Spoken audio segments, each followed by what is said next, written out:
Brother faked a restraining order to steal my business. I rebranded in secret, countersued, and made them lose everything. My parents secretly broke into my house to serve me with a lawsuit, trying to steal my business to fund my golden child brother's lavish lifestyle. So, I dug up a buried $120,000 family secret, countersued them into oblivion, and watched the judge completely dismantle their lives in a matter of minutes. When I was 15 years old, standing in the freezing rain waiting for a ride that was never going to come, I made a silent promise to myself. I would never rely on anyone to save me. Not my parents, not my teachers, not some magical opportunity that might fall into my lap from the sky. Just me. That promise shaped every single decision I made from that day forward. Even if no one around me noticed or cared at the time, especially not my parents. If you asked them back then, I was just the quiet one. The invisible kid who always had his head buried in a laptop. The one who supposedly didn't understand how the real world worked. Meanwhile, my older brother, Derek, walked around our house like he was born wearing a crown. Every birthday felt like his personal coronation. Every family dinner was a performance of his supposed brilliance, charm, and endless potential. And my parents, they always clapped the loudest. My name is Julian, I am 25 now, but this absolute nightmare of a story starts a few years back when I was just turning 22. By that point in my life, I had already paid off every single cent of my student loans. Yes, all of them. I had bought my first home entirely in cash. It was nothing flashy or extravagant, just a small, quiet place in the Chicago suburbs, but it was mine. I had grown my e-commerce business, a company specializing in custom, ergonomic 3D, printed desk setups, into something I could genuinely be proud of. We were doing 6 figures in revenue, I had a few remote freelancers working under me, and I possessed the kind of financial freedom that most people my age only dreamed about. I wasn't flashy. I didn't post my bank statements on Instagram. I didn't buy designer clothes. I just kept my head down and worked, because I knew deep down that if I ever stopped to celebrate my success, someone would try to take it from me. It turns out, my paranoia was completely justified.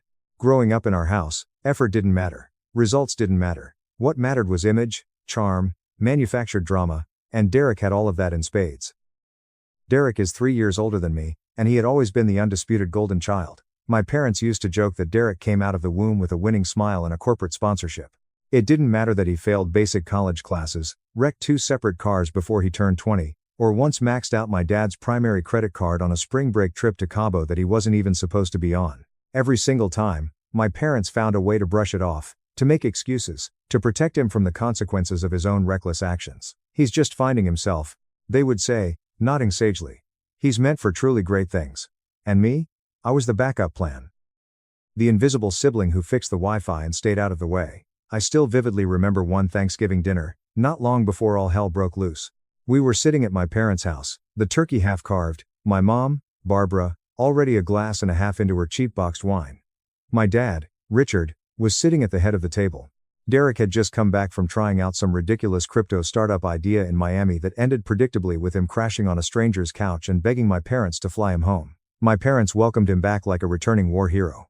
At dinner, my dad raised his glass, the crystal catching the dining room light. "To new beginnings," he said, looking directly into Derek's eyes with absolute adoration. "We know your next chapter is going to be a massive one." Derek smirked, leaning back in his chair, and clinked his glass against my dad's. I sat there and said absolutely nothing. No one toasted me when I bought my house. No one even mentioned the fact that I was completely debt-free. They all knew. I had told them months earlier, sent them photos of the front porch, offered to host Thanksgiving myself. I never even got a text back. But Derek moves back into his childhood bedroom with 2 duffel bags and a trail of debt collectors on his tail, and suddenly he is the triumphant phoenix rising from the ashes. I tried not to let it get to me. I really, truly did. I had spent years building my business from the ground up. I learned SEO, product sourcing, 3D modeling, customer service, and supply chain logistics. Every late night, every missed college party, every little financial win, I quietly celebrated alone in my apartment. I thought maybe, just maybe, my tangible success would finally be enough to earn a tiny sliver of respect from the people who raised me. But I should have known better. A week after that Thanksgiving dinner, my mom called me. Her tone was weird, incredibly tight, and clearly rehearsed. She asked if I could come over to the house to talk. I naturally assumed it had something to do with Derek. Maybe they wanted me to help him format his resume, find a job, or pretend to be a professional reference. I was entirely used to being the quiet fixer, the ghost behind the curtain who cleaned up his messes. But the second I walked through the front door, I knew something was deeply off. My dad was sitting in his leather recliner, arms crossed over his chest, the television muted. Derek was sprawling on the couch wearing expensive sweatpants, looking incredibly smug, like he was in on some hilarious inside joke. My mom had that nervous, fluttering smile she always used when she was about to say something she knew was going to massively upset me. She gestured toward the kitchen table. "Why don't we sit down, Julian?" I remember how slowly I moved. How the air in the room felt heavy, like the atmospheric pressure was dropping right before a violent storm. I sat down. My mom took a deep, theatrical breath. Then she said it. "Julian, we were hoping you could help your brother with a little investment." That word hung in the air like a foul smell. Investment. Then. As if I was some naive angel investor they could charm into saving their perpetually sinking ship. I blinked, staring at her. "What kind of investment?" I asked slowly. Derek leaned forward, suddenly animated. "I've got this massive idea. It's a subscription box service, but specifically for high-end gaming accessories. You know, mystery boxes. We market it directly to college kids and streamers. Low overhead, insane margins. It's foolproof." I looked at him, then turned my gaze to my parents. "And you want me to fund this?" My dad cleared his throat, sitting up straighter. "Not fund exactly. Just help him get the initial capital started. You've had a really good run, Julian. You've done quite well for yourself with your little printing hobby. It is time to pay it forward to your family." Pay it forward. The audacity of that phrase echoed in my skull. Like I had been handed my business on a silver platter. Like my 3 a.m. customer support emails, my 14-hour workdays, my ramen-fueled grind through college meant absolutely nothing because I hadn't done it the right way. "I'm sorry," I said slowly, forcing my voice to remain calm and steady. "But I am not in a financial position to just throw money at a vague, untested idea with zero actual business plan." Derek rolled his eyes dramatically, throwing his hands up. "It's not vague. I've got contacts in Miami. I know people in the industry." I looked right at him. "You've been back here for exactly 2 weeks, living in the guest room because you couldn't pay rent." That was a mistake. I saw the way my mom's face instantly hardened, the way my dad leaned forward, his eyes narrowing into slits. My mom slammed her hand flat on the table. "Julian, we are simply asking you to help your brother. Family supports each other. That is how this works." I stood up, pushing my chair back. "I've supported myself since I was 18, I said, my voice rising just a fraction. "That's how I was taught, right? Because nobody was coming to save me." They didn't answer. They just glared. And I left. I thought that would be the end of it. I figured they would try to guilt trip me, maybe send a few passive-aggressive text messages about family loyalty, and then eventually move on to their next terrible scheme. That is how it had always gone in the past. But I severely underestimated how desperate things were about to get. I didn't know just how far my parents were willing to go to protect their precious golden boy. Because the next time I saw them, they were trying to completely destroy my life. Update 1. They didn't even knock. It was a freezing Wednesday night in December, and I remember that clearly because it was inventory night, the absolute least glamorous part of my business, but the most essential. Every week, I would haul boxes of 3D printer filament and electronic components out of my storage room, scan barcodes, repackage products, and prep massive orders for my fulfillment partners. That night, I was ankle-deep in shipping labels and bubble wrap when I heard the distinct sound of my front door unlocking. At first, I thought I was hallucinating from exhaustion. I lived alone. No one had a spare key. Then I heard the unmistakable click of the deadbolt sliding shut again and the low murmur of voices in my hallway. 3 people. And one of them was Derek. I came around the corner incredibly fast, my heart pounding against my ribs. What the hell? My parents were standing right in my entryway. Derek was lingering behind them, smirking like he owned the damn place. And my dad, Richard, he had a thick manila folder tucked under his arm, wearing that self-righteous, furious look he used to wear whenever he lectured me about my attitude as a teenager. My mom gave me a tight-lipped, entirely fake smile like this was just a casual family pop-in, not a literal break-in. "How did you get into my house?" I asked, completely stunned. "We used the key," my mom said smoothly. Like it was absolutely nothing. Like the emergency spare key I had given them 3 years ago back when I still naively thought we had something resembling a normal family dynamic was an open invitation to waltz into my private sanctuary unannounced. I held out my hand, my fingers trembling with rage. "Give it back. Right now." She hesitated, looking to my dad for permission, then fished it out of her designer purse and dropped it into my palm like a child caught stealing candy. But it wasn't just the blatant disrespect, it was the look in her eyes. She wasn't embarrassed. She was disappointed. In me. "What are you doing here?" I asked, feeling more deeply exhausted than angry. Derek shrugged, stepping past me into my living room like he was touring a museum. "We tried being polite about this. You slammed the door in our faces last week. So now, we're handling things the proper way." I narrowed my eyes, staring at him. "The proper way?" My dad stepped forward, laid the thick manila folder aggressively on my kitchen island, and slid it across the marble top. It is time we had a very serious talk, Julian. About what you owe this family. I didn't open the folder. Not yet. I was too busy trying to figure out if I was trapped in a nightmare. You are in my house without my permission. You have exactly 5 seconds to explain why I shouldn't call the police and have you all trespassed. Oh, please. My mom scoffed, waving her hand like I was being overly dramatic. You're acting like a complete stranger. Stop this nonsense. I wonder why. I shot back, my voice dripping with venom. Just read the damn paperwork, my dad snapped, nodding sharply at the folder. I reached out and flipped it open. At first, the words didn't even register in my brain. Legal language, court names, absurd numbers. A civil claim filed in their names, against me, then the specific accusations hit me like a physical slap to the face.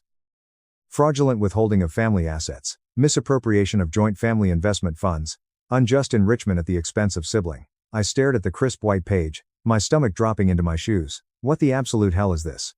My voice cracked, sharp and loud in the stillness of my kitchen. Derek stepped up, crossing his arms over his chest, looking immensely satisfied. It's exactly what you get when you lie about where the startup money came from. I looked at him like he had lost his mind. I didn't lie about anything. I built this company from nothing. Oh? Come on. Derek laughed, a cruel, grating sound. We all know you didn't build this business from scratch. You used the money Grandpa left, didn't you? My jaw literally dropped. Are you serious right now? He grinned, like a cat who had just cornered a bleeding mouse. You think I didn't notice how you suddenly got real cozy with e-commerce the exact same year Grandpa died? That's when your little side hustle blew up, just admit it. I didn't get a single cent from Grandpa's estate, I said, utterly stunned by the delusion. He left everything to Grandma. She made that incredibly clear. Yeah, and she always had a massive soft spot for you, my mom said quietly, her voice laced with bitterness. Even when Derek was the one who actually needed the financial help. I stepped back, looking at the three of them, realizing the horrifying truth. So, let me get this straight, I said slowly, enunciating every word. You break into my private home, throw entirely false, fabricated accusations at me, and what? You want me to admit to stealing money I never even touched. We just want what is fair, my dad said firmly, his voice booming. Derek has been struggling. You have clearly been profiting off family money. It is time to rebalance the scales. There it was. The mask was completely off. I had expected emotional manipulation, maybe some severe guilt trips, but this? A literal, formal lawsuit against their own son? Something deep inside my chest completely cracked. Years of being overlooked, talked down to, treated like an irrelevant background character in Derek's grand story. All of it boiled over at once. You want to rebalance the scales? I shouted, my voice shaking with raw fury. Let's talk about the scales. Let's talk about the 2 separate cars you bought him before he was even 20 years old. The way you co-signed his massive loans, paid off his credit cards, and let him move back in every single time he failed. You have given him absolutely everything. And me? I have never asked you for a single cent because you were always too proud of him to even look at me. My mom snapped back, her face red. Because you never offered to help us. Because I had to survive. I screamed back. You never believed in me. You never even asked what I was building down in my apartment. And now that it actually worked, you think I owe you the profits? There was dead silence for a beat. Then Derek muttered under his breath, you wouldn't even have a future if it weren't for this family. My fists clenched so hard my nails dug into my palms. You mean the family that is currently suing me? My dad took a threatening step forward. You can avoid all of this legal mess. If you just help your brother get on his feet with the business capital, we can drop the claim tomorrow. Clean slate. You mean hand over my hard-earned money so you don't drag my name through the mud? I whispered. He didn't answer. I picked up the heavy folder and tossed it right back at his chest. Get out of my house. Now. My mom looked like she wanted to argue, but the look in my eyes stopped her. My dad looked like he wanted to punch a wall. Derek didn't say a word, just turned and walked out with that smug, infuriating swagger that said he thought he had already won. But they hadn't won. They had just lit the fuse to their own destruction. Over the next few grueling days, the catastrophic fallout started trickling in. A formal letter from their aggressive attorney arrived first, confirming they were legally moving forward with the claim. Then came the endless calls and texts from extended family uncles, aunts, cousins, even old neighbors I hadn't spoken to in over a decade. They were suddenly wanting to check in after hearing some concerning things. The family rumor mill was spinning at light speed, and all of it painted me as the greedy, thieving villain who stole from his own flesh and blood. I tried to stay focused on surviving. My business was still running, customer orders were still flowing. But I couldn't ignore the way everything felt entirely poisoned. Every single email notification felt like it might be a subpoena. Every family text felt like a psychological trap. I completely stopped sleeping. I started checking my front door deadbolt 3 times a night, and then, Exactly 3 weeks after the break-in, I got the automated email that made the nightmare devastatingly real. It was from my primary business bank. Account frozen pending legal investigation. My heart literally stopped beating. I clicked through the portal, my fingers trembling violently. I had done absolutely nothing wrong. I paid all my taxes, kept meticulously clean accounting records, and ran a legitimate enterprise. But now, thanks to their baseless, malicious claims, I was being treated like a white-collar criminal. I called the bank in a panic. The representative was polite but incredibly firm. The freeze would stay in place until the civil dispute was legally resolved in court. Derek had said he would make things fair. Instead, he was dragging me into the mud, and my parents were eagerly handing him the rope to hang me with. I thought that financial freeze would be the worst of it. But then I found out something that made my blood run completely cold. Derek hadn't just filed a civil lawsuit for the money. He had filed a formal restraining order against me. He submitted an affidavit claiming I had physically threatened him, claimed I was deeply erratic, hostile, and a severe danger to his personal safety. I stared at the digital copy of the court filing in utter disbelief. The timing wasn't a coincidence. He was intentionally trying to portray me as violently unstable, so the civil court would immediately believe his victim narrative, not mine. It was calculated character assassination, plain and simple, a massive smear campaign built entirely on lies and funded by the exact same people who used to tuck me in at night. That was the breaking point. It wasn't about the frozen money anymore. It wasn't even about the absurd lawsuit. It was about pure principle. It was about standing up to toxic people who had used the concept of family love as a leash, expecting me to roll over and thank them while they choked me. I wasn't going to settle. I wasn't going to apologize. And I absolutely wasn't going to let them rewrite the entire story of my life. They wanted a brutal war? Fine. I would give them a war, and the very first shot would be fired directly at the one massive secret they thought I didn't know about. The financial skeleton buried deep in their closet. Update 2. The restraining order hearing was scheduled for a bleak Monday morning in early spring. The sun was technically out, but I barely noticed the weather. I hadn't slept a wink the night before. I was too wired, too incredibly angry, too focused on running every possible worst-case scenario on a continuous loop in my exhausted head. My lawyer, a sharp, no-nonsense guy named Harrison who I found through a trusted business contact, completely assured me the case was pathetically weak. "This isn't going anywhere, Julian," he had said, reviewing the flimsy affidavit. "Judges handle family drama every day. They can smell fabricated, retaliatory nonsense a mile away." Still, I was physically shaking when I walked through the heavy metal detectors of the courthouse. I wasn't terrified of losing the restraining order case. I was terrified of what it meant that my own brother was willing to go this far. That my parents were willing to sit in a courtroom and swear under penalty of perjury that I was violent, unstable, and a danger to society. I knew in my gut they were actively coaching him on exactly what to say. Their names weren't officially on the restraining order document, but their greasy fingerprints were all over the strategy. That morning, all three of them showed up. Derek walked into the courtroom wearing a cheap, wrinkled blazer that didn't fit his shoulders, acting like he was the traumatized victim of some mafia vendetta, keeping his head down and refusing to make eye contact. My parents sat directly behind him in the gallery, acting like his personal emotional support team. My mom, Barbara, was literally dabbing fake tears from her eyes with a tissue. My dad scowled at me from across the aisle like I had personally ruined the family legacy. When the judge, an older woman who looked incredibly tired of everyone's nonsense, threw out the entire case just 20 minutes in, citing a massive lack of sufficient evidence and a blaringly obvious motive of financial retaliation, they acted utterly shocked. Derek even tried to stand up and speak again after the gavel heavily dropped, like he honestly thought he could charm the judge into changing her legal ruling. But it was over. The restraining order was dismissed. However, walking out of that courtroom, I didn't feel relief. I felt entirely empty, because even though I had technically won the skirmish, I knew the war was far from over. The restraining order wasn't the real attack, it was just a psychological distraction, a character hit piece designed to soften me up, drain my legal funds, and exhaust me before the actual financial lawsuit began. And honestly, it worked. Not in the court of law, but in my own head. I went home that afternoon, sat on the cold hardwood floor of my living room, and just stared at the massive, unopened boxes of uncut 3D printer filament stacked against the wall. For the first time in years, I didn't want to work. I didn't want to fight. I just sat there in the deafening silence, feeling like I had permanently lost something I couldn't quite name. Over the next brutal month, my entire life stalled. My primary business accounts remained completely frozen by the bank. I managed to move some basic operations to a secondary backup account I had at a local credit union, but the devastating damage was already done. My cash flow took a massive, unrecoverable hit, my digital advertising budget completely dried up, and my fulfillment timelines got slower and slower. Customers began to notice the delays, Some backed out and demanded refunds. One of my best, most reliable wholesale suppliers dropped me entirely, citing reputational risk after someone, likely my mother, sent them an anonymous email detailing the pending lawsuit. I tried to explain the situation, tried to fight through the mud, but the harder I pushed forward, the more I felt like I was drowning in a swamp someone else had deliberately poured over my head. I was losing my footing, not just financially, but mentally, and then came the absolute worst blow. It was a Thursday afternoon when my phone rang. My landlord for the small commercial warehouse space I rented, barely 1,000 square feet, but it had become the beating heart of my entire operation, called to tell me he was legally terminating my month-to-month lease. "There's just way too much legal noise surrounding you right now, Julian," he said, his voice flat and unapologetic.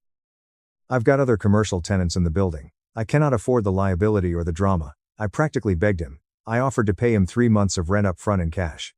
He didn't budge an inch.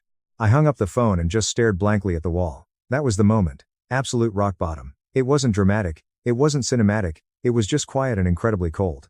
Like something inside my chest finally snapped loose and drifted away into the dark. I had spent 3 grueling years building something that actually worked, something entirely honest, something that was mine. And in less than 2 months, the exact people who raised me had completely destroyed it. I seriously considered folding. I thought about it every night. I even opened a Word document and started drafting a letter to my parents' attorney, agreeing to just settle. Give them 30 grand. Something low, just enough to make the nightmare stop so I could sleep again. But I didn't send it. Because that exact night, at 2 a.m., I got a random direct message from someone I hadn't spoken to in over a decade. Her name was Chloe. She used to be my next-door neighbor when we were kids. We had played tag in the backyards, ridden our bikes through the cul-de-sac until the streetlights came on. We lost touch after her family moved away when we were in middle school. I hadn't thought of her in years, but there she was, messaging me through LinkedIn of all places. "Hey Julian," she wrote. "I saw your name brought up in a mutual family post on Facebook and did a massive double take. I remembered you from back home. I heard the insane rumors about the lawsuit. I just wanted to say, please don't let them take what you've built. You were always the incredibly smart one, the quiet one who figured things out. We all knew what Derek was. Keep fighting." I sat in the dark and read that single message over and over again, not because it magically fixed my frozen bank accounts, but because it reminded me exactly who I used to be.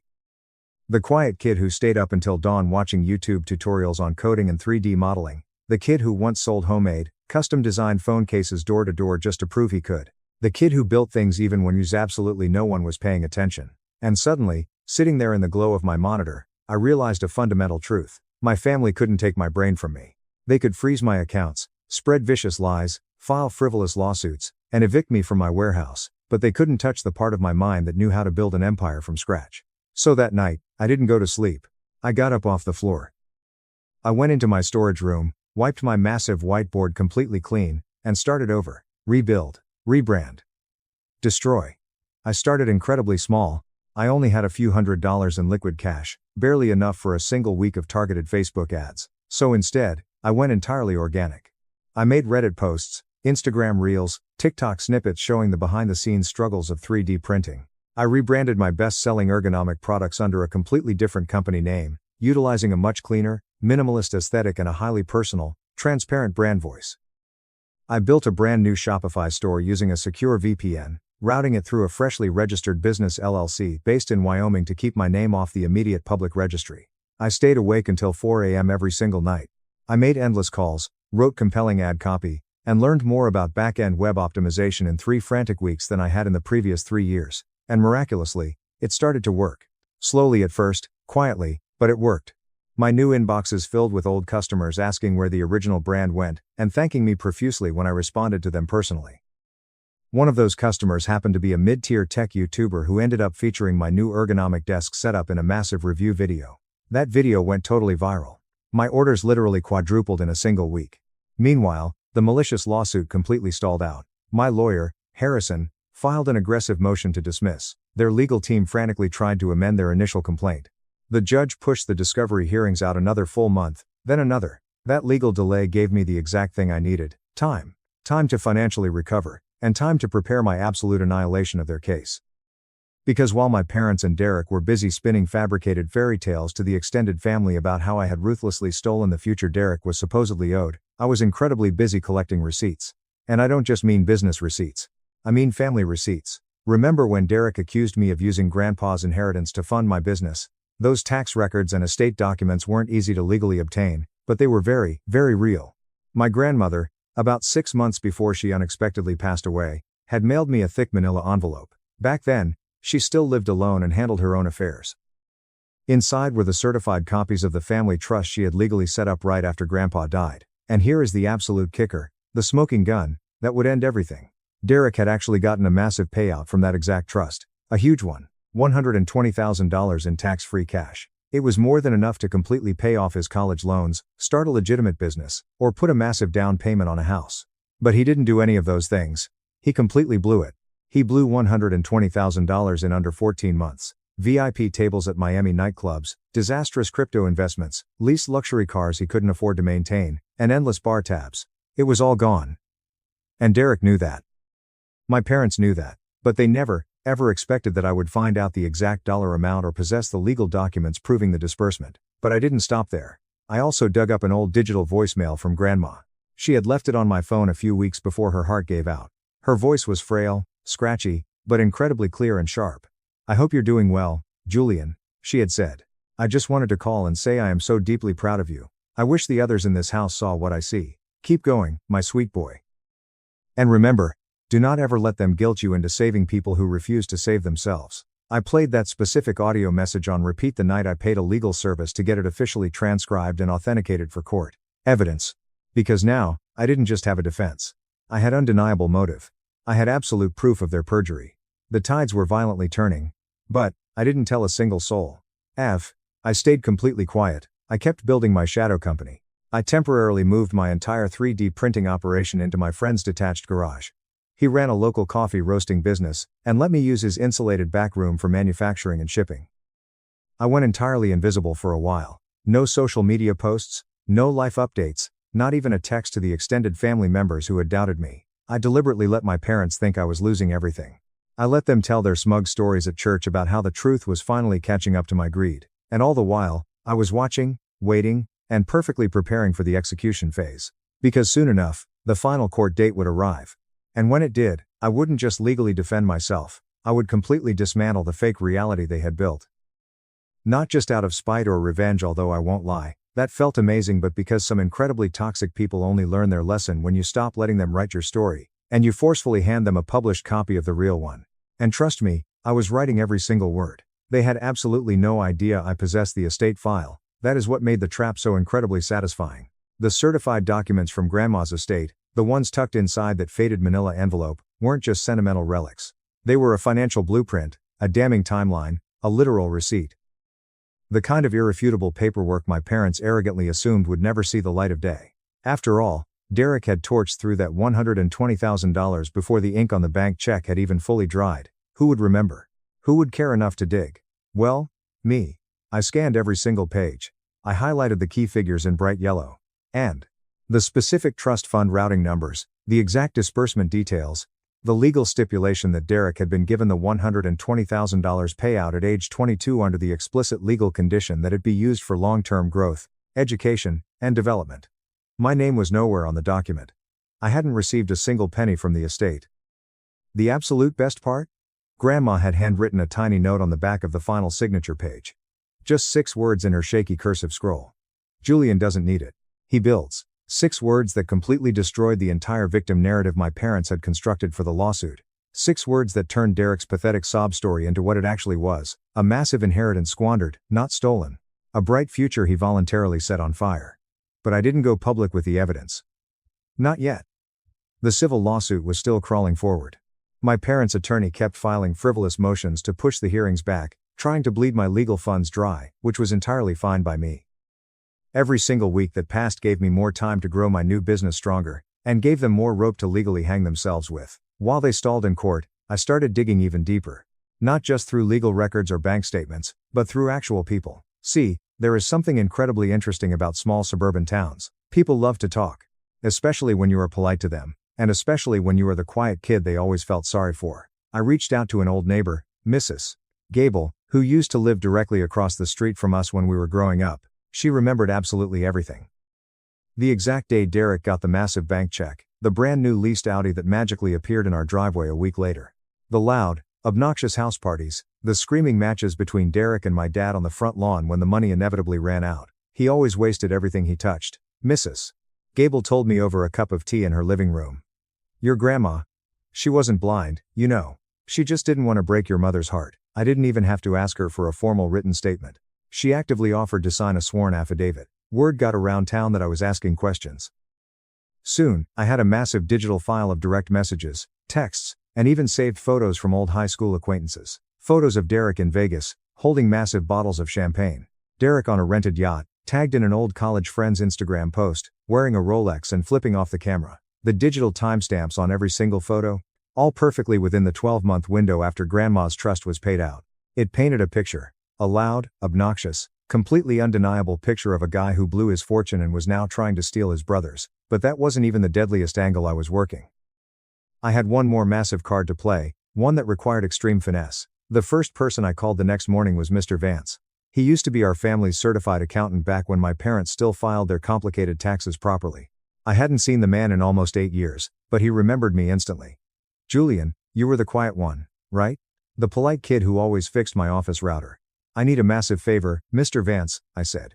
I wasn't entirely sure he would agree to speak with me, but then I told him exactly what was happening. I told him about the civil lawsuit, the fabricated restraining order, the insane accusations of theft. The phone line went completely quiet. Real quiet. Your father told me you stole from the family, Mr. Vance said after a long, heavy beat. He said you were hiding something massive offshore. But honestly? I didn't buy a word of it. Why not? I asked, my heart pounding. Because I personally did their taxes the exact year they got that trust distribution from your grandmother. Your mother, Barbara, specifically told me that the $120,000 was going toward Derek's future. Seed money for a tech company, she claimed. I filed it under a specific gift transfer exception just like she legally asked me to. I gripped the phone tight. Mr. Vance, would you be willing to put that exact statement in writing, under oath? A long pause. I'll do you one better, Julian, he said, his voice hardening. Julian, I've still got the original digital files. I'll send them to your lawyer. He sent the encrypted files the very next morning. Now, I had absolute, irrefutable proof from 3 completely separate directions. Grandma's certified trust documents, eyewitness testimony from neighbors, and official IRS tax records showing Derek received massive funds they actively lied about and failed to disclose during the legal discovery phase. My lawyer, Harrison, nearly fell out of his leather office chair when I handed him the massive binder of evidence. Julian, they are absolutely cooked, Harrison said, frantically flipping through the highlighted pages, a massive grin spreading across his face. This isn't just a solid legal defense anymore. This is devastating counterclaim material. This is perjury, fraud, and malicious prosecution. I nodded slowly, staring out his office window. That's exactly the plan. But I didn't want to just win a quiet legal victory in a closed courtroom. I wanted to permanently change the narrative. So, I started laying out something else, something much more public. I had already rebuilt my brand under a new name. Different domain, different visuals, different everything. But this time, I heavily leaned into the origin story. Not the specifics of the lawsuit, I couldn't legally do that yet, but just the broad strokes of my struggle. Built from nothing, I wrote on the company's About Us page. Bootstrapped in a garage. No family handouts. No safety nets. Every single dollar earned the absolute hard way. I never named my parents. I never named Derek. I didn't have to. The internet is incredibly smart. People knew. This. Old customers returned in droves. New ones aggressively followed. Word spread rapidly. Someone started a massive Reddit thread about my company's mysterious rebrand and the obvious family drama behind it, and it caught absolute fire. This guy's work ethic is completely unreal, one top comment read. My email subscriber list tripled in a week. Revenue completely rebounded, smashing my old records.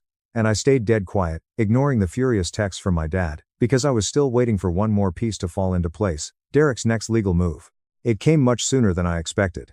I got an urgent call from Harrison one morning while I was packing an oversized order. They just filed an emergency ex parte motion, Harrison said, sounding incredibly amused.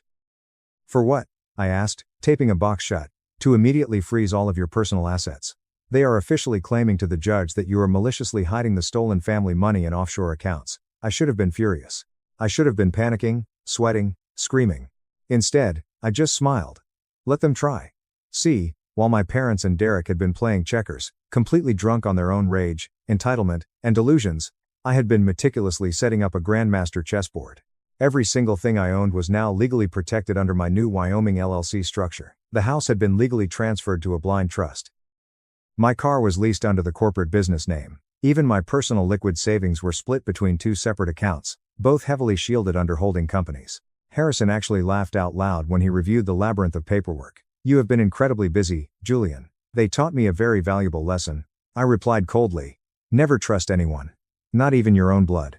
We immediately countered their aggressive emergency motion with absolutely everything we had. The IRS tax records from Mr. Vance, the certified trust documents, the exhaustive financial timeline, Mrs. Gable's sworn affidavit, and a full, undeniable audit trail of my business's organic growth from the literal day I started selling 3D printed phone accessories out of my college dorm room to the exact day I bought my house in cash. It was a surgical, devastating legal strike. But still, I wasn't entirely done, because here is the absolute truth about toxic people like Derek and my parents. They don't just want your money, they want total control. The power to shape the narrative. The ability to point their fingers and say, "You owe us your life," and have everyone around them believe it. So, I planned one final, devastating move. Something incredibly public, something permanent. I scheduled a long-form podcast interview.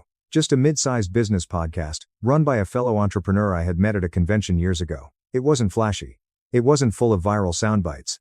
But it was raw, and it was honest. For an entire hour, I told my actual story, not the gritty details of the lawsuit, not a revenge fantasy, just the reality of my life. I talked openly about the psychological toll of growing up in the massive shadow of a golden child who could do absolutely no wrong. About building a legitimate business at 2 a.m. while the rest of my family openly laughed at my hobbies. About paying off massive student loans with side hustle money while my brother drove a car my parents paid for. About the sheer, undeniable power of being underestimated by the people who are supposed to love you the most. Sometimes, I said into the microphone, my voice completely steady, the hardest part isn't starting from absolutely nothing. It's starting from 10 miles behind the starting line, when the exact people who should have supported you were the ones actively holding you back and trying to steal your shoes. The episode aired a week later. The public response was completely overwhelming. My DMs, emails, and comments were flooded by thousands of strangers saying they saw their own painful childhoods in my words. People who had been ruthlessly cut down by their own narcissistic families. People who had to fight tooth and nail for every single inch of success. But more than that, people locally started asking questions, serious questions about the lawsuit. Questions my parents were completely unequipped and terrified to answer. Their attorney frantically called Harrison in an absolute panic. "We would like to immediately revisit settlement discussions," the lawyer stammered.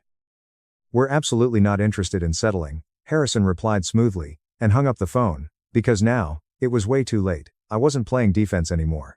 I was setting the absolute terms of their surrender. The final court hearing was coming fast. And I was completely ready. Not just with a mountain of evidence, not just with powerful allies, but with the unshakable, terrifying truth that no matter how many times they tried to forcibly rewrite my story, I still held the pen. And I was about to use it to legally end theirs. The courtroom was significantly colder than I remembered. Not physically, no, it was that sterile, incredibly stiff kind of cold. The one you feel deep in your spine when you know something completely irreversible is about to happen in the next 10 minutes. The walls were dull beige, the lighting harsh and fluorescent. There was no dramatic movie music, no shouting, just the low, anxious hum of tension as everyone took their assigned places. It had been exactly 9 brutal months since they first filed the frivolous lawsuit against me. 9 months since my parents and my golden child brother Derek decided I owed them the life he had so carelessly squandered. 9 months of venomous text messages, weaponized family gossip, and pathetic, relentless attempts to destroy everything I had built with my own 2 hands since I was a teenager. And now, the absolute reckoning had arrived. Their side of the aisle looked visibly rattled. Derek sat next to their increasingly nervous attorney in a wrinkled suit he clearly didn't know how to wear, aggressively chewing the inside of his cheek like he was trying to shrink and disappear into the wooden chair. My parents were sitting directly behind him, both dressed like they were attending a wealthy church fundraiser. My mom, Barbara, in fake pearls and a pastel cardigan. My dad, Richard, stiff in a navy blazer that didn't quite fit around his stomach anymore. They absolutely refused to look in my direction. I sat perfectly still. I was calm. Not because I wasn't nervous, my heart was beating out of my chest, but it was a strange, focused quiet. The kind of calm you only achieve when you have spent months meticulously preparing for a single moment with surgical precision. There was literally nothing left to panic about. The trap was sprung. Harrison shuffled his thick stack of papers beside me, leaned over, and whispered, "Julian, this is going to be incredibly fun."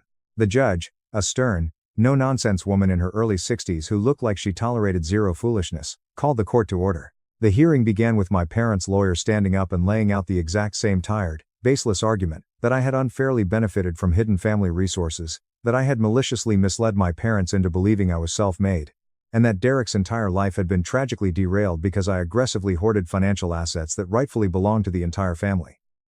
The words sounded so incredibly desperate, so hollow in the quiet room. And then, it was our turn. Harrison stood up, buttoning his jacket. No wild theatrics, no shouting, just cold, hard facts. Your Honor, Harrison began, his voice echoing perfectly in the silent room. Today, we will be definitively demonstrating 3 things. First, that my client, Julian, received absolutely zero financial support, inheritance, or capital from his family. Second, that the plaintiff's eldest son, Derek, actually received a massive $120,000 legal disbursement from a family trust, which he completely and irresponsibly squandered. And third, that this entire lawsuit is a malicious, fraudulent attempt to illegally extract funds from my client under false pretenses, simply because the plaintiffs failed to control their own finances or their son's reckless spending. Harrison then dropped the massive evidence folder hard onto his desk. The loud smack times made my dad physically flinch. Exhibit A, Harrison continued smoothly. The certified trust documents from the grandmother's estate, clearly stating that the $120,000 was solely for Derek. My client's name is entirely absent from the document. Exhibit B, the notarized, sworn affidavit and official IRS tax records from Mr. Vance, their former accountant, confirming he legally filed that exact gift as a trust distribution with explicit, written instructions from the mother, Barbara. Exhibit C, a comprehensive timeline of Derek's social media posts, travel logs, and online purchases. Everything from designer watches to VIP bottle service in Miami, lining up absolutely perfectly with the 12 months following his massive trust payout. And finally, Exhibit D, a legally authenticated, recorded voicemail from the grandmother herself, in which she explicitly states, and I quote, "Julian doesn't need the money. He builds." The courtroom went dead, terrifyingly still. You could have heard a pin drop. My parents' lawyer frantically tried to object, stammering about relevance and hearsay. The judge instantly overruled him, her eyes narrowing into dangerous slits. The facts stood exactly as presented. Then came the absolute final blow. Harrison pulled out a massive, bound spreadsheet. Your Honor, we have also prepared a complete, forensic breakdown of my client's business growth over the past 5 years. All of it is entirely verifiable by the IRS. From his dorm room operation to the first massive product launch, every single dollar, every invoice, every tax return, there is absolutely no missing money. There are no hidden family assets. Just a young man who worked incredibly hard and succeeded entirely without their help. Harrison paused, letting the silence suffocate the other side of the room. Meanwhile, we have concrete evidence that the plaintiffs and their son have consistently and deliberately misrepresented their financial situation to multiple parties, including their mortgage lender in this very court. Which is exactly why we are officially filing a massive counterclaim for defamation, tortious interference with business contracts, malicious prosecution, and severe emotional distress. I will absolutely never forget what happened next. The judge leaned back slowly in her large leather chair, took off her reading glasses, and looked directly down at my parents. I have presided over a lot of bitter family disputes in my career, she said, her voice terrifyingly calm but dripping with absolute ice. But this is, without a doubt, one of the most cynical, repulsive attempts I have ever seen to weaponize the legal system against a relative for sheer personal gain. Based on the overwhelming, irrefutable evidence presented today, I am dismissing all claims against Mr. Julian Davis with prejudice. You will not bring this nonsense into my courtroom ever again. Boom. Done. The gavel hit. But she wasn't finished. As for the aggressive counterclaim, she continued, staring directly at Derek, who looked like he was going to vomit. Mr. Davis is entirely within his legal rights to heavily pursue financial damages. And frankly, considering the blatant perjury and fraud attempted here today, I strongly believe he has a very lucrative case. Their lawyer's face went completely pale. Derek just sat there, frozen like a pathetic deer in the headlights, his mouth hanging slightly open. My mom blinked rapidly, her hands violently fidgeting with her expensive wedding ring as the reality of her utter ruin set in. My dad's face flushed a deep, terrifying purple with something caught between pure rage and absolute, public humiliation. But none of them said a single word. Not one. They were completely paralyzed. We walked out of the courtroom in total silence. Once we were safely in the bright hallway, Harrison turned to me, a massive, satisfied grin on his face. They will settle. Trust me, Julian. They literally cannot afford not to. If we take this to a jury trial for defamation, we will bankrupt them entirely. And he was absolutely right. Exactly 2 weeks later, their deeply humbled lawyer reached out with a desperate offer. They would completely cover all of my massive legal fees, issue a formal written apology drafted entirely by us, and legally sign away any rights to future legal action or contact, if I simply dropped the financial counterclaim that would ruin them. I didn't agree. Not right away, because there was one more crucial thing I needed from them: absolute, undeniable truth. I had the legally binding apology officially published. Not buried in some private, sealed letter, or hidden behind dense legal jargon in a court file. I made absolutely sure it went completely public. I posted it as a formal statement on my business's main website, shared it as an open letter on my professional LinkedIn page, and even had it featured as a follow-up on the exact same podcast that had sparked the massive wave of public support. The truth had to be entirely visible, not just for my own revenge, but for the permanent record. I honestly didn't even want their money. I just wanted inescapable accountability. The exact day the statement went live on the internet, I received over 400 emails. Strangers, old friends, former high school classmates, even a few of my old teachers, all saying the exact same thing: thank you for finally telling the truth about them. As for my golden child brother Derek, he completely disappeared from all social media platforms overnight.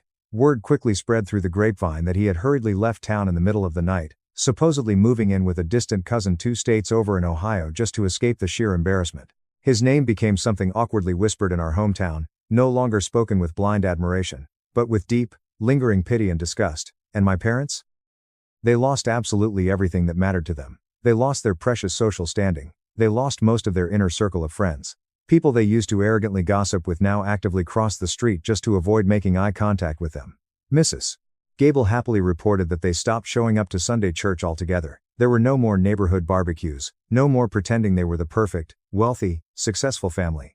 They didn't just lose the massive lawsuit. They permanently lost the narrative. Because I finally reclaimed it. In the long, peaceful months that followed the legal victory, my e-commerce business absolutely exploded. We doubled in size, I expanded into 3 entirely new product lines, hired a dedicated team of 5 full-time employees, and finally moved into a massive, beautiful commercial warehouse space. I even launched a small, privately funded mentorship program specifically designed for underprivileged students trying to start their own tech ventures without any family support. I officially named it the Builders Fund. I knew Grandma would have absolutely loved that. Maybe one day, years and years from now, I will find it in my heart to forgive my parents, but absolutely not yet, because real forgiveness has to be earned, and they never even tried to apologize to my face. They honestly thought they could just break into my life, threaten me, and take what I built. They didn't realize a fundamental truth: I am what I built. Top comments. User 1, Julian doesn't need it. He builds. That literally gave me full body chills. Your grandma saw exactly who both of you were. I am so unbelievably glad you absolutely nuked them in court. The absolute audacity to try and steal your company after funding his Miami club lifestyle is insane. User 2, the fact that your own mother told the accountant to log it as a tech investment to cover for his gambling and partying is actual criminal fraud. You were incredibly generous just taking the public apology and not bankrupting them with the countersuit. They deserve to cross the street in shame for the rest of their lives. User 3, this is a masterclass in asset protection and petty, but justified, revenge. Setting up the Wyoming LLC and the blind trusts while they were trying to freeze your personal accounts was a brilliant move. Keep building, man. You won the war. Your kids are too disruptive, my sister sneered, banning them from the birthday.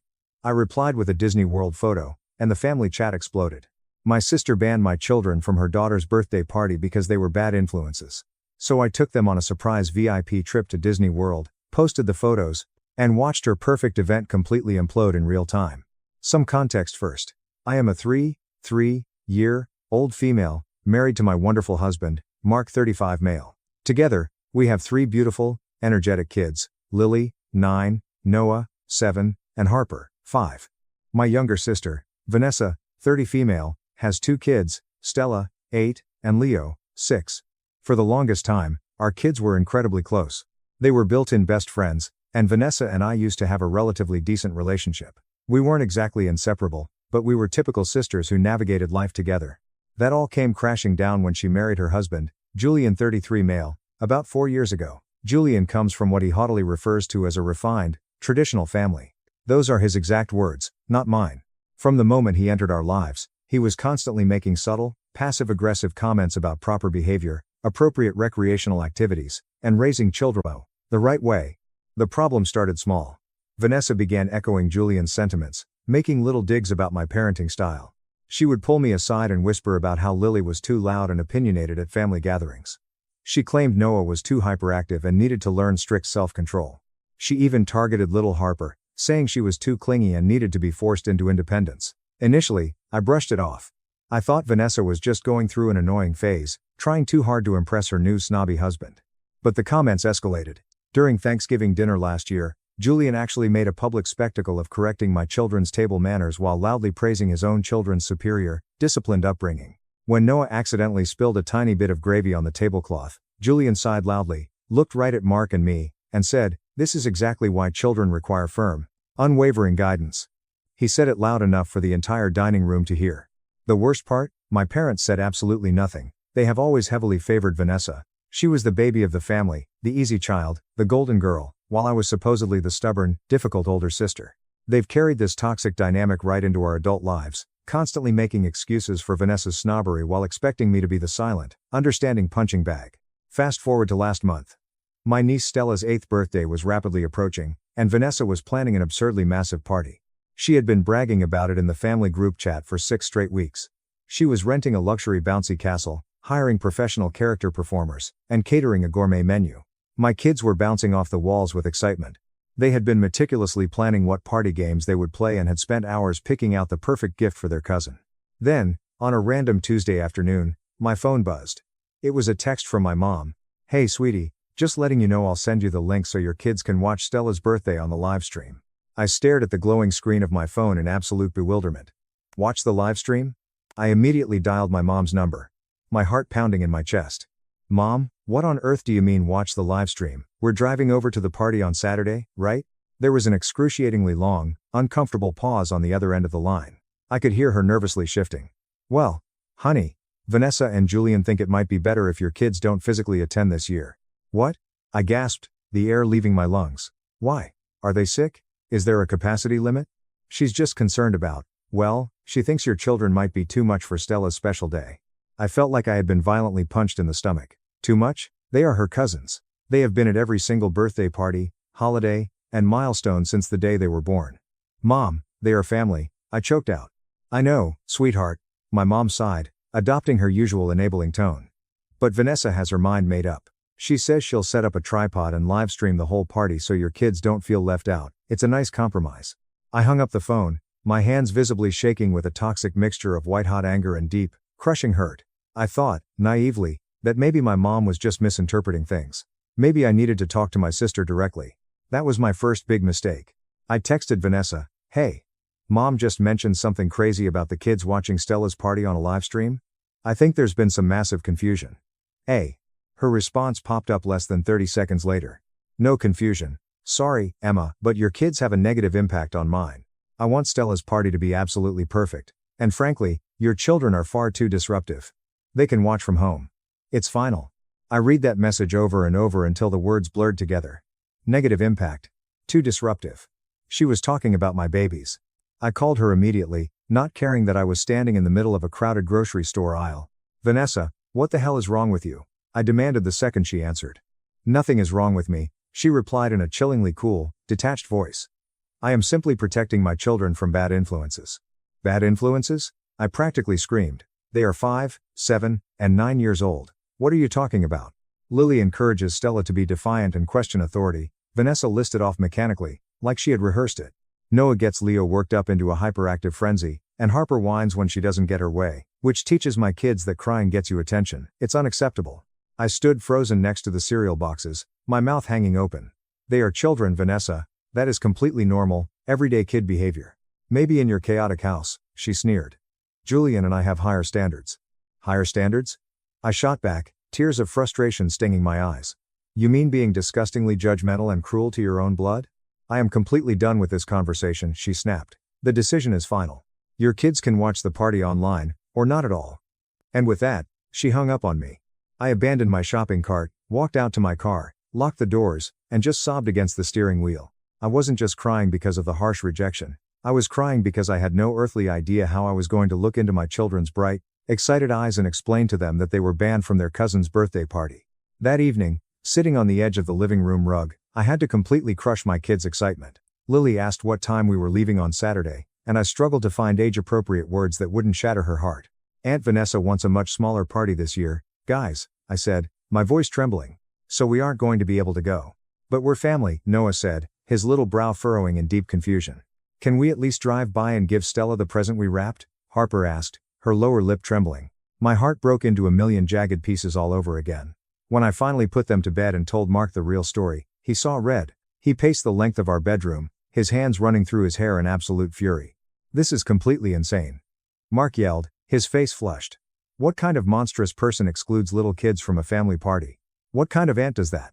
The kind who thinks our children are bad influences, I said bitterly, staring blankly at the wall. Mark stopped pacing and looked at me, a dangerous, determined glint in his eye. You know what? Screw them. Screw Vanessa, screw Julian, and screw their perfect, sterile little party. Let's do something absolutely amazing with our kids that day. Let's blow their minds. And that is exactly when the greatest idea of my life hit me like a lightning bolt. Mark, what if we took the kids to Disney World? His eyes lit up like a Christmas tree. Emma, that is brilliant. We lived in North Florida, about a 4-hour drive from Orlando. We had been quietly saving up and vaguely planning a Disney trip for later in the year, but we hadn't pulled the trigger yet. The timing was almost aggressively perfect. The party was scheduled for a Saturday afternoon. We could leave at the crack of dawn, hit the parks, and make it an epic, unforgettable weekend trip. I made a vow right then and there, I wasn't going to tell my family a single word about our plans. I simply opened the family group chat, where my mom had just posted the livestream link, and typed, "Thanks for the link, but we have other plans that day." My mom instantly replied, "What other plans?"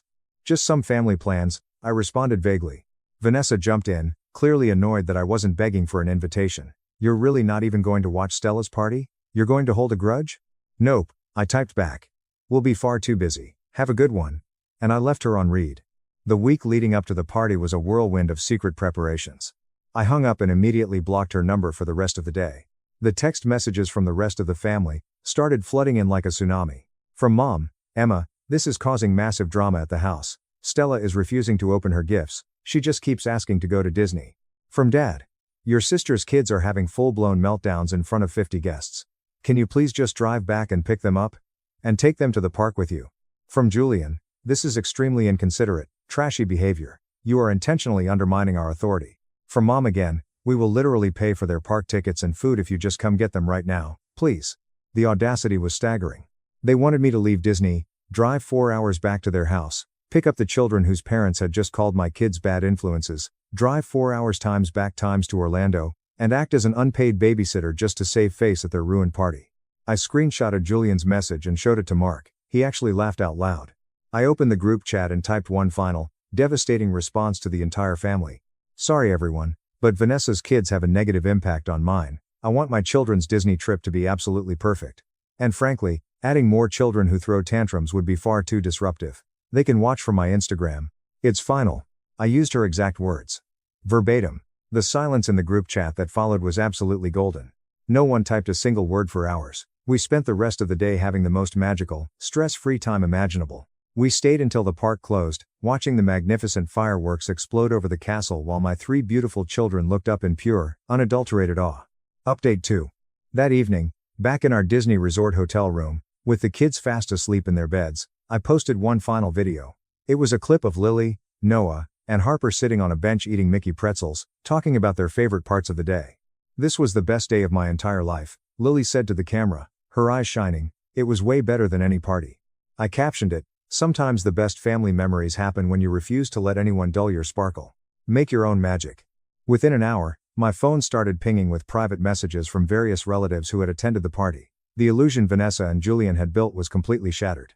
Aunt Sarah messaged, "Your kids look so genuinely happy, Emma. I feel terrible about today. What Vanessa did was unforgivable." And Uncle David wrote, "Those sweet babies deserve to be included today."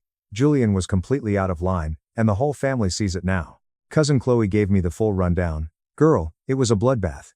Stella cried for 3 hours straight. 3 different families packed up and left before the cake was even cut because their own kids were begging to go to Disney after seeing your posts. Julian looked like he was going to explode, and Vanessa locked herself in the kitchen. It was the most disastrous party I've ever witnessed. But the message that shocked me the most came from my mom around midnight. "Emma, I have been thinking all afternoon about what happened. Your father and I have always tried to stay neutral to keep the peace, but today showed us that our neutrality was just enabling Vanessa's cruelty. Your children are wonderful, polite, and loving. They never should have been excluded. Seeing Stella cry today made me realize how your kids must have felt. I am so deeply sorry we didn't stand up for them, and for you. We are going to do better. Tears streamed down my face as I read it to Mark. For the first time in my entire life, my parents were actually acknowledging their blatant favoritism and taking accountability. The next day, we enjoyed Disney's Animal Kingdom, completely ignoring the outside world. We drove home on Sunday night, exhausted but happier than we had ever been. On Monday morning, after I dropped the kids off at school, there was a tentative knock on my front door. I opened it to find Vanessa standing on my porch. She looked awful. Her eyes were swollen, her hair was a mess, and the haughty, refined posture she usually maintained was completely gone. "Can I please come in?" she asked, her voice cracking. Against my better judgment, I stepped aside.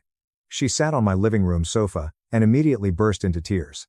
"I am so sorry, Emma," she sobbed, burying her face in her hands. "For what, specifically?" I asked coldly, crossing my arms. I wasn't going to make this easy for her. "For everything. For excluding your kids, for calling them bad influences, for being a pretentious, terrible sister." She looked up at me, her mascara running. The party was a complete nightmare. All Stella and Leo could talk about was why their cousins got to go to Disney while they were stuck with a bunch of stiff kids they barely knew. They hated the gourmet food, they hated the classical music Julian insisted on playing, and they hated the whole day. Half the guests left early. Everyone was whispering about how awful I was for banning my own niece and nephews. "That must have been incredibly difficult for your image," I said flatly. "It wasn't about the image," she pleaded. "Emma, when I saw your Instagram video, seeing how genuinely happy Lily, Noah, and Harper were, it broke me. My kids haven't smiled like that in over a year. Julian has been suffocating them with these impossible standards of perfection, and I just went along with it because I wanted his family to accept me." Then, Vanessa dropped the bombshell twist that made everything suddenly make sense. "Julian had a massive breakdown after everyone left the party," Vanessa confessed, wiping her eyes. "You know how he's always bragging about his refined family? Well, the truth is, Julian hasn't spoken to his older brother in 12 years.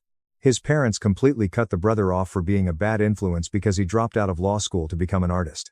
Julian's parents are cold, miserable, hypercritical people who isolated Julian from anyone who wasn't perfect." I stared at her, stunned. "Julian was doing the exact same thing to us." "Yes," Vanessa nodded vigorously. "When Stella was crying in her room, begging for her cousins, Julian realized he was literally turning into his own father. He was isolating his daughter and tearing our family apart over spilled juice and loud laughing. He broke down crying." Emma, I've never seen him cry. "He realized that by trying to force our kids to be perfect, he was stealing their childhood." I sat back in my chair, absorbing the heavy weight of her words. Generational trauma was a hell of a drug, but it didn't excuse the pain they caused my children. "I appreciate you telling me this, Vanessa," I said slowly. "And I feel for Julian's past. You called my babies disruptive. You broke their hearts. That isn't something a quick apology can fix." "I know," she said desperately. "I know I have to earn your trust back. Julian is starting therapy next week, and..." We sat Stella and Leo down and told them the absolute truth. We told them that Mommy and Daddy made a huge, mean mistake by not inviting their cousins, and that we were the ones who ruined the party. That surprised me. Admitting fault to their own children was a massive step I didn't think they were capable of taking. "What do you want from me, Vanessa?" I asked. "A chance," she begged. "Just a chance to show you we can change. To let the kids be kids again." I didn't forgive her right away. I set incredibly strict boundaries. I told her that if Julian ever made a single negative comment about my kids' behavior again, we would cut contact entirely. She agreed without hesitation. It has been 6 months since the infamous Disney trip, and honestly, the transformation has been mind-blowing. Julian has been in intensive therapy and has completely dropped the refined aristocrat act. He actually comes over to our house and plays video games with Noah, loudly cheering when they win. Vanessa has stopped policing everyone's behavior and let Stella cut her perfectly styled hair into a messy, fun bob that she loves. My parents have actively stepped up, treating all the grandchildren equally and calling out any unfairness. Last week, Julian and Vanessa invited us over for dinner. There were no white tablecloths or gourmet menus. We ordered giant greasy pizzas and let the kids build a massive blanket fort in the living room. When Leo accidentally knocked over his cup of soda, spilling it all over the rug, the room went dead silent for a split second. Julian just grabbed a towel, tossed it on the spill, and smiled at his son. "No worries, buddy, accidents happen. Go back to playing." The moral of the story? Sometimes, the absolute best revenge isn't screaming or fighting. Sometimes, the best revenge is refusing to accept someone else's toxic narrative, protecting your peace, and living your best life fiercely and unapologetically. Taking my kids to Disney World was the pettiest thing I've ever done, But it was exactly the harsh wake-up call my entire family needed to realize that perfection is a miserable illusion, and true magic is just letting kids be kids. Next summer, we are all going to Disney World together. And yes, Julian is paying for everyone's churros. Top comments. User 1. Using her exact text message against her while you were standing in the middle of the Magic Kingdom is the most legendary, god-tier level of petty revenge I have ever read on this app. You are an absolute icon, and your husband is a real one for immediately suggesting Disney. User 2. I actually teared up reading about Julian's realization. It doesn't excuse what they did, but realizing you are repeating the cycle of your own abusive parents is a terrifying wake-up call. The fact that he immediately went into therapy and changed his behavior shows that your Disney trip literally saved that entire family's dynamic. User 3. The fact that the other party guests left early because their kids saw the Instagram stories and wanted to go to Disney instead, is absolutely sending me. Vanessa thought she was throwing the social event of the season, and you dismantled her entire life with a picture of a Mickey Mouse pretzel. Incredible. My brother forged court documents to take over my finances because I had savings. Then the judge shut down his insane presentation. My brother literally dragged a projector into small claims court to prove I owed him money for the psychological privilege of lending him $4,500. He thought he was a financial guru liberating me from wealth addiction, but his insane crusade ended with him in a psychiatric hold and me realizing the terrifying truth about his mind. I, 28 male, desperately need some perspective on whether I am slowly losing my grip on reality or if my older brother, Marcus 32 male, is orchestrating the most elaborate, manipulative gaslighting campaign in human history. This entire situation has been escalating for the better part of a year, and I am completely at my wit's end trying to untangle his absolutely backwards logic. For some context, I work as a data architect for a mid-sized tech firm in Chicago. I've been incredibly fortunate in my career, allowing me to save a very healthy portion of my income over the past 5 years. I currently live in a nice, modern 2-bedroom apartment in the West Loop that I've been renting for about 3 years. It's certainly nothing extravagant by luxury standards, but it is very comfortable. It has a decent view of the skyline, and it's a short commute to my office. Marcus, on the other hand, works as a regional manager for a chain of retail shoe stores. He has always struggled financially, a situation born from a mixture of genuinely terrible luck, medical emergencies, car accidents, and what I now clearly recognize as a long history of remarkably poor financial decisions. The pattern of borrowing began about 9 months ago when Marcus frantically called me, asking to borrow $600 for an emergency transmission repair on his car. I didn't even hesitate. He is my older brother. I had the liquid cash sitting in my checking account, and I wanted to help him. He swore up and down he would pay me back within 2 pay periods. When those 4 weeks passed without a word about repayment, he instead asked for another $400 to cover an unexpectedly high utility bill and some groceries. Again, I transferred the funds. This cycle just kept repeating with various amounts. It was $300 here for a vet bill, $500 there for car registration, always accompanied by solemn promises of imminent repayment. Here is where the situation took a hard left turn into the bizarre. About 4 months ago, Marcus started making highly critical, unprompted comments about my spending habits. It began relatively subtly. He came over to my apartment one evening, saw that I had purchased a new, high-end espresso machine, shook his head in disgust, and muttered, "Must be nice to just throw money around like it's water." I gently reminded him that I had taken on 2 freelance projects specifically to afford it, but he just scoffed and rolled his eyes. The comments rapidly escalated from passive-aggressive muttering to full-blown lectures. When I casually mentioned that I was planning a 4-day weekend trip to Austin with some college buddies, he launched into a fiery diatribe about financial responsibility. "You know, Alex," he said, using his authoritative manager voice, "the mere fact that you can just lend money out to people proves you have absolutely no idea how to manage it properly. If you were actually smart with your finances, every single dollar would be tied up in investments or high-yield savings, not just sitting around in checking accounts available for casual loans." I sat there on my couch, entirely speechless. This profound financial wisdom was coming from a man who, at that exact moment, owed me nearly $4,500. When I very gently pointed out this glaring hypocrisy, he immediately got fiercely defensive.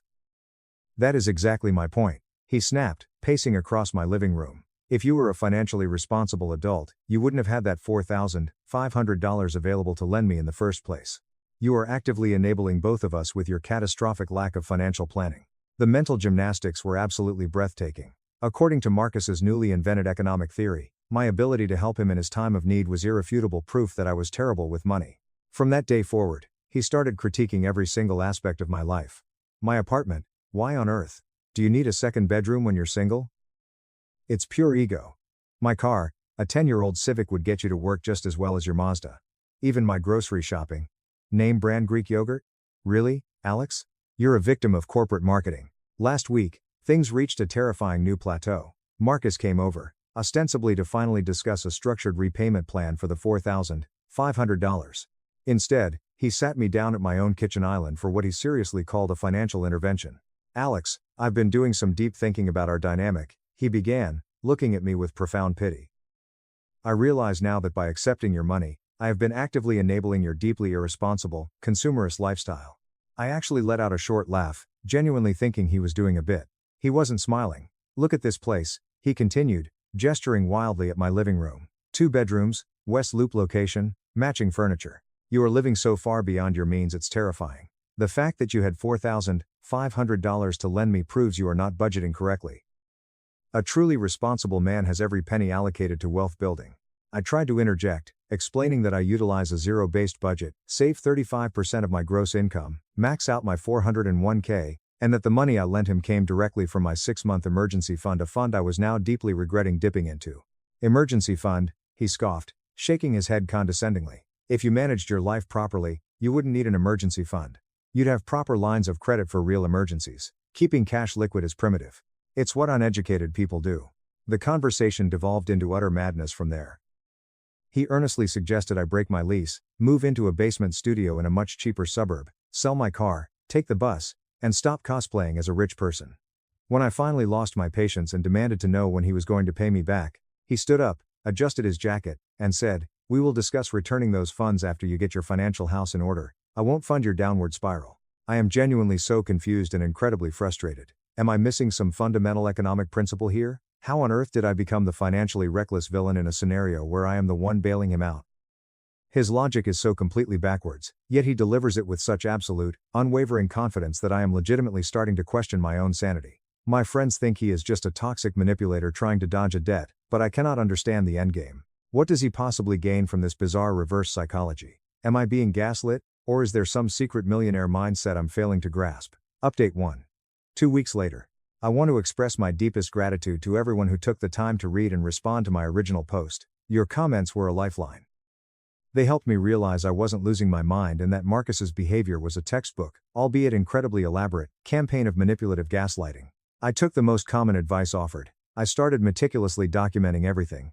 I created a heavily detailed spreadsheet tracking all the bank transfers, dates, amounts, and screenshots of his text messages promising repayment. The grand total is exactly $4,500. Unfortunately, things have escalated in a way I could never have anticipated in my wildest nightmares. Last Sunday, we had our mandatory monthly family dinner at my parents' house in the suburbs. I made a conscious decision to keep things strictly civil. I wasn't going to bring up the money or the intervention. Marcus, however, had entirely different plans. About halfway through the roast beef, Marcus literally clinked his spoon against his wine glass until the room went silent. He stood up and solemnly announced that he had a matter of vital family importance to discuss. My stomach instantly plummeted into my shoes as he launched into what I can only describe as a TED Talk about generational financial responsibility. I've been doing a tremendous amount of research on wealth distribution and familial health, he began, locking his eyes directly onto mine. And I've come to the painful realization that our family has developed a highly toxic dynamic that is actively preventing all of us from reaching our true potential. My mother, Helen, paused with her fork halfway to her mouth, looking completely bewildered. "What on earth do you mean, sweetheart?"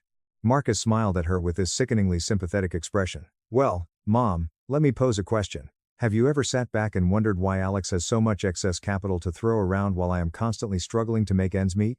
I immediately tried to shut it down, but he held up his hand like a traffic cop. "Please, Alex, let me finish. The core issue isn't that Alex earns a higher salary. I celebrate his salary. The issue is that he aggressively hoards it instead of deploying it properly. Did you know he's been lending me thousands of dollars?" Both of my parents slowly turned to stare at me, utterly shocked. I had never breathed a word about the loans to them because I didn't want to humiliate Marcus or cause unnecessary family drama. The fact that Alex can casually lend out $4,500 proves beyond a shadow of a doubt that he is not managing his wealth responsibly, Marcus continued, pacing behind his chair. Think about it logically. Elon Musk doesn't have thousands of dollars in a checking account just sitting around to lend to his siblings. Every penny is deployed. Alex's liquid cash is a glaring symptom of financial immaturity and deep-seated insecurity. My father, Robert, a retired accountant, frowned deeply. "But Marcus, if your brother is lending you his money, doesn't that mean?" "That is exactly my point. Dad. Marcus interrupted triumphantly. I've realized that by accepting these loans, I have been the one enabling his poor financial habits. It is no different than buying a bottle of whiskey for an alcoholic. I am actively helping him avoid facing his severe money management trauma. The dining room was dead silent. You could hear the grandfather clock ticking in the hallway. I could literally see my parents' brains short-circuiting trying to process this spectacular leap of logic. My younger sister, Chloe, 21, who was home from college, caught my eye from across the table and blatantly mouthed, "What the actual F?" But Marcus was far from finished. Alex lives alone in a 2-bedroom apartment in the West Loop. He drives a car that is only 4 years old. He takes vacations to Austin. Meanwhile, I am living paycheck to paycheck in a modest space, driving a car that's falling apart, and never taking a single day off. I ask you, who is truly living the responsible, grounded life here? My mother, who has spent her entire life playing the family peacemaker, tried to desperately find a middle ground. Well, Marcus, honey, people just have different priorities with their... No, Mom? Marcus slammed his hand on the table, making the silverware jump. This is about far more than priorities. This is about the soul of this family. Alex's hoarding of wealth is creating a deeply diseased dynamic. If he truly cared about our family's overall well-being, he would drastically downsize his bloated lifestyle and invest that capital properly. The fact that he didn't even blink at lending me $4,500 proves he has entirely too much. I finally found my voice, my hands shaking with pure adrenaline. Marcus, you begged to borrow that money. You came to me in a panic, claiming you needed help, and I bailed you out. How in God's name does that make me the irresponsible one? He looked down at me with an expression of profound, sorrowful pity. The very fact that you still view it through that primitive lens shows just how deep your sickness goes. A financially actualized person would have had those funds locked in untouchable assets. You are essentially stuffing cash under your mattress, Alex. It's embarrassing. Chloe finally snapped. This is completely insane. Marcus, you are literally standing there arguing that Alex is bad with money because he was financially secure enough to save your ass when you were broke. Do you even hear the words coming out of your mouth? Marcus's face darkened instantly. I don't expect a college student to grasp macro financial philosophy, Chloe. When you enter the real world, you'll understand that true responsibility means every dollar has a designated mission. Emergency funds are a myth sold to the poor. Lending money is for institutional banks, not brothers. The dinner abruptly ended shortly after that. The atmosphere was suffocatingly awkward, with my parents clearly distressed and confused.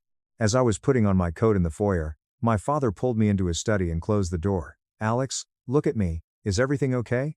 He asked, his voice low. That entire presentation was deeply disturbing. I gave him a rapid-fire rundown of the reality of the situation, the constant begging for money, the broken promises, and Marcus's recent, bizarre behavioral shift. My father's face morphed from confusion, to shock, and finally, to a cold, hard anger. So, let me get this straight.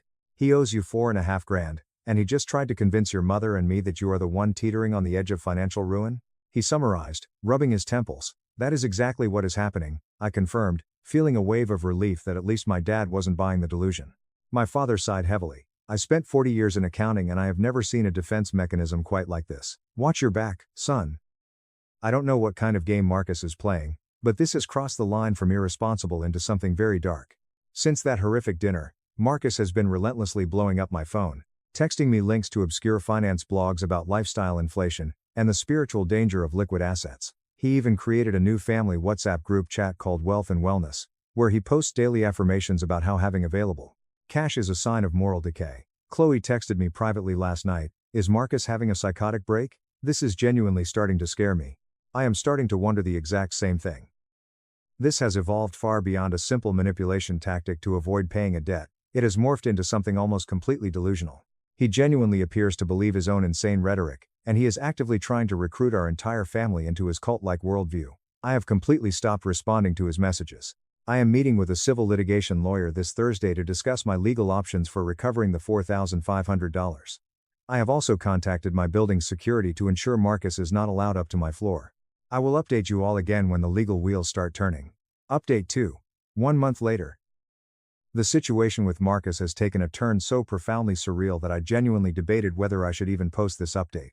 It reads like a rejected script for a psychological thriller, but I made a commitment to keep you all informed, and honestly, I need to write this down just to prove to myself that it actually happened. Following the advice of the lawyer I consulted, she drafted a very stern, formal demand letter for the $4,500, citing the exact dates and amounts of the loans, backed by the text messages. I had it delivered to Marcus via certified mail, requiring his signature. I expected anger, I expected him to ignore it. His actual response was something I could never have prepared for. 3 days after the letter was signed for, Marcus showed up at my apartment building. Security stopped him, but he called me from the lobby, claiming he had the money and wanted to hand it over in person to clear the air. Against my better judgment, I told security to let him up. He arrived at my door carrying a thick manila folder, radiating the terrifying, manic energy of a door-to-door salesman who genuinely believes he is about to change your life. Alex. He beamed brightly, stepping into my foyer before I could even fully open the door. I am so incredibly glad you took the initiative to formalize this. I've prepared a comprehensive resolution that I know will bring us both peace. He marched over to my dining table, opened the folder, and began spreading out meticulously printed and highlighted documents. I recognized some of them. They were blown-up screenshots of our text conversations where I had agreed to send him the money. I've been doing a deep dive into alternative economic theories, he began, clasping his hands together, and I discovered a truly fascinating concept. Did you know that in numerous ancient cultures, charging interest on loans to blood relatives is considered a severe moral atrocity? I stared at him, completely bewildered. Marcus, I didn't charge you a single cent of interest. I asked for exactly what I lent you. Exactly. He pointed at me like I had just solved a riddle. Which brings me to my formal proposal. You see, Alex, while you didn't charge me times monetary times interest, you have been secretly collecting something exponentially more valuable: psychological interest. I felt the room spin slightly. I felt like I had slipped into an alternate dimension. Psychological interest? He nodded enthusiastically, pulling out a custom-made spreadsheet. Every single time you transferred money to my account, you gained a massive power dynamic shift over me. You got to play the role of the responsible, successful younger brother. You got to be the benevolent provider. The immense psychological superiority and dopamine hits you've been harvesting from our arrangement that is worth far, far more than standard financial interest. He slid a document across the table. It was titled, in bold Arial font, Reconciliation of Debts, Financial versus Psychological. I have meticulously calculated the fair market value of the psychological benefits you've extracted from me, he said, his voice entirely serious. The self-esteem boosts, the elevated family status, the moral high ground. I've assigned them monetary values based on standard therapy rates. I looked down at the document. It was pure, unadulterated madness. He had literally created itemized billing lines. Feeling of superiority at family dinners, $75 per dinner x 8 dinners equals $600. Self-esteem elevation from playing the successful brother, $150 per month, x 9 months, equals $1,350. Anecdotal value, stories to tell friends about helping family, $500 one-time value. Moral high ground during arguments, $50 per argument x, 12 arguments equals $600. Savior complex fulfillment, $2,150. As you can clearly see by the math, Marcus said proudly, tapping the bottom of the page, your total psychological benefit comes to exactly $5,200. Since the initial capital loan was only $4,500, technically, you actually owe me $700.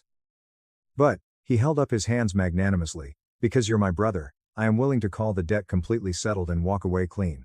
I was paralyzed. Chloe had warned me he might try something unhinged, but this defied all known logic. Marcus? I finally choked out, my voice trembling with suppressed rage. This is not how reality works. You cannot just invent a fictional form of emotional currency, assign arbitrary dollar amounts to it, and declare a legal debt paid. His bright expression instantly morphed into a look of deep, sorrowful disappointment. Alex, I am trying to help you break free. Your pathological attachment to fiat currency is destroying you. The fact that you are so hyper-fixated on extracting exactly $4,500 from me proves how completely money controls your mind. It has nothing to do with control, I snapped. You borrowed money. You agreed to pay it back. That is the fundamental basis of human commerce. You borrowed money. He shook his head slowly. You are so hopelessly trapped in the capitalist matrix, I am offering you a spiritual out. Truly wealthy people wouldn't even notice $4,500 missing. When I pointed out that truly wealthy people don't get wealthy by letting people steal from them, he loudly accused me of regurgitating corporate propaganda. But here is where the evening went from absurd to genuinely frightening. As he was packing his insane documents back into his folder, clearly annoyed that I hadn't accepted his psychological interest theory, he stopped at the door. You know, Alex, I've been doing some calculations regarding your living situation, he said smoothly. My blood instantly ran freezing cold. Several commenters on my last post had warned me that he was angling for my apartment. What about my apartment? I asked, stepping back. Well, you are clearly drowning in deep-seated trauma regarding wealth and possessions. Living in this massive, Excessive space is only feeding your sickness. I have a proposal that will heal our family. He paused for dramatic effect. I will move in here, and assume the lease. You will pack your things and move into my basement studio. It is a much more appropriate, grounded space for a single person. The $1,000 a month difference in rent can go directly toward the intensive therapy you so clearly need for your wealth addiction. I let out a harsh, involuntary bark of laughter. Are you out of your mind? Are you seriously demanding we swap apartments? It is not a swap, he corrected sharply. It is a therapeutic intervention. Over the 9 months I've been borrowing from you, that's $9,000 in rent savings you could have retained if you lived responsibly. I am literally trying to save your life. Get out, I said, pointing at the door. Alex, your addiction is clouding your anamina. Get out of my apartment now. I yelled, stepping toward him. He threw his hands up and backed out into the hallway, but not before sliding a 15-page printed manifesto under my door an hour later. It detailed exactly how the apartment swap would spiritually cleanse me. Since that night, Marcus has been calling our parents relentlessly, expressing deep, fake concern about my rapidly deteriorating mental state. He actually convinced my mother that I am having a nervous breakdown because I am obsessively demanding repayment. Yesterday, my mother called me in tears, gently suggesting that maybe I should just forgive the debt to stop tearing the family apart. When I read her Marcus's itemized bill for psychological interest and his demand for my apartment, she went dead silent for a full minute before whispering, "Oh my God, he's not well. Chloe has been my absolute rock." She sent me screenshots of Marcus trying to recruit her, telling her to refuse any birthday gifts from me because it would feed my toxic financial superiority complex. I have officially filed a lawsuit in small claims court. My lawyer assured me that psychological interest is not a recognized legal defense in the state of Illinois. I have also upgraded my apartment security, installed a Ring camera, and given a photo of Marcus to my building management with strict instructions to call the police if he sets foot on the property. I don't know if this is calculated, sociopathic manipulation, or a genuine descent into madness. Update 3, 6 weeks later. I need to start this update by describing exactly what happened at the small claims court hearing, because the sheer absurdity of it sets the stage for the absolute nightmare that followed. Marcus arrived at the courthouse wearing a full, 3-piece pinstripe suit, carrying a vintage leather briefcase, looking like he was about to argue before the Supreme Court. He didn't bring a lawyer. Instead, he brought a man he introduced to the bailiff as his alternative dispute resolution guide, a guy he explicitly admitted he found in the gigs section of Craigslist. When the judge called our case, Marcus stood up and confidently asked if he could provide visual context for the complex socioeconomic relationship at hand. The judge, an older woman who already looked completely exhausted by the morning docket, hesitantly agreed. Marcus proceeded to pull a portable projector out of his briefcase. Yes, my brother brought a functional PowerPoint presentation to small claims court. The title slide beamed onto the courtroom wall, "The Hidden Economy of Familial Debt, a Case Study in Psychological Capitalism." I buried my face in my hands. The Craigslist guy nodded sagely. Marcus spent the next 10 minutes explaining his completely fabricated theory of psychological currency to the judge, who was staring at him like he had lobsters crawling out of his ears. Marcus even showed a slide featuring an actual algebraic equation he invented. EB equals LX, PDX, T, emotional benefit equals loan amount, multiplied by power, dynamic, multiplied by time. The judge finally slammed her gavel, cutting him off mid-sentence. "Mr. Thompson, I am going to ask you a very simple question. Do you possess any tangible evidence proving that you did not borrow $4,500 from your brother?" Marcus stood tall. "Your Honor, I am not disputing the transfer of fiat currency. I am mathematically demonstrating that the debt has already been satisfied through alternative emotional compensation." The judge's tone dropped to absolute zero. "Mr. Thompson, this is a United States court of law. We deal in legal tender. We do not deal in feelings, vibes, or psychological currency. Do you have the $4,500? Marcus's confident facade cracked for a split second. "Your Honor, if you will just examine slide 7, the paradigm shift clearly shows judgment for the plaintiff in the full amount of $4,500 plus court costs," the judge snapped, stamping a document. "You have 30 days to comply." Bailiff, next case. As we walked out of the courtroom, Marcus turned to me with a chilling, serene smile. "You think you won today, Alex. But you've only proven my point. You are so hopelessly addicted to money that you weaponize the state against your own blood. I weep for your soul." That was 6 weeks ago. The 30-day deadline passed. I haven't seen a dime. Instead, the situation exploded. 2 weeks after the court date, I received a highly official-looking letter in the mail from an organization called the Institute for Financial Wellness and Familial Harmony. It took me a quick Google search to realize Marcus had literally registered this fake institute as an LLC himself. The letter formally informed me that I had been selected for a mandatory, comprehensive financial rehab program due to my severe wealth hoarding. The treatment plan included 1. Mandatory weekly auditing sessions where Marcus would review my bank statements. 2. Gradual asset reduction therapy, forcing me to sell my electronics and furniture. 3. Residential downsizing, again, demanding I move out of my apartment. The letter ended with, "Your intake fee of $4,500 has been graciously waived in light of your severe mental condition." I threw it in the trash, thinking it was just another pathetic stunt. Then, my building manager called me in a panic. Marcus had contacted my apartment's leasing office, falsely identifying himself as my court-appointed financial conservator. He had forged documents, literally photoshopped court seals claiming a judge had deemed me mentally unfit to manage my own assets, and requested the immediate transfer of my lease into his name. Thank God my building manager knew me well and immediately flagged it as fraud. But Marcus didn't stop there.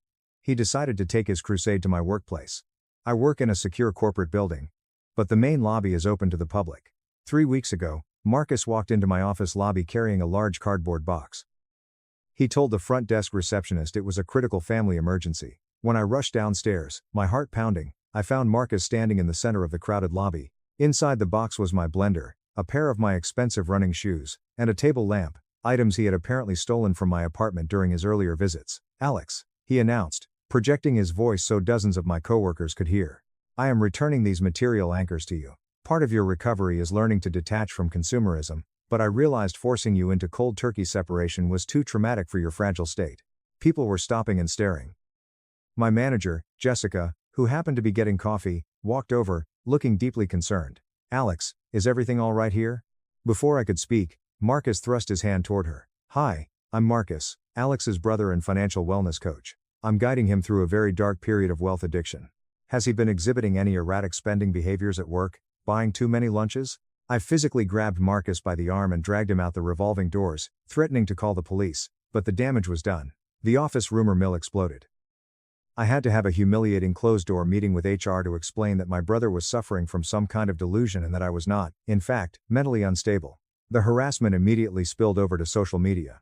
Marcus created a public Facebook page titled "Supporting Alex's Road to Recovery." He began posting multiple times a day, tagging our extended family, my high school friends, and even my coworkers. Sample post. Day 43 of Alex's journey. He is still violently resisting help. If you love someone suffering from wealth hoarding, remember that their anger is just the money talking. Keep them in your prayers. Number, financial wellness. Number, intervention. Number, family first. My aunt from Ohio called me sobbing, genuinely believing I was about to file for bankruptcy and lose my home. I spent days doing damage control, explaining the insane reality of the situation to horrified relatives. The terrifying climax happened 3 days ago. I came home from the gym to find Marcus sitting on the floor of my apartment hallway, right outside my door. Next to him was a woman holding a bundle of burning sage. "Alex," Marcus said solemnly, standing up. "This is Dr. Silas Vance. She is an energetic wealth healer. We are here to perform an intervention on your living space. Your aura is absolutely corrupted by fiat energy." I didn't say a word. I pulled out my phone, dialed 911, and requested police assistance to remove trespassers. While we waited for the cops, Marcus and this random woman stood in the hallway, loudly chanting about cleansing the capitalist trauma. The police eventually arrived and escorted them off the property, but as he was being led into the elevator, Marcus screamed, "Rock bottom is just the beginning, Alex. We won't let the money kill you. I am currently exhausted beyond measure. I have filed for a permanent restraining order. My lawyer has initiated wage garnishment for the $4,500, though Marcus's retail salary means it will take an eternity to collect. I have locked down every aspect of my life. My parents are absolutely devastated, finally realizing that their oldest son has completely lost his grip on reality. I don't know what happens next, but I am terrified of what his broken mind will come up with." Final update, 4 months later. This will be my final update regarding the saga of my brother Marcus. I debated for a long time whether to post this, because the conclusion to this nightmare is both incredibly dramatic and surprisingly tragic. It puts everything into a perspective I never could have anticipated. First, the legal housekeeping. Through the wage garnishment order, I managed to recover exactly $2,800 of the original $4,500 debt. I will likely never see the remaining balance, and honestly, I do not care anymore. The reason the garnishment stopped is because Marcus spectacularly lost his job. About 2 months ago, Marcus's behavior at the retail shoe store he managed crossed the line from eccentric to full-blown catastrophic. According to Chloe, Who got the inside scoop from a mutual friend who worked there? Marcus started pulling his employees off the sales floor to lecture them about the spiritual poison of their paychecks. The final straw occurred when Marcus attempted to completely overhaul the store's payroll system. He tried to pay his teenage employees in life credits, essentially handwritten IOUs that he claimed could be redeemed for one-on-one mindfulness coaching sessions with him in the break room. When corporate HR caught wind of a manager refusing to pay legal wages in favor of meditation credits, he was terminated immediately and escorted off the premises by mall security. Unemployed, facing eviction from his own apartment after trying to pay his landlord with the same fake currency, and increasingly isolated, Marcus completely doubled down on his delusion. He took the last of his savings and rented a conference room at a local community center. He printed hundreds of flyers and plastered them around town for a seminar titled, "Breaking Free from Financial Prison, The Revolutionary Truth About Money." My father, deeply worried, attended the seminar incognito, sitting in the back row. He told me it was the saddest thing he had ever witnessed. About 8 people showed up, mostly confused retirees who thought they were attending a free retirement planning workshop. Marcus paced the stage for 2 hours, sweating profusely, speaking a mile a minute. He projected his insane charts, ranted about the gold standard, and spent 40 minutes explaining how his own brother me was patient zero in an epidemic of wealth addiction. At one point, he completely broke down, dropping to his knees and sobbing into the microphone, screaming that I had chosen paper money over his love. The community center manager eventually pulled the plug on the microphone and asked everyone to leave. 2 weeks after the disastrous seminar, my phone rang at 3 a.m. It was my mother, absolutely hysterical. Marcus had been hospitalized. I rushed to the emergency room, my heart in my throat. Despite the absolute hell he had put me through, the gaslighting, the harassment, the sheer terror, he is still my brother. When I arrived, I found my parents huddled outside a room in the psychiatric ward. A doctor pulled us aside and explained the situation. Marcus had been picked up by the Chicago police at a downtown bank at 2 p.m. the previous day. He had walked into the lobby and started passionately screaming at the customers in line, telling them that their bank accounts were a shared hallucination, and physically trying to slap deposit slips out of their hands to liberate them. He hadn't slept in at least 4 days. He was surviving entirely on espresso shots and pure, unfiltered adrenaline. This is where the anger I had been holding onto for nearly a year finally began to dissolve into a heavy, crushing sadness. After a thorough evaluation, the hospital psychiatrist diagnosed Marcus with bipolar I disorder, explicitly stating he was in the midst of a severe, prolonged manic episode with psychotic features. The doctor explained it to us in detail. The grandiose thinking, the incredibly elaborate but nonsensical schemes, the institute, the PowerPoint, the psychological interest, the absolute, unwavering conviction in his irrational beliefs, the pressured speech, the lack of sleep, these were all textbook symptoms of extreme mania. Looking back, the warning signs had been there for years, hiding in plain sight. The region while, the periods of deep depression that Marcus always blamed on financial stress, the times he would suddenly quit a job because he had a $1 million business idea that never materialized, the way he could shift from barely getting out of bed to possessing unstoppable, chaotic energy. We as a family had just written it off as Marcus being eccentric, moody, and bad with money. We missed the disease entirely. Marcus spent 3 full weeks in an inpatient psychiatric facility. When they finally found the right combination of mood stabilizers and antipsychotic medication, the change was jarring. The first time I was allowed to visit him after he had stabilized, I walked into the visitor's room to find him looking smaller, older, and profoundly exhausted. He looked up at me, his eyes finally clear of that terrifying manic shine, and his voice cracked. "Alex. What did I do?" The next 2 hours were the most difficult, painful conversation of my entire life. Marcus, now fully lucid, sat in horror as I gently recounted the events of the past year. The fake lawsuits, the harassment at my office, the attempt to steal my apartment, the sage-burning intervention. He remembered pieces of it, but it was fragmented, like trying to recall a fever dream. I remember thinking I had unlocked the secrets of the universe. He wept, burying his face in his hands. I thought I had cracked a code that everyone else was too stupid to see. It made such perfect, absolute sense to me at the time. "I thought I was saving you." The psychiatrist later explained that during severe manic episodes, the brain can construct incredibly elaborate delusions that feel as real to the patient as gravity. The fact that Marcus's mania fixated specifically on money and financial philosophy wasn't unusual. Mania often latches onto a person's deepest real-world insecurities and blows them up to mythological proportions. Marcus's lifelong insecurity about being poor compared to me became the fuel for his psychosis. He asked me, tears streaming down his face, if I could ever forgive him. I told him the truth. I needed time. That was 4 months ago. Today, the landscape of our family looks entirely different. Marcus is strictly maintaining his treatment plan. He goes to therapy twice a week, takes his medication without fail, and attends a support group for adults living with bipolar disorder. He is currently living in my parents' guest room while he slowly rebuilds his life. He is also paying me back, not through the court system, but voluntarily. He managed to get a low-stress, back-office data entry job, and every single month, on the first of the month, he transfers exactly $250 into my account. He told me, I need to make actual, real-world amends. Not the insane psychological currency I invented. We are very slowly, very carefully rebuilding our relationship as brothers. We meet for coffee once a month, always in a public place, always with incredibly clear, strict boundaries. He has never once asked to come back to my apartment, and I am deeply grateful for that respect. He also spent weeks writing deeply personal apology letters to everyone he dragged into his manic hurricane. He wrote to Chloe, to my parents, to my manager Jessica, and even mailed a formal apology to the judge at the small claims court. He completely deleted the Facebook pages, dissolved the fake LLC, and shredded the manifestos. Chloe has been an absolute champion through all of this. She changed her college major to psychology, heavily researching bipolar disorder to help our parents understand what happened.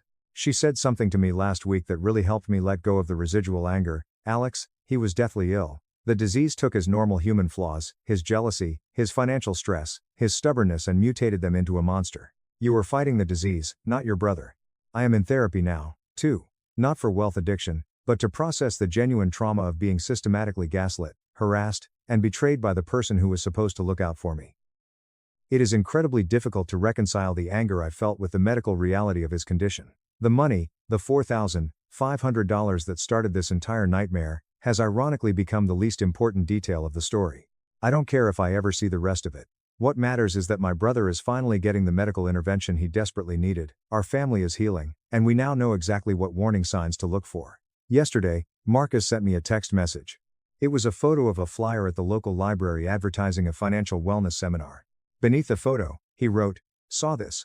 Only threw up in my mouth a little bit. Progress." It was the first time I had genuinely laughed with my brother in over a year. I don't know what the future holds for us. We will probably never have the easy, carefree relationship we had when we were kids. Too much damage was done. But we are building something new, something grounded in absolute truth, firm boundaries, and a profound respect for the fragility of the human mind. To everyone who followed this insane saga, thank you. When I thought I was the one losing my mind, your validation kept me anchored to reality. And if anyone reading this is dealing with a family member whose behavior has suddenly become irrationally toxic or bizarre, please remember that sometimes, there is a medical explanation hiding behind the malice. Take care of yourselves, and protect your peace. Top comments. User 1. I have been following this saga since the very first post, and my jaw literally hit the floor reading this final update. The PowerPoint presentation in small claims court was the funniest thing I've ever read, but the bank incident is genuinely heartbreaking. It makes so much sense in retrospect, the grandiosity, the zero sleep, the absolute conviction that he had cracked the code of the universe. That is textbook bipolar mania. I am so sorry you had to endure the trauma of being his target, but I am incredibly relieved he didn't end up in prison and actually got a diagnosis. The fact that he is paying you back $250 a month voluntarily shows that the real Marcus is back and taking accountability. Wishing you both the best of luck in therapy. User 2. As someone who works in HR, the moment you described him walking into your office lobby with your blender and trying to talk to your manager, my blood pressure spiked to dangerous levels. That could have destroyed your career if your manager wasn't understanding. I'm so glad you got HR involved early to get ahead of the narrative. Bipolar disorder is an absolute beast of an illness. My mother had bipolar 1, and during her manic phases, she once tried to sell our family home to a cult because she thought the property taxes were demonic. It is terrifying how real the delusions are to them. Chloe is absolutely right, the disease takes their existing insecurities and weaponizes them. Stay strong, OP. Keep those boundaries firm. User 3. I am going to frame that equation. Honestly, before the bipolar reveal, I thought your brother was just the most arrogant, manipulative narcissist on the planet trying to scam his way into a luxury West Loop apartment. The psychological interest invoice where he charged you $75 for family dinner superiority is something out of a sitcom. It's wild how the human brain can construct such elaborate, mathematically detailed fantasies when the chemistry goes wrong. The fact that he can joke about the library seminar now is a massive green flag for his recovery. Forgive yourself for being angry at him. You didn't know he was sick, and his actions were objectively abusive, regardless of the cause. Healing takes time. You'd be homeless without us. Dad smirked while my brother stole my food. I said nothing, just moved out in secret, and exposed his illegal. You'd be homeless without us. My dad smirked after I caught them illegally opening my mail to demand more rent from my new salary. So, I secretly packed my bags, cut off the electricity, internet, and subscriptions I was funding, and left them in the dark to discover the massive financial fraud I was about to pin right back on him. Original post.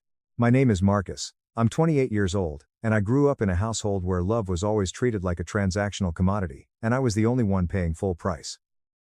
I am the oldest of 3 children, and from the moment I was old enough to hold a broom, I was treated less like a son and more like an indentured servant whose primary purpose was to subsidize the family's comfort. My parents, particularly my father, subscribed to a very specific, twisted philosophy: respect is something you earn through blood and sweat, but absolute obedience is demanded by default.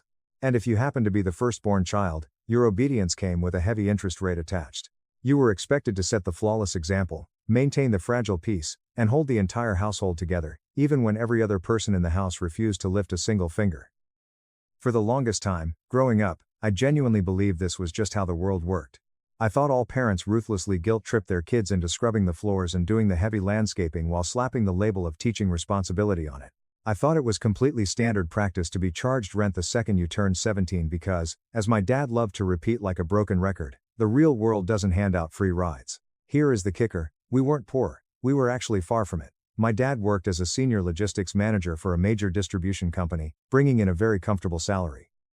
My mom worked as a freelance bookkeeper, entirely remote, setting her own hours. We lived in a sprawling 4-bedroom house in a nice suburban neighborhood. We had a massive, manicured backyard, 2 late model SUVs in the driveway, and there was always plenty of cash flowing for lavish birthday parties, brand-name clothes, and expensive dinners out at steakhouses. But my parents harbored this bizarre obsession with hardening us for the cruel realities of the world. Only, that so-called hardening was exclusively directed at me. My younger siblings lived in an entirely different universe. My brother Liam, who is 2 years younger than me, could literally crash his car into a neighbor's brick mailbox while texting, and somehow my parents would spin the narrative to make him the tragic victim of a poorly placed structure. My sister Chloe, who is currently 19 and a freshman in college, had a bedroom that looked like an Apple Store showroom. She had gadgets and electronics I couldn't even dream of affording when I was her age. Meanwhile, I had to wage absolute war just to get a Wi-Fi extender that reached my bedroom in the unfinished basement, a damp, concrete-walled dungeon for which I was charged exactly $500 a month in rent. I started working the moment it was legally permissible. At 15, I got a grueling part-time job at a massive supermarket chain, spending hours on my feet bagging groceries, retrieving carts in the freezing snow, and scrubbing massive spills in the aisles. Eventually, I transitioned to a warehouse job, loading heavy pallets on the night shift while trying to drag myself through the final years of high school. My parents made their stance crystal clear: if I wanted a vehicle, gas money, car insurance, or literally anything beyond the absolute bare minimum of tap water and basic shelter, it was entirely on my shoulders. When I finally got my driver's license, I drained my meager savings account to purchase a rusted-out, dented 2004 Honda Civic that rattled violently if you pushed it past 60 miles an hour. When I pulled that awful car into the driveway for the first time, my dad stood on the porch, crossed his arms, smirked, and said, "Looks like you're finally learning how the real world works, Marcus." At the time, my desperate, validation-starved teenage brain thought he was expressing pride. But looking back with the clarity of adulthood, I realize he just thoroughly enjoyed the spectacle of my struggle. It reinforced his rigid belief system that the world was a brutal meat grinder and that kids needed to be shoved into it early. After I graduated high school, the concept of going straight to a 4-year university was completely off the table. I simply didn't have the funds, and my parents weren't offering a single dime of assistance. If you want a fancy college degree, my dad lectured me over dinner one night, you go out and get a job that pays for tuition. Or you take out loans and drown in them like everyone else. But you are absolutely not living in this house for free while you figure yourself out playing beer pong. So, I didn't go to college. Instead, I worked a soul-crushing rotation of warehouse shifts, late-night delivery gigs, and weekend retail jobs, doing absolutely anything I could to keep handing over my $500 rent every first of the month while painfully scraping together a small savings cushion. During the exhausting hours between shifts, I started aggressively pursuing IT certifications online. I taught myself advanced networking, server administration, cloud architecture, and the complex basics of enterprise cybersecurity. It was a brutal, sleep-deprived existence, especially while working 40 to 50 hours a week of physical labor, but I gritted my teeth and made it happen. By the time I turned 25, my relentless grinding finally paid off.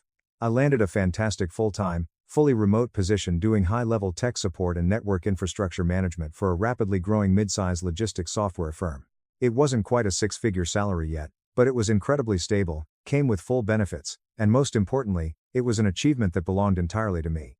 I finally had a tiny sliver of breathing room in my life.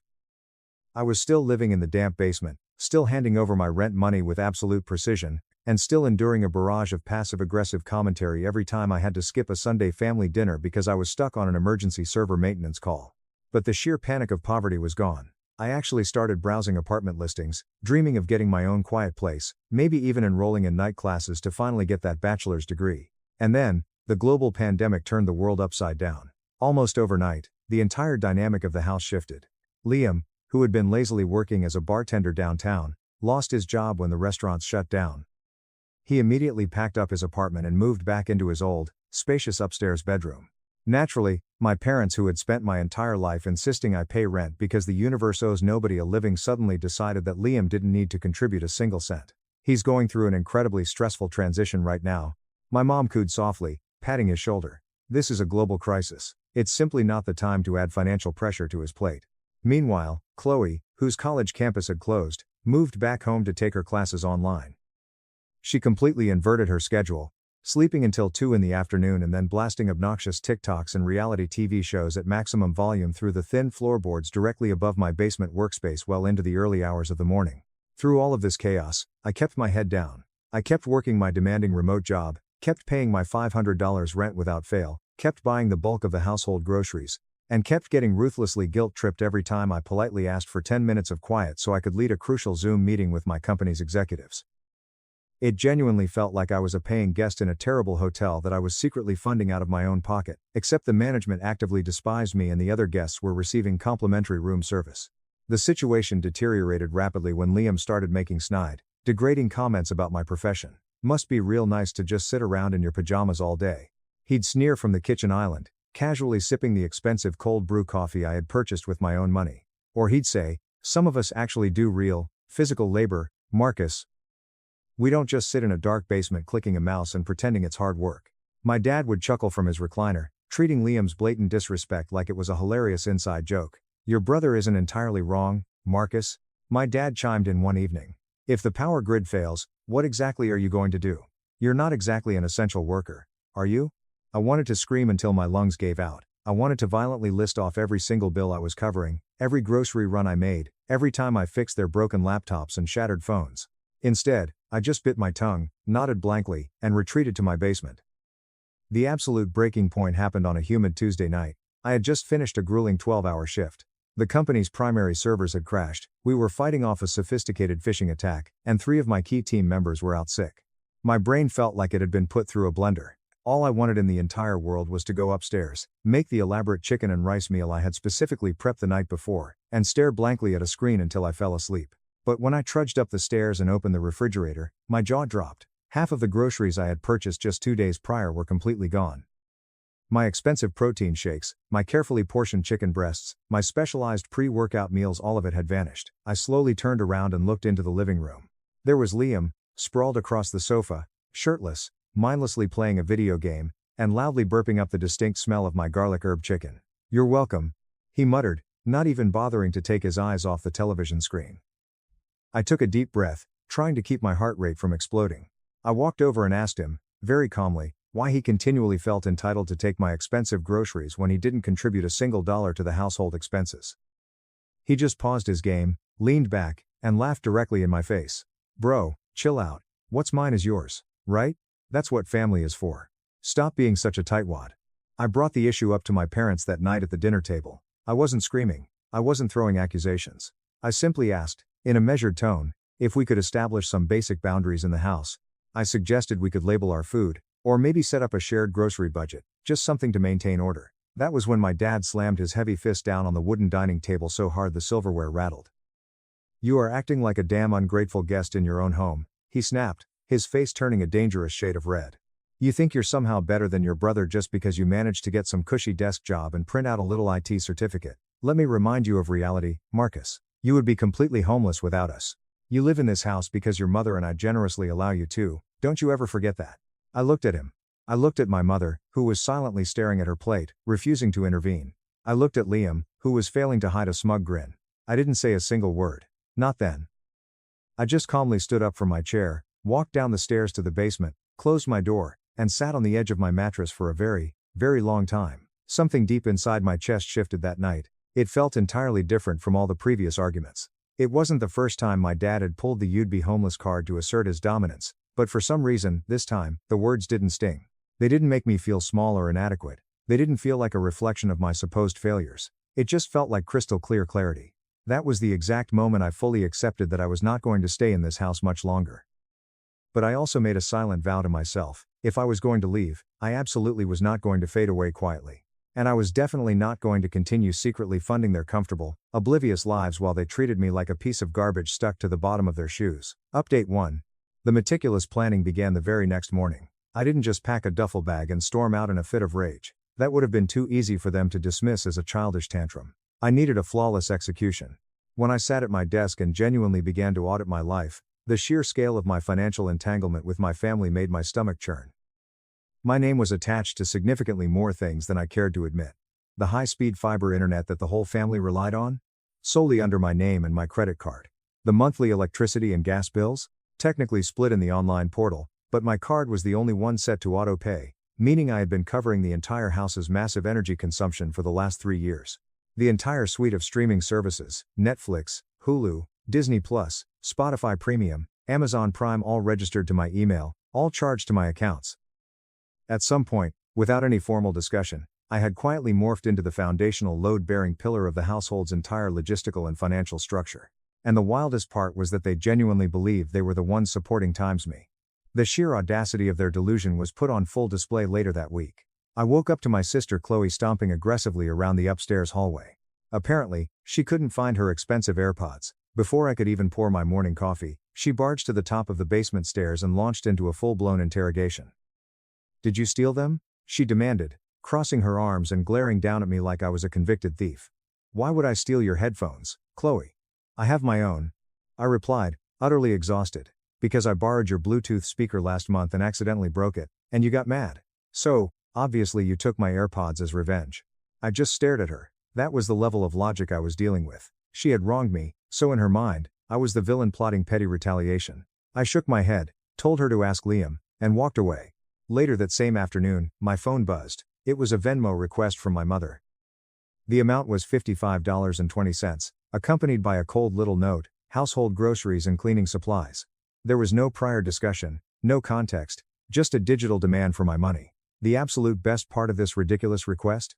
I had literally done a massive grocery run 3 days prior, spending $95 of my own hard-earned money on essentials: eggs, milk, chicken, toilet paper, laundry detergent, stuff that absolutely nobody thanked me for, and stuff I watched evaporate into Liam's stomach in record time.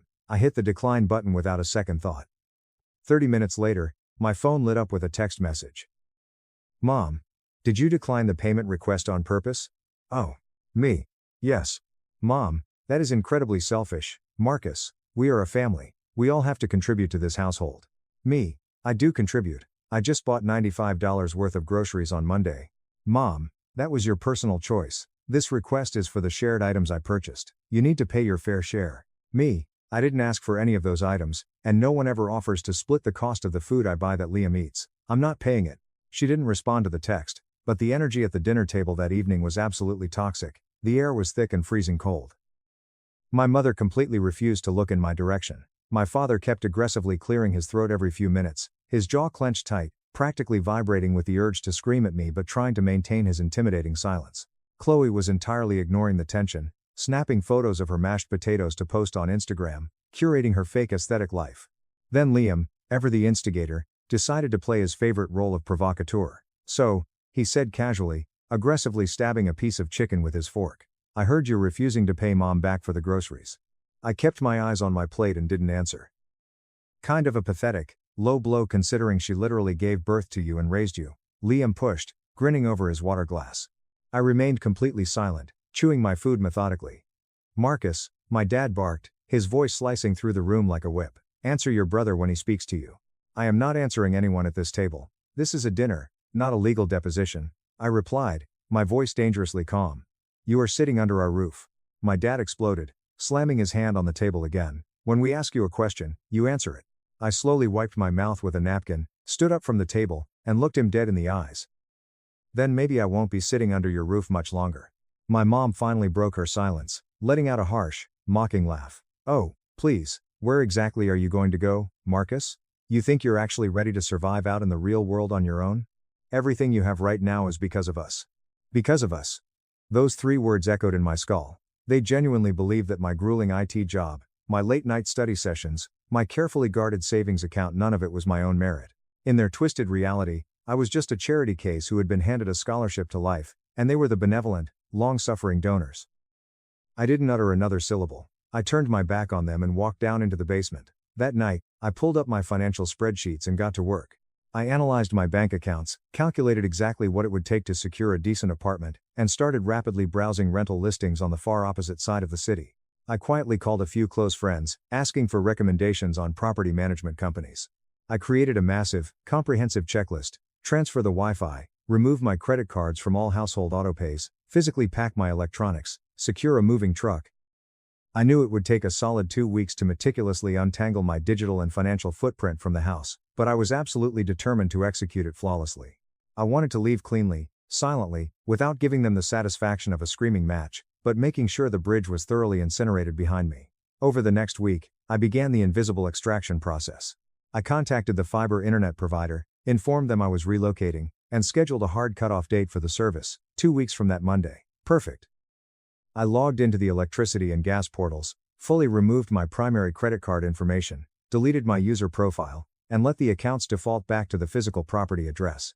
My dad would eventually receive a massive paper bill in the mail. He could figure it out. Meanwhile, life upstairs carried on in blissful, ignorant entitlement. Liam continued to raid my remaining groceries. Chloe permanently borrowed my backup power banks. My mom sent me yet another Venmo request, this time for $28.50 for cleaning supplies. I let it sit in the pending folder, entirely ignored. Then came the catastrophic boiling point. It was a Thursday evening. I had been trapped in back-to-back virtual meetings since 8 a.m. When I finally emerged from the basement to grab a glass of water, I noticed something deeply unsettling. There was laughter coming from the kitchen. It wasn't normal laughter. It was that strange, conspiratorial, fake family joy that only ever surfaced when they were collectively gossiping about someone else's misery. My dad was sitting at the head of the island counter, grinning from ear to ear. Liam was leaning against the fridge, scrolling on his phone and chuckling. My mom wore a deeply smug, satisfied little smile, and Chloe was whispering excitedly. As I walked into the kitchen, the laughter abruptly stopped. And then I saw it. Laying flat on the marble counter was a crisp, white envelope. It was torn open. My name was printed clearly on the front window, right next to the official logo of my corporate employer. It was my quarterly bonus and updated salary pay stub. They had intercepted my mail, physically torn it open, and read it. I froze in my tracks. My chest tightened so violently I could barely draw breath. My heart started thudding with that heavy, sickening rhythm that hits when you realize your most sacred boundaries have been completely violated. Well, Marcus, my dad said, leaning back in his stool, his eyes gleaming with greedy satisfaction. You certainly didn't bother to tell us you were pulling in that kind of money now. I looked at him, then down at the brutally opened envelope, and then back at him. My mind was completely blank with fury. Seeing as your financial situation has vastly improved, my dad continued, crossing his arms, maybe it's time you start paying a much higher, fairer share of the rent around here. We're all struggling to keep this house afloat, you know. I slowly turned my gaze to my mother. You opened my private, federally protected mail. She had the absolute unmitigated audacity to simply shrug her shoulders. Oh, calm down. It came to our house address. It had our last name on it. We were just curious. Yeah, bro, relax. Liam chimed in, scoffing. It's not like we hacked into your bank account and stole the cash. Stop being so dramatic. You crossed a massive line, I said, my voice dropping to a terrifyingly quiet, hard register. Oh, stop with the dramatic victim routine. My dad snapped, his faux-friendly demeanor instantly vanishing. We have housed you, fed you, and supported you for your entire life. You think you can just live under my roof and keep financial secrets from us now? I took a slow step backward. My fists were clenched so tightly my knuckles were bone white. But I wasn't shaking with rage. I was filled with something infinitely deeper, something intensely final. This was the point of no return. They had explicitly invaded my privacy, laughed at my professional success, and were now blatantly using it as ammunition to extort more money from me. That was the exact second the master plan fully solidified in my mind. I wasn't just going to leave. I was going to take every single ounce of comfort, convenience, and financial stability I had provided them, and I was going to rip it out from under their feet like a magician pulling a tablecloth. I didn't raise my voice. I didn't engage in their pathetic argument. I simply relaxed my fists, gave a slow, deliberate nod, and said, "Okay." They all stopped and stared at me, visibly confused by my complete lack of resistance. "What exactly does okay mean?" my mom asked, her smug smile faltering slightly. "It means you're absolutely right," I said softly, stepping backward toward the basement door. "I shouldn't keep any more secrets from you." And then I turned around and walked down the stairs. What I didn't tell them in that moment was that I had already found a beautiful, quiet apartment. I didn't tell them that I had already signed the lease electronically earlier that morning. I didn't tell them that in exactly 3 days, I was moving out forever, and I was taking every single digital and financial thread I owned with me. When the utilities started bouncing, when the fridge ran empty, when their beloved Amazon Prime deliveries halted, they would realize exactly what my silence meant. But I wasn't done yet. Because there was one final, devastating piece of the puzzle I was going to uncover before I vanished. I didn't sleep a single wink that night. I lay flat on my back on my miserable basement mattress, fully clothed, staring blankly up at the exposed pipes on the ceiling. The dull, rhythmic hum of my server fan was the only sound keeping me company. My brain was trapped in an endless loop, replaying my dad's greedy smirk, Liam's mocking laugh, and the sight of my torn open mail sitting on the counter like a communal piece of trash. There was a crushing heaviness in my chest, not sadness, but an ancient, bone-deep exhaustion. I had spent nearly 3 decades shrinking myself to keep the peace, acting as the designated emotional sponge and financial safety net. They had relentlessly chipped away at my soul until there was barely anything left, and now, they wanted to consume the rest. I had exactly 3 days to execute the extraction. The apartment I had secured was a modest, second-floor one-bedroom unit on the far edge of the city. It wasn't a luxury penthouse, but it had large windows, pristine hardwood floors, and most importantly, an ironclad lock on the door that only I held the key to. No more damp concrete. No more passive-aggressive stomping on the ceiling. No more forced family dinners designed to tear me down. But I couldn't just casually pack my boxes and walk out the front door. If they sensed even a hint that I was escaping, they would actively sabotage the process. They would suddenly invent massive household emergencies.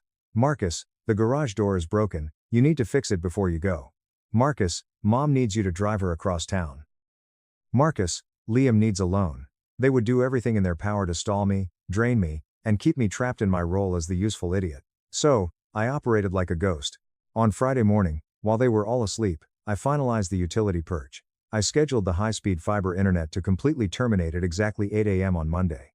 I permanently canceled the entire suite of streaming services: Netflix, Hulu, Disney+, Spotify, HBO Max. I went into every single account settings page and clicked sign out of all devices. They wouldn't even realize what was happening until they tried to load a movie on Sunday night and hit a massive paywall. I completely revoked the autopay mandates on the home's electricity, water, and natural gas portals. I redirected my massive Amazon Prime account to default to a secure locker hub near my new apartment.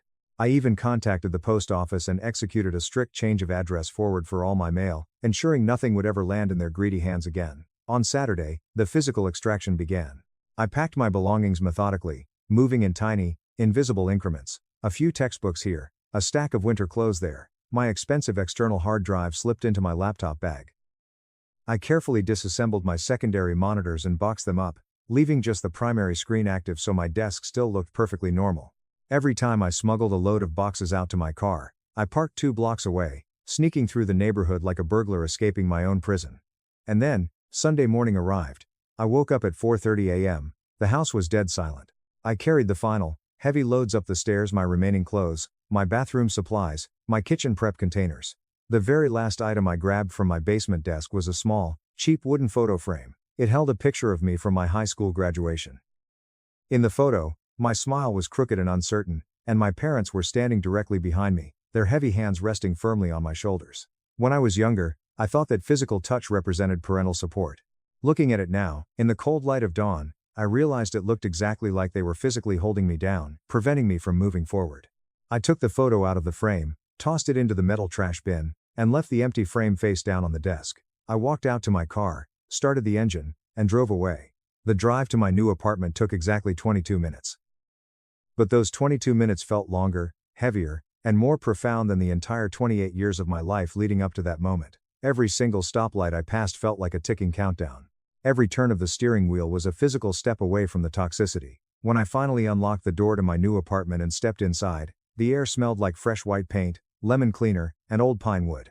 The large furniture I had ordered wasn't scheduled to arrive until Tuesday, so for the first 2 days, it was just me, a pile of cardboard boxes, and a premium air mattress I had purchased. But the silence. The silence was absolutely intoxicating.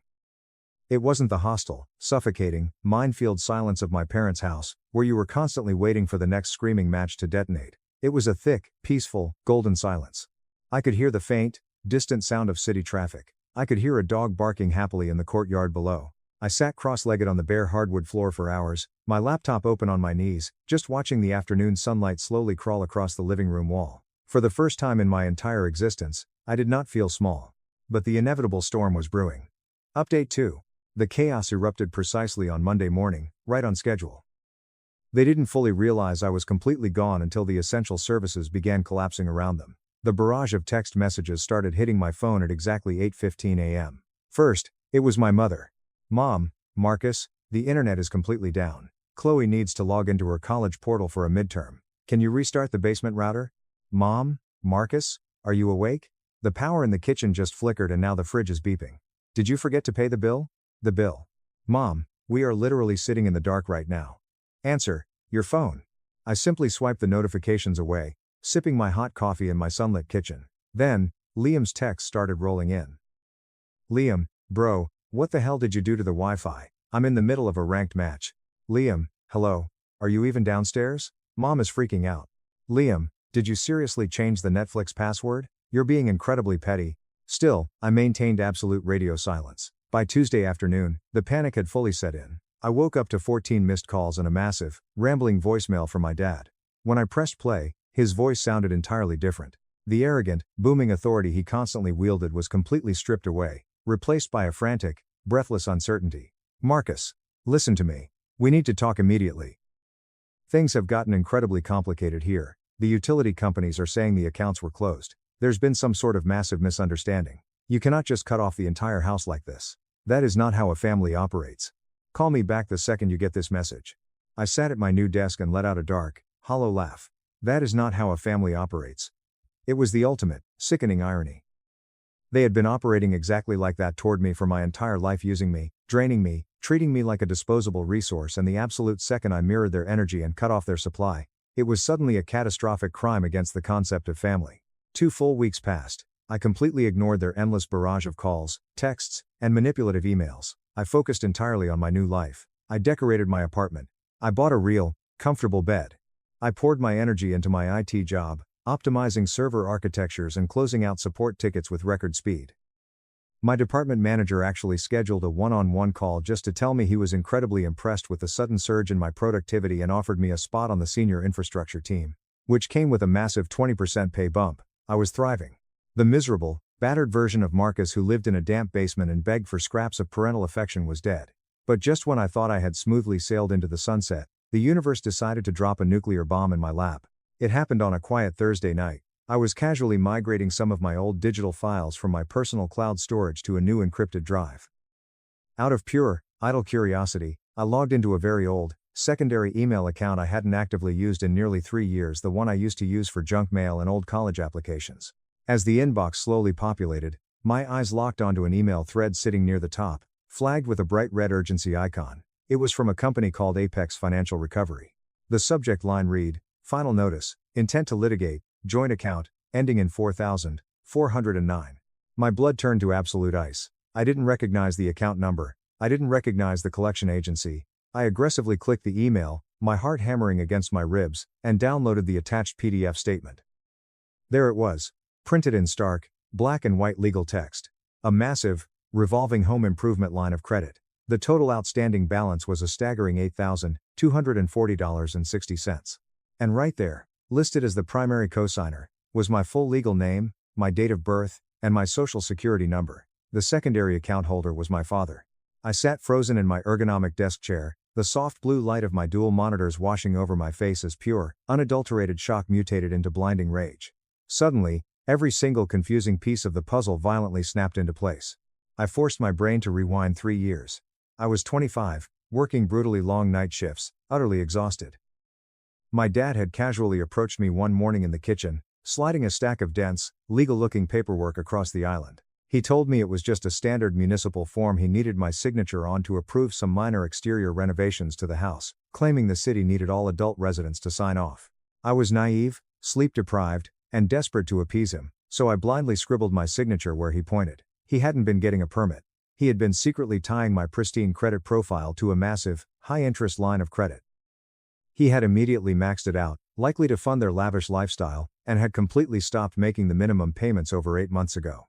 The collection agency had been aggressively emailing this old inbox because I had long since changed my primary contact info.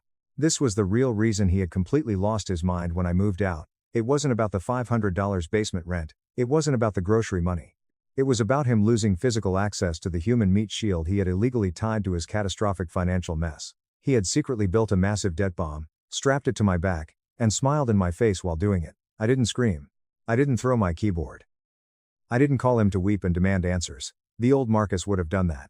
The new Marcus was a highly trained systems administrator who specialized in dissecting complex problems and aggressively neutralizing threats. I immediately went to work. Step 1. I pulled my comprehensive, 3-bureau credit report. There it was, a massive red stain dragging my excellent credit score down into the dirt. A severely delinquent $8,240.60 account. Step 2. I picked up my phone and called Maya, a friend from my old warehouse days who had since graduated law school and worked in consumer advocacy and financial litigation. I calmly explained the entire situation, sending her the PDFs over a secure link. Maya was silent for a long moment. "Marcus, this is textbook financial abuse," she said, her voice dead serious. "It happens constantly in toxic families. Is it technically illegal? It's a massive gray area because your physical signature is on the document, even if it was obtained under entirely false pretenses. But here is exactly what we are going to do. We are going to file a massive, aggressive fraud dispute with all 3 credit bureaus. We are going to place a hard security freeze on your entire identity. And we are going to force the original creditor to launch a full internal investigation into the origin of the debt." "Will that affect him?" I asked, my voice terrifyingly calm. "Oh, absolutely," Maya replied, a hint of vicious satisfaction in her tone. "If you formally dispute your liability and flag the account as deceptive, the creditor will immediately shift the entire legal and financial burden squarely onto the secondary holder, your father. They will freeze his remaining assets, tank his personal credit score into the abyss, and come after him for the full balance immediately." "Good," I whispered. "Let's burn it down." I spent the next 48 hours compiling a devastating dossier of evidence. I gathered every single bank statement proving I had never received or benefited from a single dollar of that $8,000 credit line. I drafted a sworn, notarized affidavit legally, stating I was intentionally misled regarding the nature of the financial documents I signed. I submitted the massive packet to the credit bureaus and the collection agency via certified mail. But I realized I wasn't quite finished. If we were playing scorched earth, I was going to salt the fields. I logged into the tax preparation software I had used to generously help Liam file his taxes 2 years prior. My email was still the master recovery account. I could see that Liam had an unfiled draft return sitting in the system for the previous tax year. He hadn't reported his massive cash tips from his bartending job. He had been bragging about dodging taxes for months. I didn't hack his account, I just used the public, anonymous IRS tip line to submit a highly detailed report regarding a specific bartender failing to declare substantial cash income at his specific former place of employment. Let the federal government deal with the golden boy. Then, I meticulously scrubbed myself from every remaining emergency contact list, medical portal, and school registry tied to my family. I was a ghost. The inevitable physical confrontation finally occurred 2 weeks later. I was walking back to my apartment building on a Friday evening, carrying 2 heavy bags of groceries. As I approached the front steps, a silver SUV aggressively swerved to the curb. The door flew open, and my dad stepped out. He looked absolutely terrible. His face was pale, his eyes were bloodshot, and the arrogant, untouchable aura he usually projected was completely shattered. "Marcus," he barked, marching toward me, though his voice lacked its usual booming power. "We need to talk right now." I stopped on the concrete steps, placing my grocery bags down. I didn't flinch. I just stared at him with absolute, freezing indifference. "You think you can just play these sick little games?" he demanded, pointing a trembling finger at my chest. "I just got a certified letter from the bank. They froze my checking account. They are demanding $8,000 in full. What the hell did you tell them?" "I told them the exact truth," I replied, my voice perfectly level. "I told them I was fraudulently misled into co-signing a massive credit line that I never benefited from." "We are your family," he screamed, his face turning purple, spit flying from his lips. "You don't sick the damn credit bureaus on your own father. I put a roof over your head. You wouldn't have survived without me." "No," I said, taking one deliberate step down the stairs, forcing him to physically step back. "You wouldn't have survived the last 3 years without times me. You used my name, my credit, and my paycheck to fund your pathetic, fake wealthy lifestyle, and when I finally stopped bleeding myself dry for you, you panicked. His jaw dropped. He literally had no response. For the first time in 28 years, the great, terrifying patriarch was completely speechless. "Do not ever come to my home again," I said softly. "If you do, I will call the police, and I will hand them the rest of the documentation I have regarding your financial activities." I picked up my groceries, walked up the stairs, went inside, and locked the heavy deadbolt. I didn't look back. A month later, the final verdict arrived in my mailbox. The credit bureaus had completely sided with my dispute. The fraudulent account was permanently wiped from my credit profile, my score skyrocketed back to the high 700 CES, and the entire $8,240.60 debt, along with massive penalty fees, was legally chained exclusively to my father's name. As a final act of closure, I logged into the old shared Google Drive folder that I used to manage for the family. I deleted every single photo, tax document, and recipe. I created one single, master folder and titled it Contributions. Inside, I uploaded hundreds of PDFs, every grocery receipt I had ever paid, every Venmo transfer I had sent, the $500 rent receipts, and finally, a screenshot of the official credit dispute resolution completely absolving me of his secret debt. I left a single text document in the folder. It read, "This is everything I sacrificed for this family. I used to think love was something I had to continuously purchase from you. I now realize you were just bankrupt, and I am done paying your debts. Do not ever contact me again."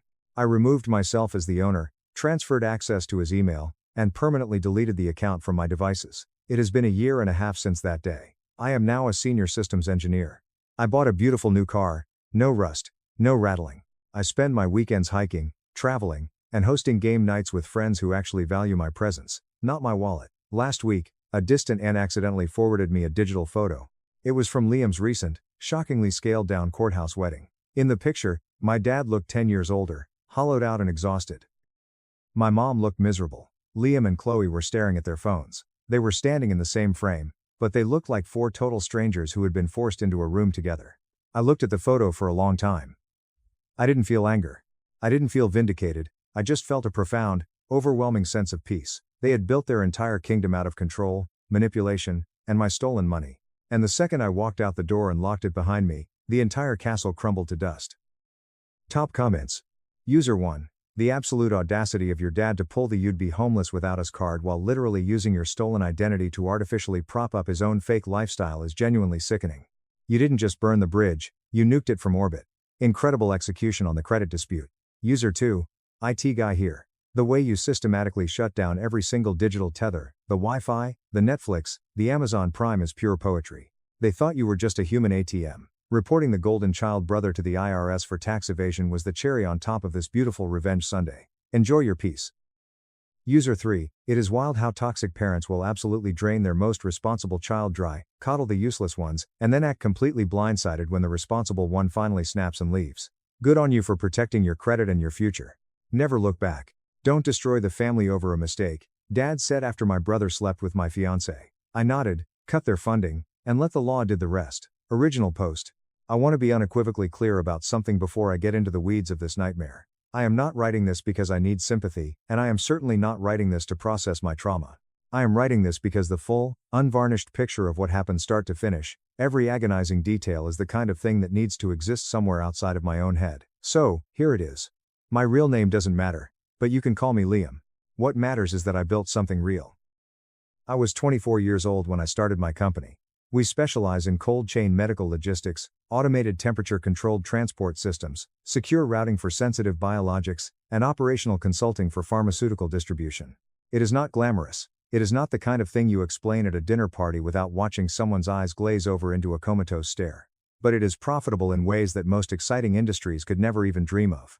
I had spent 3 grueling years after college working a soul-crushing warehouse job during the day, while doing inventory audits for a small medical supplier on nights and weekends. I saved exactly $6,000. I knew one guy with a regional pharmacy operation who needed better cold storage sourcing and couldn't afford a full vendor relationship. I became that vendor for him. Then I became that for 3 more like him. Then I hired someone. Then 2 more people. Then I stopped counting employees and started counting multi-state contracts. By the time I was 29, the business was pulling 7 figures annually. By 32, which is where this story truly begins, I had 22 full-time staff members, active contracts across 4 states, and a pristine reputation in a highly lucrative niche industry. I didn't take shortcuts. I didn't take venture capital investors who wanted board seats and control. I owned it completely, And I ran it the exact same way I built it, carefully, methodically, and without making unnecessary noise. The money changed things for my family. It happened gradually at first, and then all at once. My father, Arthur, had retired from municipal contracting the year I turned 27. He had done fine for himself over the decades, but retirement thinned their financial margins incredibly quickly. My mother, Helen, did part-time administrative work for a local real estate office. It was enough to keep her busy, but nowhere near enough to cover their actual living expenses. When my business started producing real, life-altering money, I didn't make a massive production out of helping them. I just quietly did it. Arthur needed a new truck because his transmission blew. I handled it. The roof and the kitchen in their aging house had been falling apart for a decade. I had them completely gutted and renovated. Small things at first, then much bigger ones. The biggest one was the house itself.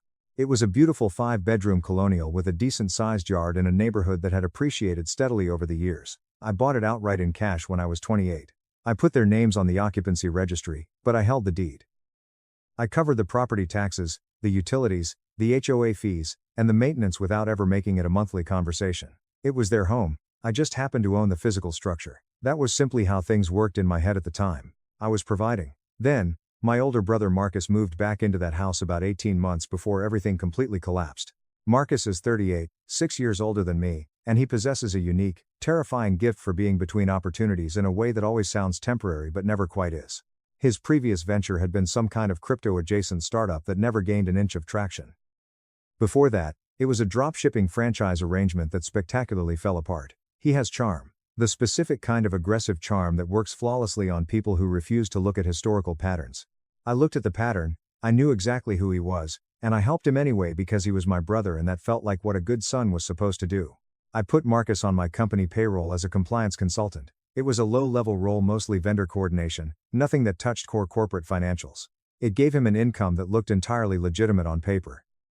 In exchange, he had access to secondary vendor accounts and a company credit line meant strictly for minor operational purchases.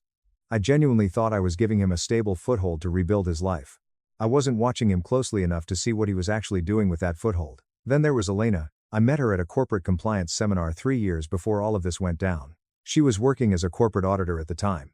She was a phenomenally sharp dresser, impeccably good at reading rooms, and incredibly comfortable navigating conversations that other people found intimidating or difficult. We were in the same breakout session.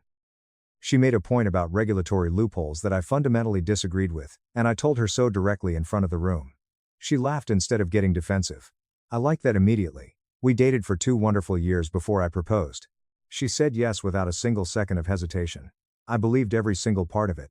8 months into our engagement, she abruptly left her auditing job and started describing her new work as independent consulting. The details were always incredibly vague whenever I asked. Client confidentiality, she would say. I'm still getting the LLC established, it's complicated. I let it go because my business was in a massive expansion phase, I was working 80-hour weeks, and I trusted her completely. That trust was a fatal error. The wedding was exactly 4 months out. The luxury venue was booked. The massive deposits were paid across the board. We had Sunday dinners at my parents' house every single week. Elena and my mother Helen got along famously. Marcus was always making the table laugh with his exaggerated stories. Arthur was always topping up everyone's wine glasses. Everything looked exactly like it was supposed to look. It was the perfect family portrait. I came home early on a random Tuesday afternoon. A massive client meeting had been abruptly cancelled, so I decided to take the rest of the day to decompress. Marcus's truck was parked in my driveway, which wasn't entirely unusual. He stopped by the house regularly to drop off paperwork or grab a beer. I didn't think anything of it. I unlocked the front door, stepped inside, heard a specific kind of sound, and stood completely still in the foyer for a second while my brain desperately tried to catch up with what my ears were telling it. Then, I walked down the hardwood hallway toward the master bedroom. The door was open about 3 inches. I pushed it the rest of the way open and stood silently in the doorframe. I have replayed that exact moment in my head 1,000 times since it happened. What I saw in that room didn't break me. What actually broke me was what happened in the 2 hours immediately after. Specifically, what my own parents chose to say to me before I even had time to breathe through the shock. Elena saw me first. She went completely, terrifyingly still. It wasn't the stillness of genuine shock or panic, it was the stillness of rapid, cold calculation. Marcus turned over slowly, looking exactly like a man who had already started running the mathematical probabilities of his survival before he had even fully registered that I was standing there. Neither of them spoke a single word, neither did I. I stood in that doorframe for what felt like an eternity, but was probably only 5 seconds. And then, I said quietly, without raising my voice even a fraction of a decibel, "Get out of my house." That was it. I turned around, walked into the kitchen, and sat down at the marble island. Marcus was dressed and sprinting out the front door in under 2 minutes. On his way through the kitchen, he actually slowed down, looked me dead in the eye, and said the most pathetic sentence I have ever heard. "Bro, it just happened." Like those 4 utterly meaningless words were going to magically fix the universe. I didn't look at him. I didn't respond. I kept my eyes locked on the countertop until I heard the front door slam shut and his truck engine roar to life in the driveway. Elena took a little longer. She eventually came to the kitchen doorway, fully dressed, her eyes artificially red, and said, "Liam, I can explain this." I looked up at her and said, "No, you really can't." She stood there for another agonizing 30 seconds, waiting for me to scream, to cry, to throw something, to say literally anything else. I didn't. So, she left. I sat at that kitchen island for 20 minutes without moving a single muscle. No music, no television, just the hollow sound of the house settling around me. I wasn't in shock, exactly. It was more like the deeply unsettling feeling of a massive calculation finally completing in my head. It was like some buried part of my subconscious had suspected this answer for months and had just been violently handed the empirical confirmation. Then, my cell phone rang. It was my mother. That caller ID alone told me absolutely everything I needed to know about the very first phone call Marcus made from his truck as he peeled out of my driveway. He hadn't called her to cry or apologize. He had called her to get ahead of the narrative. And my mother, Helen, who had eaten dinner at my table every Sunday for years, who had hugged Elena and called her a daughter, opened the conversation with these exact words, "Liam, please. It was a mistake, he's your brother." I didn't reply. I pressed end and set the phone face down. Arthur called exactly 4 minutes later. My father's opening line was much more considered, like he had taken the time to think about the psychological framing. "Son, don't do something rash that destroys this family over one bad decision. Think about what we've built together." That word. Together. I sat in the deafening silence of my kitchen and let that word bounce around in my skull. What exactly had we built times together? The logistics business was entirely mine. Every contract negotiated, every employee hired, every agonizing decision made at 5 a.m. before anyone else in the world was awake, that was me. The house they lived in was mine. The truck parked in my father's garage was mine. The luxury kitchen my mother cooked in every Sunday had been completely gutted and rebuilt using my money. The steady stream of income that funded every single comfortable, insulated corner of all their lives came from exactly one source: me. And yet, the absolute second the people they had chosen to protect over me got violently exposed, suddenly it was a shared structure. Suddenly, there was a together that I apparently had a moral obligation to preserve. Update 1. I didn't sleep a single second that night. Elena came back around 10 p.m. I unlocked the door and let her in solely because I wanted to hear her talk. I wanted to see the exact mechanics of her lies. She gave a long, beautifully rehearsed explanation. She talked about the distance in our relationship due to my work hours. She talked about her profound loneliness. She claimed Marcus had aggressively pursued her. She swore it had only been going on for a few months and that it meant absolutely nothing. The words flowed out of her mouth in that specific, polished way that only happens when someone has been preparing a speech in their head for much longer than the crisis they are currently using it for.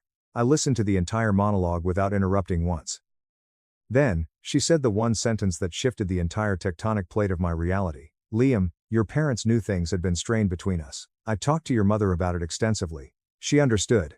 She said it like it was a softening detail, like it would somehow help her case. Helen had known Elena and Marcus had been spending significant time together alone. She had known the relationship was supposedly strained, and she had said absolutely nothing to me, not once, not a single solitary word across dozens of Sunday dinners, casual weekly phone calls, and 100 different opportunities to say something.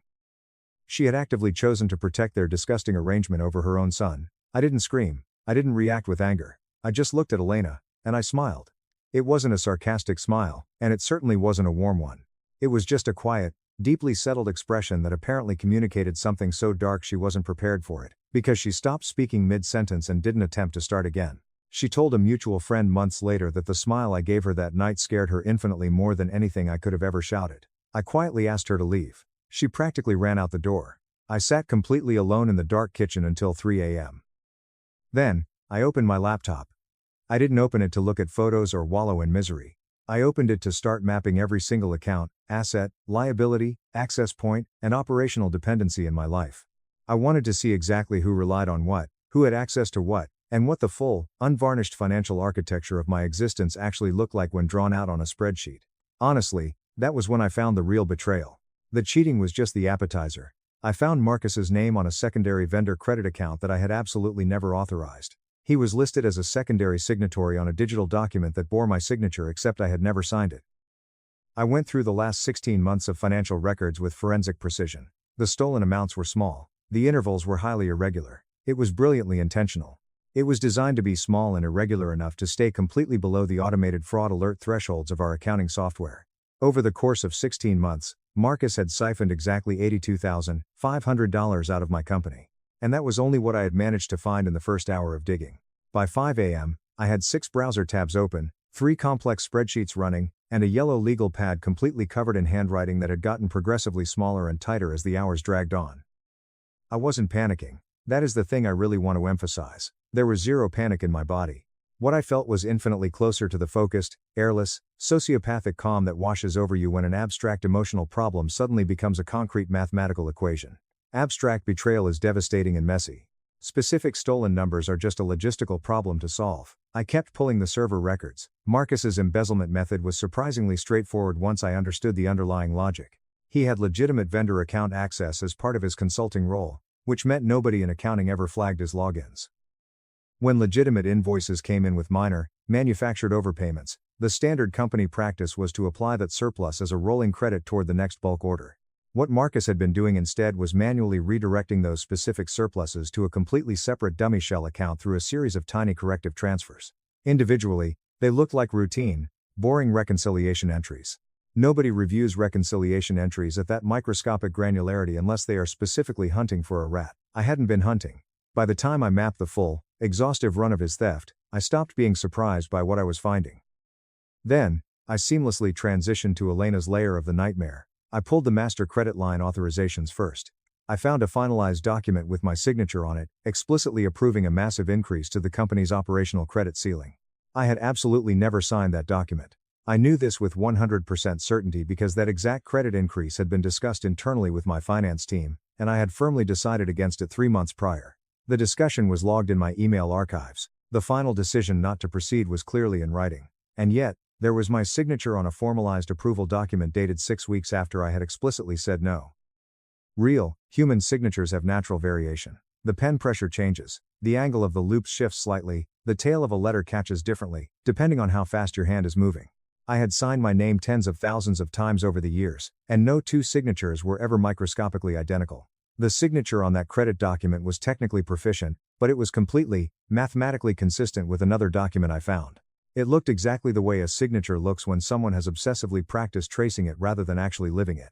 The second forged document I uncovered made my blood run entirely cold.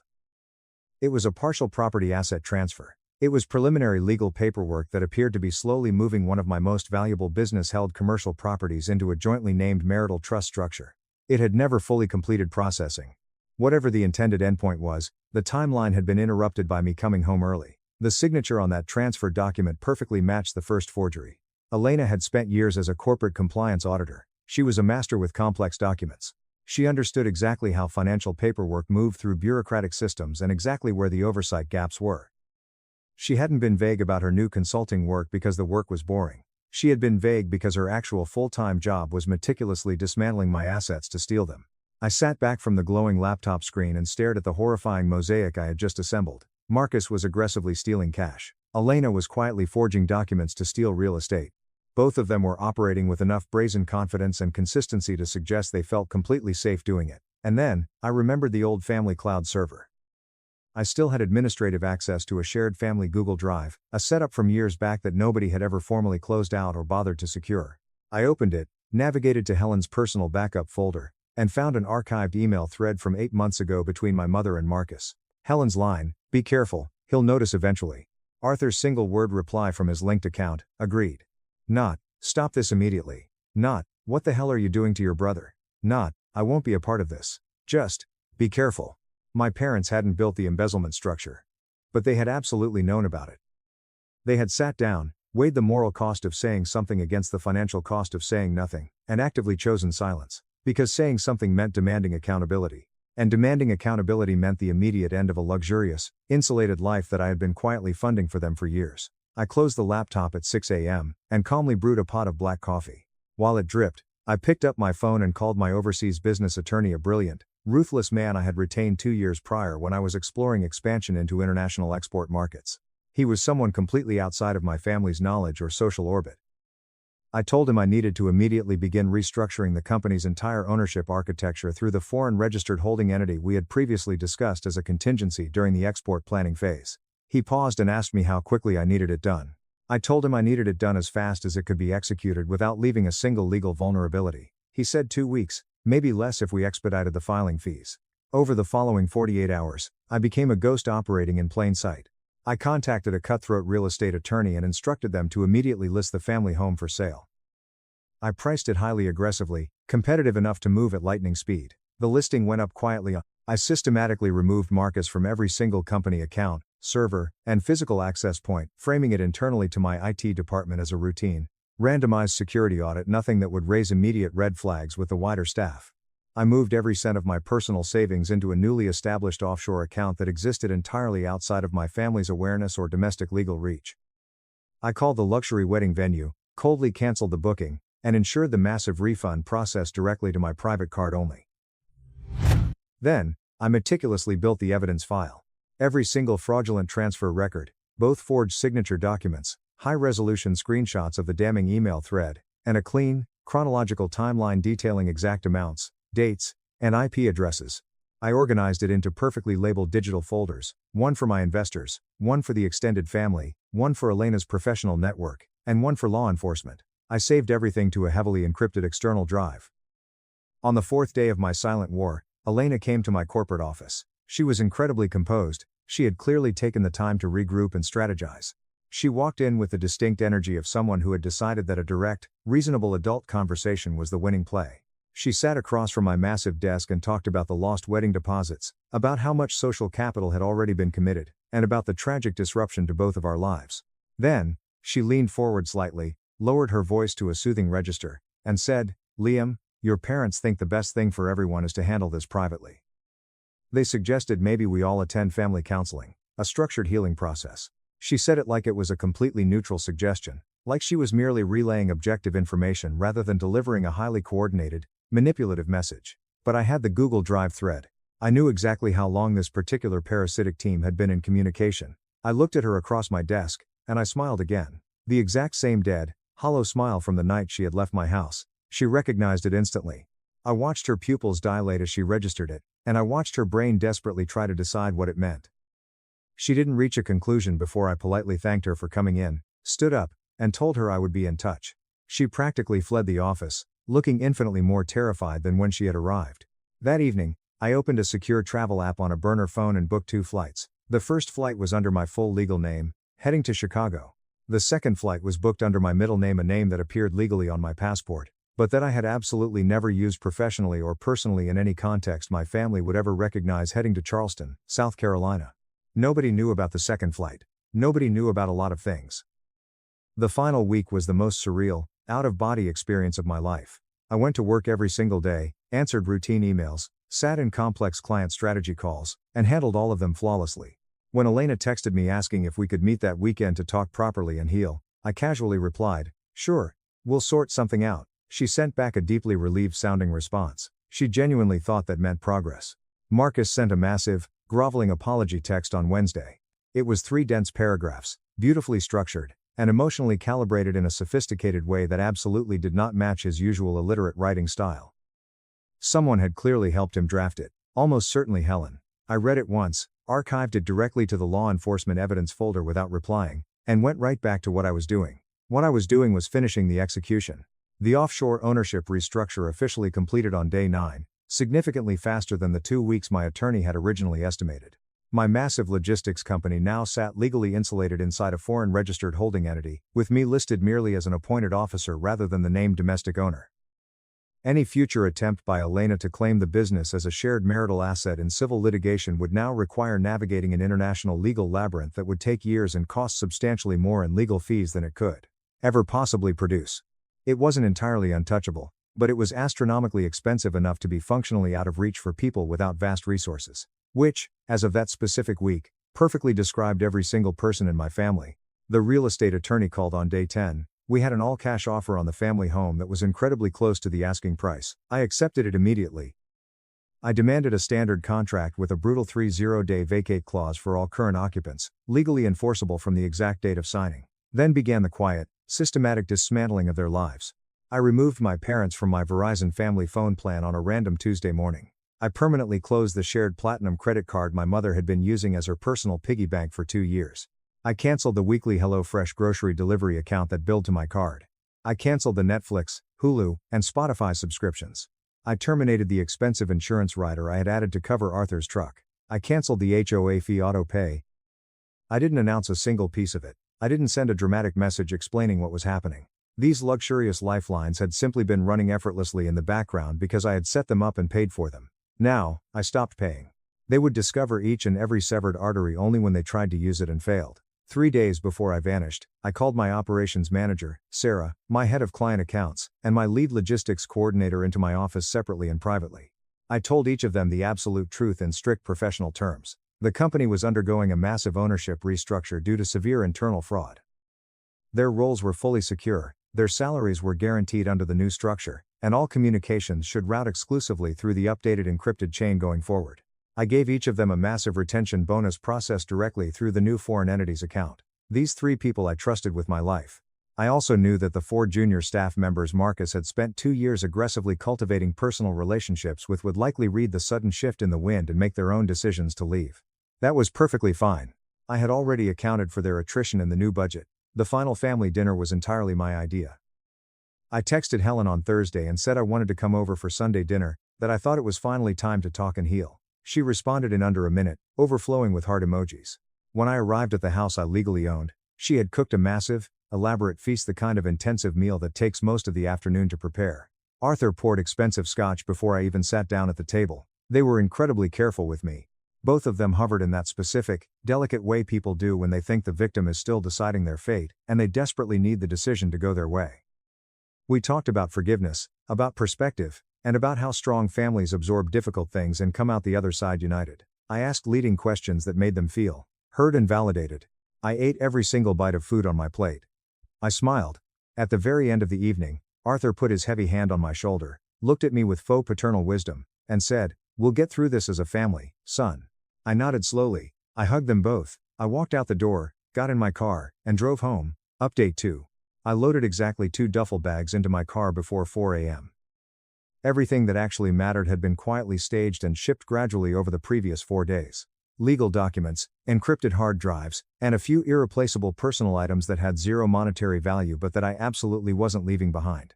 The rest of the house, the expensive furniture, the electronics, the art, I left exactly as it was. The dishes were clean in the sink, the lights were off, and absolutely nothing was staged to look like a permanent departure. I drove to the airport in the pitch dark and caught the first flight to Chicago under my legal name.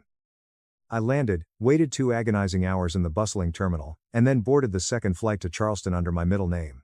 I was heading to a colleague's private guest house, arranged entirely through a secure channel that had zero connection to anyone in my family's social or professional world. Nobody had that contact. Nobody knew that name was on a boarding pass. By the time the sun was fully up and shining over the Atlantic, I was completely gone. They figured it out in fragmented pieces, which I imagine was infinitely worse than finding out all at once.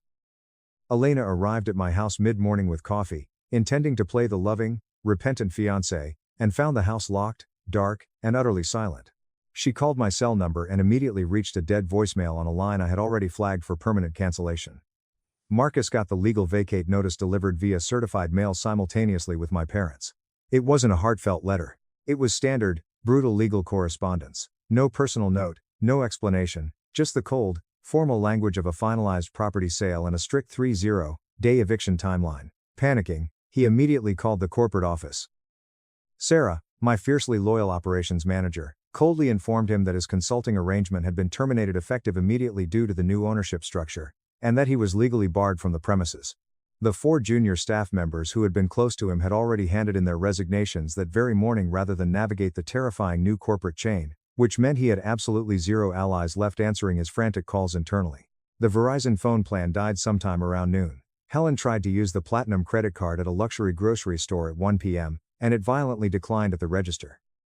She tried to call my number 17 times over the course of the afternoon from a borrowed phone.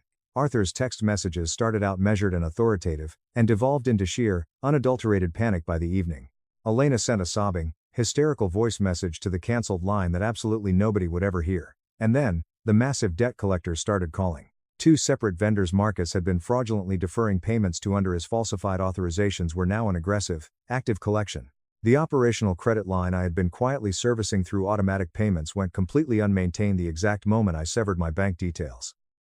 And commercial credit lines do not wait patiently. They escalate ruthlessly. By the end of the first week, the collection calls to Marcus were daily. By the end of the second week, they were constant, threatening, and legally binding. Arthur and Helen, who had absolutely never managed the massive financial obligations attached to a luxury property they technically didn't own, had zero framework for what was happening to them, or how to stop the bleeding. I know all of these details because my loyal friend Priya told me later, but that comes after I landed, settled into the beautiful Charleston guest arrangement, made a cup of coffee, and opened my laptop. The master evidence folder sat on my desktop clean, meticulously labeled, and organized into 4 distinct weapons. Investors, extended family, professional network, law enforcement. I opened the law enforcement section first. My ruthless attorney had already drafted the formal criminal complaint. All I had to do was type 2 words to authorize him to file it. I read through the devastating document once, then replied to his email, "Do it." The formal criminal complaint hit the lead detective's desk on a Thursday morning. My attorney filed it with the full, unredacted evidence package attached: the fraudulent transfer records, the hidden reconciliation trail, the forged signature documents, the timeline, everything clean, chronological, and heavily annotated. When you hand financial fraud investigators a massive case that is already 90% built and gift-wrapped, they move with terrifying speed. By Friday afternoon, Marcus had received a terrifying phone call from a detective asking him to come down to the precinct for a conversation. By the following Monday, Elena had a certified letter from the exact same fraud department. I wasn't there to witness any of it. I heard about the panic firsthand, weeks later. At the time, all I knew was that the complaint had been officially filed, and that the brutal machinery of the justice system was now moving entirely on its own momentum. That was the whole point. I didn't need to stay and watch the explosion happen. I just needed to make sure the fuse was lit. The investor drops went out that same week. I had set up a secure Proton Mail alias months prior for dealing with paranoid overseas contacts. I used it now. Both of Elena's largest private investors received the exact same anonymous document, a 4-page forensic audit summary with the damning bank records attached. No emotional editorial, no narrative framing, just the cold, hard transfers, the shell account numbers, the dates, and the stolen amounts. It was clinical enough to look exactly like it had leaked from an internal corporate review rather than a personal vendetta. One investor forwarded it to his aggressive legal team within the same business day. The other called Sarah, who smoothly confirmed the company was undergoing restructuring and that an internal review had identified severe irregularities. That was all she legally had to say. It was more than enough. Their attorneys initiated a formal audit of Elena's consulting firm within the week. The extended family drop was infinitely more personal, and vastly more precise. I sent the forged signature documents and the embezzlement records directly to my Uncle David, my father's older, immensely wealthy brother. He was the kind of terrifying patriarch whose mere presence at any family gathering instantly dictated the tone for how everyone else behaved. He was respected in a way that Arthur had always quietly, bitterly deferred to. I also sent physical copies to 2 prominent cousins who had been at my engagement party, who had given tearful speeches, and who had looked me in the eye and told me they were so happy for me. I included a brief, polite note with each package. I have been advised by legal counsel to share this context with the family before the impending criminal proceedings become public record. I wasn't asking for their help. I wasn't framing it as a messy family dispute requiring their mediation. I was simply making absolutely sure that the people whose opinions carried the most weight in my parents' superficial world knew the full, unvarnished truth before the courts dragged it into the sunlight anyway. Uncle David stopped returning Arthur's desperate phone calls within 3 days. The cousins quietly, permanently withdrew from the massive family group chat. There were no screaming confrontations, no dramatic announcements, just absence. The specific kind of heavy, suffocating absence that arrives without any explanation and therefore cannot be argued with, bargained with, or managed. For Helen, who had spent decades meticulously maintaining the family's fragile social standing, that deafening silence was its own specific, agonizing punishment. The professional network drop on Elena was the quietest, and by far the most effective. Through a mutual, highly connected contact from my export expansion work, someone with zero personal connection to Elena, but a massive reach in corporate auditing and financial brokerage circles, I made absolutely sure her name was casually attached to the phrase criminal civil matter involving document forgery in all the right whispered conversations. I didn't need to distribute the documents myself. I didn't need to make unhinged phone calls. In elite professional networks built entirely on credentialed trust, Dark implication moves 10 times faster than documentation. Within 2 weeks, massive corporate doors were slamming shut in her face in ways she couldn't possibly trace back to a single source. Then, Marcus and Elena did exactly what I had mathematically predicted they would do. They violently turned on each other to save themselves. The absolute second Marcus understood that Elena's forged signatures could legally position him as a co-conspirator in a massive real estate theft rather than just a separate embezzler, he started aggressively distancing himself from her immediately and publicly. He told mutual contacts she had operated entirely independently, that he hadn't known a single thing about the forged documents, that the financial side had been entirely his own isolated situation, and that the two crimes were completely unrelated. Elena found out he was throwing her under the bus within days. Her immediate response was to scorch the earth. She told a mutual friend, someone she desperately trusted, and absolutely shouldn't have, about all the fund redirections, about the hidden vendor account transfers, and about the horrifying fact that she had known for months and stayed quiet because she thought they were leaving together. She actually said that last part out loud. They were leaving together. As in, the master plan had been for both of them to completely drain my life, steal my commercial property, and exit with as much of my empire as they could carry. I heard this through Priya weeks later, and I sat on the porch looking at the ocean for a long time.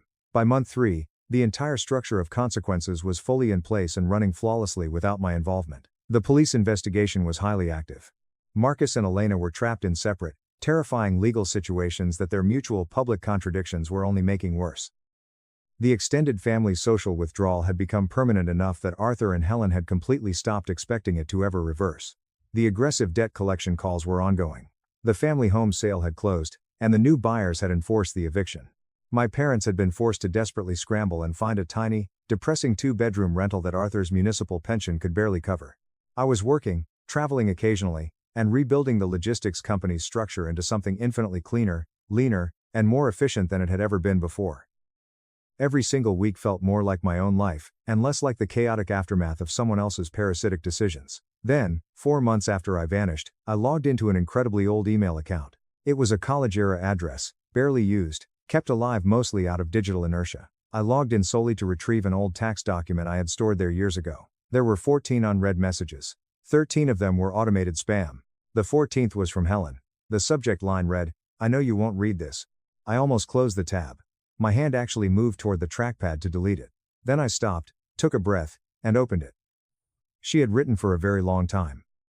I read every single word, and at the very end, after everything she said, after the brutal acknowledgement, the deep shame, and the highly specific honesty I had never expected from her, there were 3 words. I sat with them for 20 minutes. Then I made the final decision left to make in this entire saga. The email was massive. Helen had never been a person who wrote at length. Her texts were usually brief, her communication strictly functional. This was entirely different. She had clearly written it over multiple agonizing sittings, maybe over multiple days, because the emotional tone shifted slightly in places the way writing does when the author comes back to it after crying themselves to sleep and sees it differently in the cold morning light. She didn't justify a single thing. That was the very first thing I noticed. There was absolutely no architecture of excuse underneath the words, no careful positioning of blame toward Marcus or Elena to soften her own horrific role in it. She bluntly admitted she had known about the money. Not the full $82,500, not every single transfer, but she had known Marcus was actively taking from the business.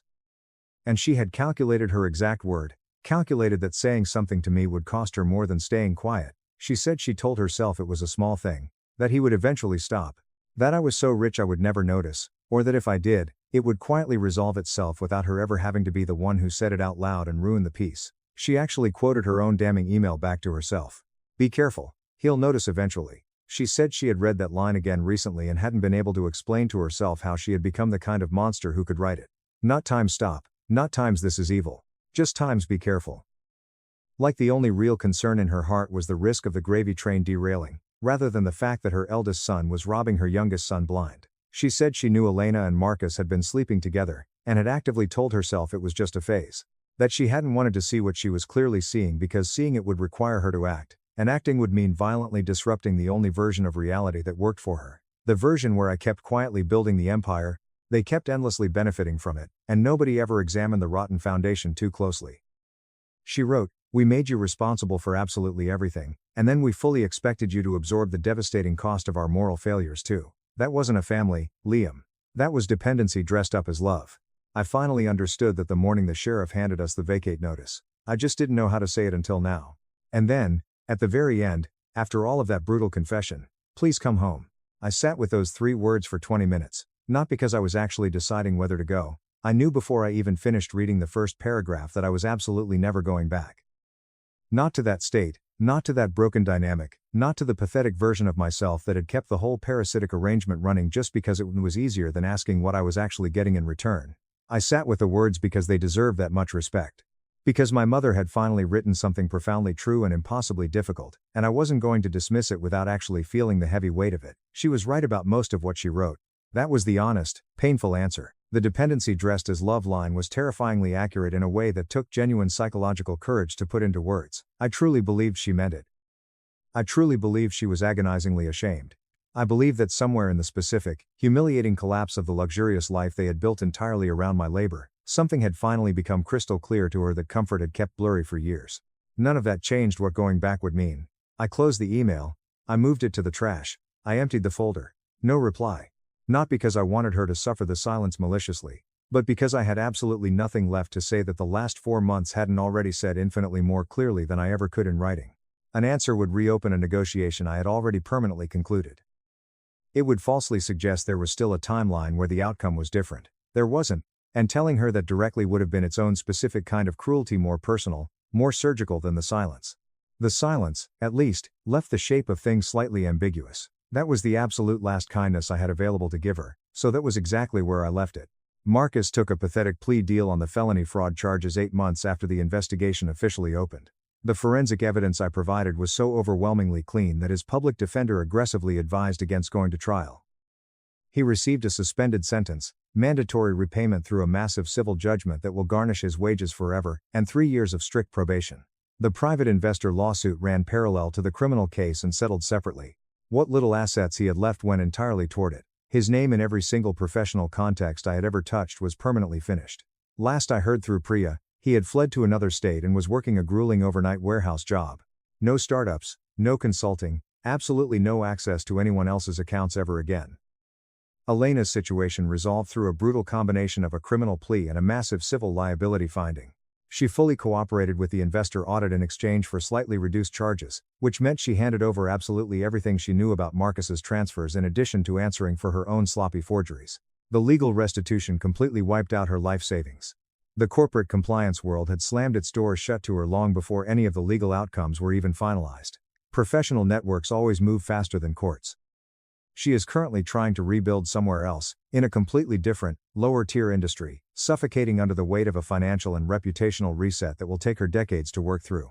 Arthur and Helen are still living in that depressing 2-bedroom rental. The wealthy social world they had moved through so easily for decades has contracted in the quiet, permanent way that happens when people withdraw without announcement.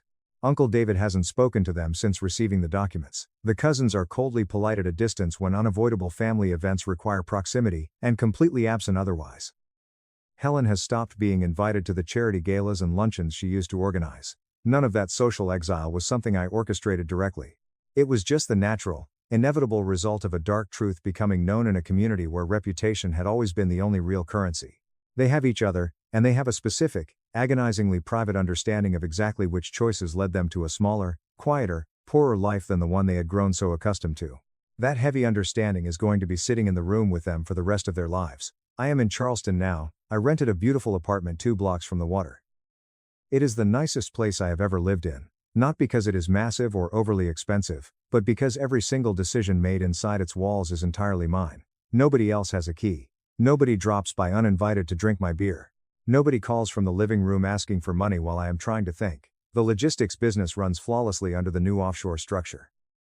The new operations director I hired has turned out to be vastly better at the day-to-day internal management than I ever was, which completely freed me up to focus on the high-level client relationships and expansion strategy I had been neglecting for years while I was too busy being everyone's personal financial infrastructure. I am 32. I work hard. I travel when the work calls for it. I am not in any rush to rebuild anything personal, not because I am irreparably damaged or closed off, but because for the absolute first time in a very long time, I am not operating from a massive emotional deficit. I am not giving more of myself than I have. I am not exhausting myself maintaining a fake version of reality that requires me to actively look away from what I am actually seeing. Priya texts occasionally. Nothing heavy, just the normal, casual back and forth of two people who have firmly established that they are on the same side of reality. That is more than enough for me right now. I thought, when I was sitting at that marble kitchen island at 3 a.m. running the financial map, that what I was building toward was revenge. I thought I wanted some deeply satisfying, explosive final act of destruction that would feel like cinematic justice when it finally landed. What it actually felt like was simply removal. I stepped out from under a massive, rotting structure I had been exhausting myself holding up for years. And the structure violently collapsed not because I actively demolished it with a sledgehammer, but because it had absolutely never been capable of standing on its own 2 feet. The collapse wasn't something I maliciously did to them. It was just the reality of what was always true, finally allowed to be visible to the world. Elena once told me my silence scared her infinitely more than anything I could have ever said. My mother's final email was the absolute last test of that theory. I deleted it, closed the laptop, made a cup of black coffee, stood at the massive window while it brewed, and watched the street outside doing its perfectly ordinary Tuesday morning things. A woman walking a golden retriever, a delivery truck idling at the corner, seagulls on a wire doing absolutely nothing in particular. Completely, beautifully ordinary. That was exactly the point. Top comments. User 1. The line dependency dressed up as love is one of the most chillingly accurate descriptions of toxic family dynamics I've ever read. Your mom didn't love you, Liam. She loved what you provided. The fact that she was willing to let your brother steal from you just so she wouldn't have to deal with the drama of confronting him tells you everything. You didn't ruin them. You just stopped being their shield. Good on you for getting out clean. User 2. I am a forensic accountant, and the way you handled that audit and the legal restructuring is pure, unadulterated poetry. Moving the assets to a foreign holding entity before dropping the hammer was a masterstroke.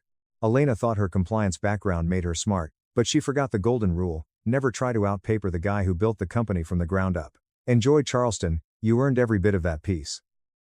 User 3, the fact that Marcus tried to throw Elena under the bus the second the heat came down, and she immediately retaliated by admitting they were going to drain you and run away together.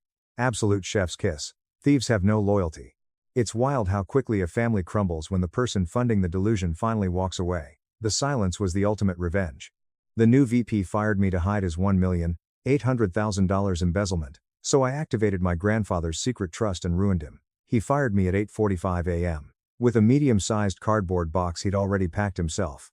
I smiled, picked it up, and walked out without a single word of protest.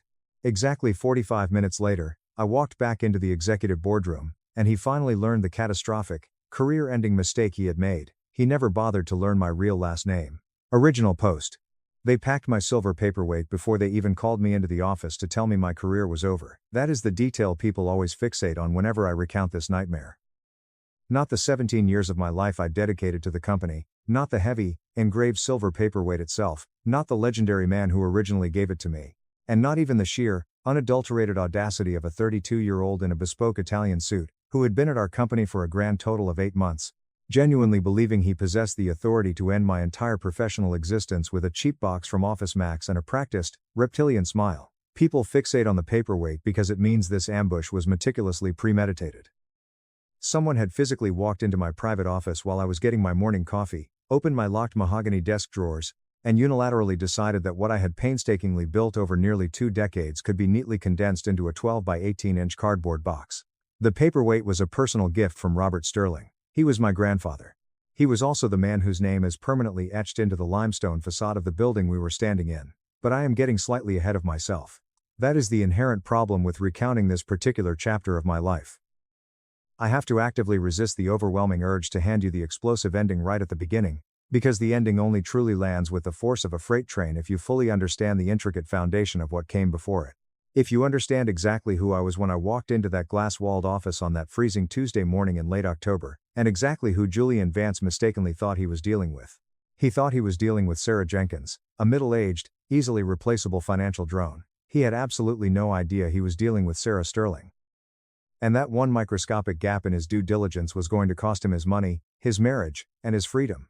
I had been the director of financial operations at Sterling Industries for 17 years when the axe supposedly fell.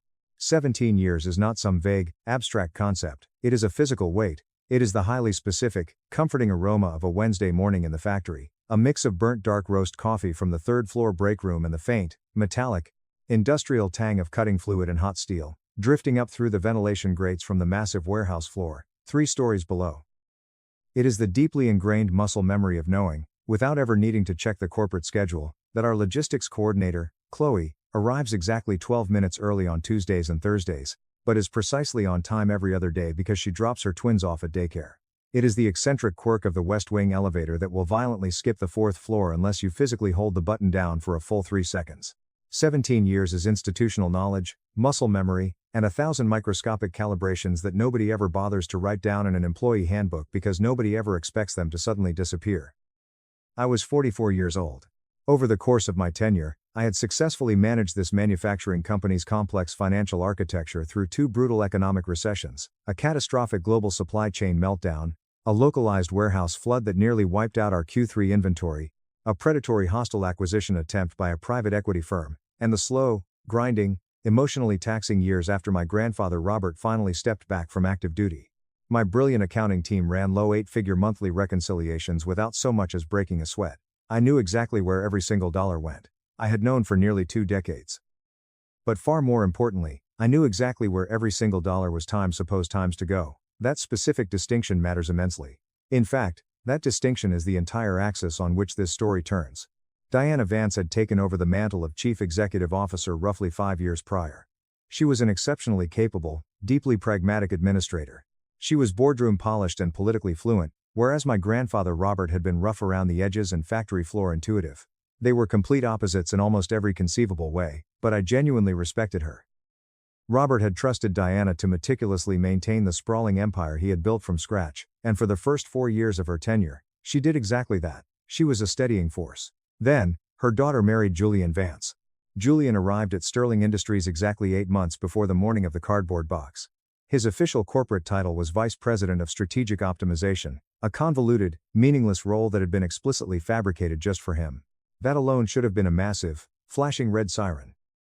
Julian was 32 years old, and he possessed the unearned, frictionless confidence of a man whose entire life had been a series of velvet ropes unhooked by other people. His tailored navy suits were impeccable. His aggressively firm handshake was perfectly calibrated to assert immediate dominance. He constantly used exhausted buzzwords like synergy, agile modernization, paradigm shifting, and streamlined verticality without any apparent self-awareness that these terms had been corporate punchlines for over a decade. He was a walking LinkedIn post. I noticed him the exact same way you notice a sudden, uncomfortable drop in barometric pressure. Something fundamental in the atmosphere shifted, and your body physically registers the incoming storm long before your conscious mind can articulate it. The very first anomaly I noticed occurred just 3 weeks after Julian officially moved into his corner office. He abruptly requested full access to all of our third-party vendor contract files, all of them, spanning the entire last 6 years of operations. Now, on paper, this was a perfectly reasonable request for an executive in a strategic optimization role. I compiled the digital dossiers and sent them over without a second thought. The second anomaly, however, made the hairs on the back of my neck stand up. 4 weeks after I sent those files, 3 of our longest-standing, most reliable supply vendors companies we had partnered with since long before the 2008 recession suddenly received blunt, immediate non-renewal notices. Their unceremonious replacements were obscure, freshly minted companies I had never once heard of in my 2 decades in the industry. The new financial bids were higher, not dramatically, comically higher, but exactly the kind of subtly inflated padding that easily slips through a distracted quarterly budget review if the board is moving fast and nobody is paying forensic attention. But I paid attention. I always paid forensic attention. I immediately pulled the new vendor registration packets. I ran their listed corporate addresses through our standard compliance and risk assessment databases. I flagged 2 of them, Apex Solutions LLC and Nexus Strategies Group, for highly suspicious overlapping directory information, and I drafted a comprehensive, evidence-backed memo to our internal legal department. Internal legal sat on it. They did nothing. I followed up politely a week later. Legal responded with a brief, dismissive email stating they were actively reviewing the transition parameters. 4 more weeks passed in total silence. I desperately tried to gaslight myself into believing it was just standard bureaucratic drag. I told myself I was being a paranoid, overly protective gatekeeper. I reasoned that a hotshot new executive bringing in his own preferred vendors was standard corporate evolution, and that I was seeing malicious patterns where there was only mundane coincidence. I had been embedded at Sterling Industries for so long that I had started mistaking my own personal familiarity with vendors for objective operational correctness. I told myself a lot of very comforting lies. My hands weren't physically shaking yet, but they would be soon. The absolute breaking point came during the 7th month of Julian's reign. I stayed late on a miserable, rain-soaked Thursday evening. I had no particular reason to be there, or at least, that is what I told my husband. I had complex quarterly tax projections to finalize, and the massive office floor was blissfully quiet at 7:30 p.m. Chloe had gone home hours ago. The entire floor was pitch black except for the rhythmic hum of the server room down the hall and the occasional, distant metallic ping of an elevator 2 corridors over. I was running a routine, high-level reconciliation report when I saw it glowing on my monitor. A newly approved payment authorization. $275,000 to Apex Solutions LLC, one of the mysterious new vendors for comprehensive strategic advisory services rendered in Q3. The authorization document had been physically signed by Julian Vance, and conveniently countersigned by Diana's executive assistant. This specific routing meant the massive expense had bypassed standard procurement channels and moved through as a generalized operational expense, purposely kept just a few $1,000s below the strict $300,000 threshold that would have triggered a mandatory, line-by-line review by the full board of directors. I immediately looked up, Apex Solutions LLC, incorporated exactly 11 months ago. The registered agent was a boutique law office located in Delaware. The listed corporate director was a generic name I didn't recognize.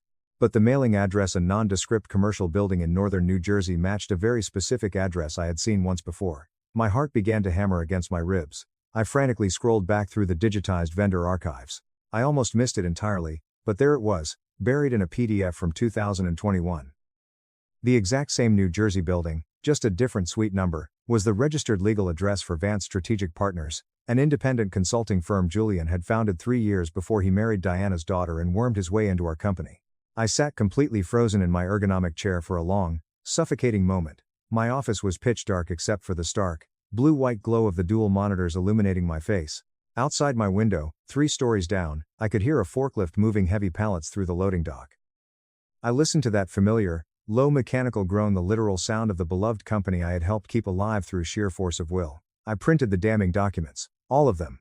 I placed them in a thick manila folder, locked the folder inside my bottom desk drawer, closed my laptop, put on my damp trench coat, and drove home in a daze. I did not sleep a single minute that night.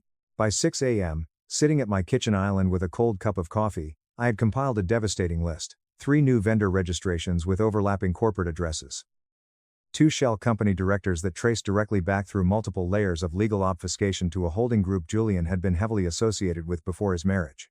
A blatant pattern of lucrative contract awards all occurring in the brief window since his arrival that had completely bypassed competitive bidding in ways that were individually defensible but collectively impossible to explain away as mere coincidence. The total amount of siphoned capital was hovering somewhere in the terrifying range of $950,000. Possibly much more if this parasitic pattern held steady into the upcoming Q4 cycle. I desperately needed to talk to someone. But who? The internal legal department had already buried my first memo. The board of directors was largely deferential to Diana's leadership. I seriously considered marching directly into Diana's office, but if she was somehow complicit, I was instantly dead in the water. And if she didn't know, I needed to be incredibly, surgically careful about what I was formally implying about her beloved son-in-law. I made 2 critical decisions. First, I scanned every single piece of evidence and emailed the encrypted files to my personal account, and then to a secondary secure server I hadn't touched in 4 years. Second, I scheduled a highly discreet, off-site meeting with Marcus Thorne. Marcus was Sterling Industries' external corporate counsel. He was not part of the in-house legal team that reported up through Diana's compromised organizational chart. He was the senior partner at the external powerhouse firm that had handled all high-level governance, trust matters, and estate planning since my grandfather Robert's era. Marcus was sharp, relentlessly meticulous, and the kind of man who read dense legal footnotes the way normal people read the morning headlines. We had worked closely together for nearly 15 years. I trusted him implicitly. But more importantly, he did not report to Julian Vance. I met Marcus at a quiet, dimly lit steakhouse downtown. I told him exactly what I had found. I didn't exaggerate or editorialize. I laid the paper trail out on the oak table the way a prosecutor lays out a murder weapon, calmly, chronologically, and specifically. He listened for 20 uninterrupted minutes. Then, he slowly put down his reading glasses and looked at me with a heavy expression. "Sarah," he said carefully, his voice barely above a whisper. "You fully understand what this looks like?" "Yes," I replied without hesitation. "And you understand the incredibly dangerous position this puts you in?" "Yes," I said again. He was quiet for a long moment, staring at the documents. Then he said something I didn't fully comprehend the gravity of at the time. "You need to make absolutely certain that your own personal governance position is fully documented and legally current. Do not let that lapse for a single second." I nodded, assuming it was just routine lawyerly caution. It wasn't routine at all. Marcus knew something I hadn't fully reckoned with yet. Whoever was orchestrating this massive financial drain against the company would inevitably realize that the director of financial operations was a threat. They would need me out of the way before the annual audit. Edit. A lot of you in the comments are asking why I didn't just confront the CEO, Diana, immediately since she seemed reasonable, or why I didn't go straight to the police. To clarify, in corporate embezzlement cases involving family members of the CEO, blowing the whistle internally without an ironclad, external defense strategy is professional suicide. If Diana chose to protect her daughter's husband, she could have fired me for insubordination, locked me out of the servers, and destroyed the evidence before the SEC even picked up the phone. I needed an absolute, bulletproof structural guarantee that I couldn't be silenced. As for the police, white-collar fraud requires forensic accounting, not a 911 call. I needed the trap to be inescapable. Update 1. Exactly 2 weeks after my meeting with Marcus, the trap snapped shut, or at least, Julian thought it did. Julian Vance casually slid a medium-sized cardboard box across my mahogany desk. The box was the kind of anonymous, depressing brown cardboard that could contain absolutely anything: office supplies, archived files, or the accumulated, pathetic rubble of a person's entire working life. Inside it, already neatly packed by someone else's hands, was my life. My favorite ceramic coffee mug with the Sterling Industries logo that was so old the blue lettering had faded to a ghostly gray. My heavy Texas Instruments financial calculator, the exact one I had used every single day since I graduated business school. 3 framed photographs: my daughter Emily on her 10th birthday, my husband Mark and I at our 15th anniversary dinner in Rome, and one large group photo from 2011, the brutal year we navigated the global supply chain crisis without a single warehouse layoff. 12 exhausted people standing proudly in front of the factory floor, grinning like we had just survived a war. Because in a way, we had. And resting on top of it all was the heavy silver paperweight, the one my grandfather Robert had given me, deeply engraved with the date, the 14th of October 2005. My first day. Someone had been inside my private office. Someone had picked the lock on my drawers, physically touched my personal belongings, assessed my life, and made unilateral decisions about what was important enough to throw in a box. Julian stood across my desk, framed by the morning light, wearing a charcoal gray suit that probably cost more than my first car. He wore the highly specific, deeply condescending expression of a man performing a difficult but necessary executive duty. His eyebrows were furrowed just enough to signal fake corporate regret, but his jaw was set just enough to signal unyielding resolution. It was a remarkably polished performance. I have no doubt he practiced it in his bathroom mirror. "Sarah," he began. And I immediately noticed he didn't say Miss Jenkins, which was a subtle psychological tell, though I filed it away in my mind without comment. "We are currently making some very significant leadership transitions as part of our overarching modernization initiative. The board values everything you've contributed to the company over the years, but we are moving in a more agile direction." The entire office floor outside my glass walls was dead silent. I could physically feel 40 people holding their breath. Julian confidently slid a thick, legally bound document across the desk. A separation agreement. My eyes moved over the dense text with the practiced, terrifying speed of someone who has read tens of thousands of financial contracts. Enhanced severance package. 6 months of medical coverage. Extremely aggressive standard non-disclosure agreement provisions. A punitive non-disparagement clause running both ways. A complete legal release of all future claims against the company. It was incredibly thorough. Someone in the legal department had worked overtime to make this airtight. "We are modernizing the leadership pipeline, Sarah. I'm sure you understand," Julian said, his voice dripping with faux sympathy. I looked down at the cardboard box. The silver paperweight caught the fluorescent light. There is a very specific, terrifying psychological phenomenon that occurs when you have spent 17 years pouring your actual soul into something. When you have genuinely, deeply loved the grueling work, the exhausted people, and the foundational mission of a place, and then you are forced to sit there and watch a parasite try to hollow it out from the inside. It is a very cold, very specific type of anger. It is not hot or explosive. It is absolute, freezing zero. The kind of anger that does not make your hands shake, or make you want to shout. It is the kind of anger that makes your mind extremely, terrifyingly precise. I slowly picked up the separation agreement, folded it once, folded it twice, and calmly set it inside the cardboard box on top of the paperweight. "I will have my personal attorneys review this," I said, my voice completely flat and devoid of any emotion. Julian blinked, visibly taken aback. He had clearly expected something else. Protests, desperate bargaining, demands for an explanation, or perhaps even tears. People who have had 17 years of their life brutally ripped away tend to produce some kind of emotional reaction. He had emotionally prepared to play the stoic victor. "Of course," he said, recalibrating his tone quickly. He smiled. That practiced, polished, reptilian smile returned. "You're handling this surprisingly well, Sarah. It speaks to your professionalism." I closed the flaps of the cardboard box. I picked it up in my arms. "Have a wonderful morning, Julian." His smug smile held for exactly 2 seconds before faltering. But I was already walking past him. The 40 people outside my office still weren't breathing. Chloe, standing by the massive commercial copier, had thick tears running silently down her cheeks. Our veteran warehouse supervisor, Mike Vargas, who had just walked upstairs to hand-deliver the morning inventory reports and clearly had absolutely no idea what he was walking into, was standing frozen in the main doorway. Mike wore an expression that could best be described as a man actively contemplating felony violence and only barely thinking better of it. I didn't stop my momentum. I gave Mike a slow, reassuring nod. I walked past Chloe and squeezed her trembling shoulder gently as I passed. I walked to the elevator, pressed the down button, and held it for 3 full seconds, exactly the way you have to, or it skips the 4th floor. The heavy steel doors opened. I stepped in. I watched the chaotic office floor disappear as the lobby rose up to meet me. Building security formally walked me out of the building with the specific, agonizing misery of good people being forced to follow orders they consider deeply shameful. The senior guard on my left, a gentle giant named Stan who had been guarding this building for 12 years, couldn't even bring himself to look me in the eye. I didn't make the situation worse by forcing him to. In the grand marble lobby, I walked past the massive oil portrait, Robert Sterling. His sleeves were rolled up to his elbows, imaginary sawdust permanently painted on his heavy work boots. He had that specific, no-nonsense squaring of the shoulders that meant he had been physically building something with his bare hands right before they forced him to pose for the photo, and he fully intended to go right back to building it the second they were done. He was 62 years old in that portrait. The building was 15 years old. I was only 26 when I first started working under him. He looked out from the heavy gilt frame with that exact expression I had known my entire life, patient, unyielding, certain. Looking exactly like a man who had already meticulously accounted for every single possible contingency. I know, I thought, looking up at the canvas. I know, Grandpa. I walked out through the revolving doors into the freezing, biting October wind. I walked to my car, a silver 2019 Subaru Outback. My husband Mark lovingly calls it my sensible Midwestern midlife crisis.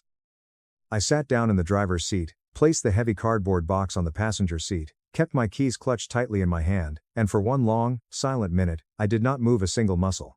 It was exactly 8:53 a.m. I thought about Robert.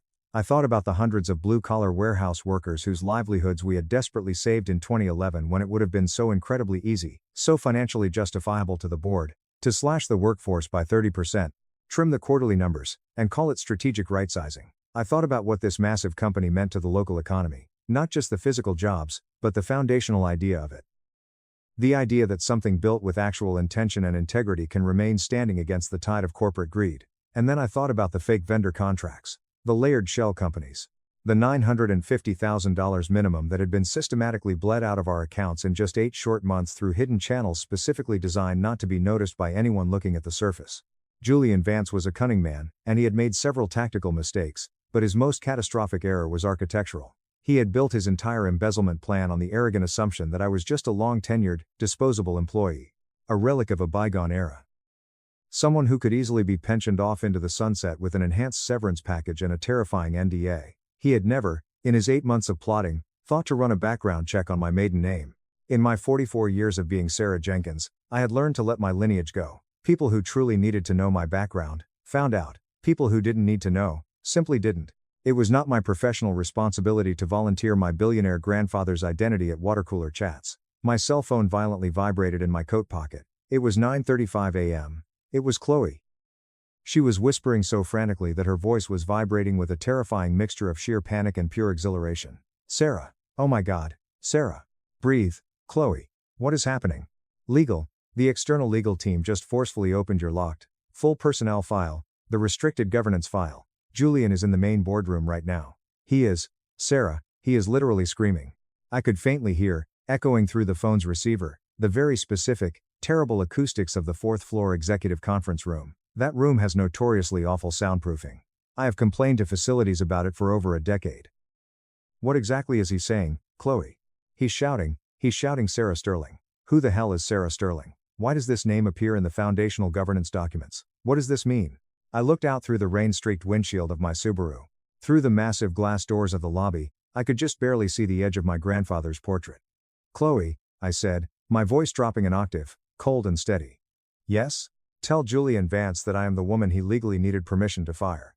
A sharp, stunned pause on the line. I could hear her breath physically catch in her throat.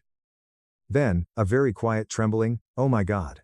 I will be back up there in exactly 10 minutes, I said. Call Marcus Thorne. Tell him it is time. I ended the call. I reached over and patted the cardboard box on the passenger seat. I smoothed the wrinkles out of my trench coat. I put the keys in the ignition. Here is the exact legal detail that Julian Vance failed to read. When my grandfather, Robert Sterling, finally stepped back from active management 9 years ago, he did not just hand the keys over and go golfing. He spent 14 grueling months locked in a room with Marcus Thorne and a terrifying team of elite trust and estate attorneys, completely restructuring his ownership stake in the company. Robert was not a conventionally sentimental man. He didn't make tearful speeches about family legacy, and he certainly didn't call his grandchildren into his study for dramatic announcements. He expressed his love through structural architecture. He built heavy, unmovable things that would persist long after he was dead. He legally placed exactly 35% of Sterling Industries into an irrevocable family trust. The Sterling Family Governance Trust, formally established under Delaware corporate law, with Marcus Thorne named as the primary co-trustee. Now, 35% was an incredibly specific, mathematically calculated number. It was not outright majority control, but it was exactly enough voting power to legally block any fundamental restructuring decisions, any mergers, or any executive liquidations. It was enough to instantly trigger a mandatory, scorched earth review under the company's foundational documents if certain strict governance conditions were ever violated. And the trust had one absolute, unyielding operating requirement at all times. One Sterling family member, in good legal standing, must hold a senior, active operational role within the company at all times. Specifically positioned in finance, labor relations, or vendor ethics oversight. And that family member must remain securely in that role absent documented criminal cause, unanimous board consensus, and express, written trust officer approval. This devastating clause was not buried in some obscure handbook. It was explicitly detailed in the governance appendix of the company's foundational corporate documents. It was legally incorporated by reference into every single executive employment agreement ever signed. It was cross-referenced in the master shareholder agreement that every single board member, including Julian Vance, had physically signed. But nobody ever reads the appendices. That is the profound, beautiful secret about real power. The structural, foundational, bone-deep kind of power. It does not announce itself with tailored suits or buzzwords. It sits completely silent in footnotes and cross-references, entirely invisible to arrogant people who are looking for it in all the wrong places. Julian had aggressively looked for my power in my job title. He had looked for it in my expense reports. He had looked for it in whatever meager leverage he imagined a middle-aged woman with 17 years of institutional knowledge might be able to scrape together in a panic. He had never once bothered to look in the foundational governance documents.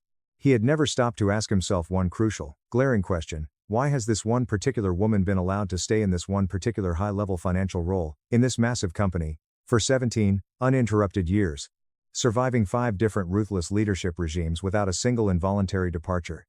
I will tell you why. It is not because I was the single most brilliant financial mind to ever pass through Sterling Industries. We have had Ivy League geniuses come and go in a matter of months.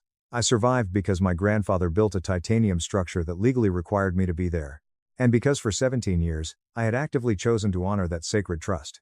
Not as a burdensome obligation, but as a deep, moral conviction. Because I fiercely believed what my grandfather believed. That a massive company built on the broken backs and calloused hands of blue-collar workers should absolutely have at least one person in the executive suite whose entire job is to listen when those workers speak, and to protect the vault when thieves try to break in. That was the real job. The actual job hidden underneath the corporate title. Julian Vance had fired the wrong woman, and now it was 9:45 a.m., and I was walking back toward the front doors. Update 2. I parked my Subaru in the exact same VIP executive parking spot I had vacated exactly 52 minutes earlier. Stan, the security guard, rushed forward to hold the heavy glass lobby door open for me. He looked like a man who had just been frantically told over his earpiece that something apocalyptic was happening upstairs, but he had no idea what, and his better instincts were screaming at him to get out of my way. I gave him a warm smile, nodded, and walked straight to the West Wing elevator. Waiting for me in the marble lobby, standing in a perfect, intimidating line, was Marcus Thorne. He was carrying the scuffed, heavy leather briefcase he had owned for 25 years. Standing rigidly beside him was Elena Rostova, one of the 2 senior trust officers, a woman who was small, terrifyingly precise, and wore an expression of absolute, neutral authority that I had always found deeply comforting. Behind her stood David Park, the secondary trust officer, who had apparently broken several traffic laws driving down from the state capitol the second Marcus called him that morning. The 4 of us stepped into the elevator. We rode up to the 4th floor in absolute, deafening silence. I held the button down for 3 seconds. It didn't skip. When the steel doors slid open, The entire fourth-floor hallway was possessed by that very specific, suffocating species of corporate quiet. The kind of quiet that means 50 people are trying desperately to look like they are working while staring unblinkingly at you. I could clearly see through the thick glass walls of the main executive conference room. There were several figures panicked around the massive oak table. I could see Julian Vance pacing frantically. He never sits down when he is agitated. I had noticed that months ago. He was gripping the leather back of a chair at the far end of the room so hard his knuckles were bone white. I could see Diana Vance sitting dead center at the head of the table, her spine absolutely rigid, her face a pale, frozen composition that had clearly taken a monumental amount of effort to assemble. I didn't knock. I pushed the heavy oak doors open. The room contained Diana Vance, CEO, 4 senior board members including Chairman Richard Sterling, no relation, ironically, but a board member since Robert's era, the company's ruthless in-house general counsel Patricia Marsh, 2 terrified junior members of the legal team, and Julian Vance. Julian was physically clutching my sealed personnel file to his chest like it had personally assaulted him. Why the hell wasn't this explicitly flagged in her digital profile? Julian demanded, shouting to no one in particular as I walked into the room. His voice had taken on the strained, slightly hysterical, high-pitched quality of an arrogant man who is deeply accustomed to controlling rooms and suddenly realizes he does not control this one. Marcus Thorne stepped forward and set his heavy leather briefcase on the mahogany conference table with a sharp, echoing Times click. It was in her profile, Julian, Marcus said, his voice a low, terrifying rumble, specifically detailed in the governance appendix, cross-referenced in sections 4, 7, and 12 of the foundational employment documentation. You simply failed to read it. A heavy, suffocating pause fell over the room. Nobody reads the damn appendices, Julian shouted. He actually said this out loud. In front of the general counsel. I will carry the memory of his pathetic, panicked face in that exact moment to my grave. The genuine, bewildered indignation of an entitled man who truly believes that his own ignorance of a rule is somehow the rule's failing, and not his own. Chairman Richard, who had been on this board for 22 years and who I had watched gracefully age from a vigorous 60 into a formidable 82, looked at Julian with an expression of profound disgust. It was the specific disappointment of an old man who has seen many terrible things in business, and had sincerely hoped to see fewer of this pathetic variety before he died. People who are attempting to terminate legally protected trust officers read the appendices, Julian, Richard said coldly. The room went graveyard still. Julian's manic eyes finally found me standing near the door.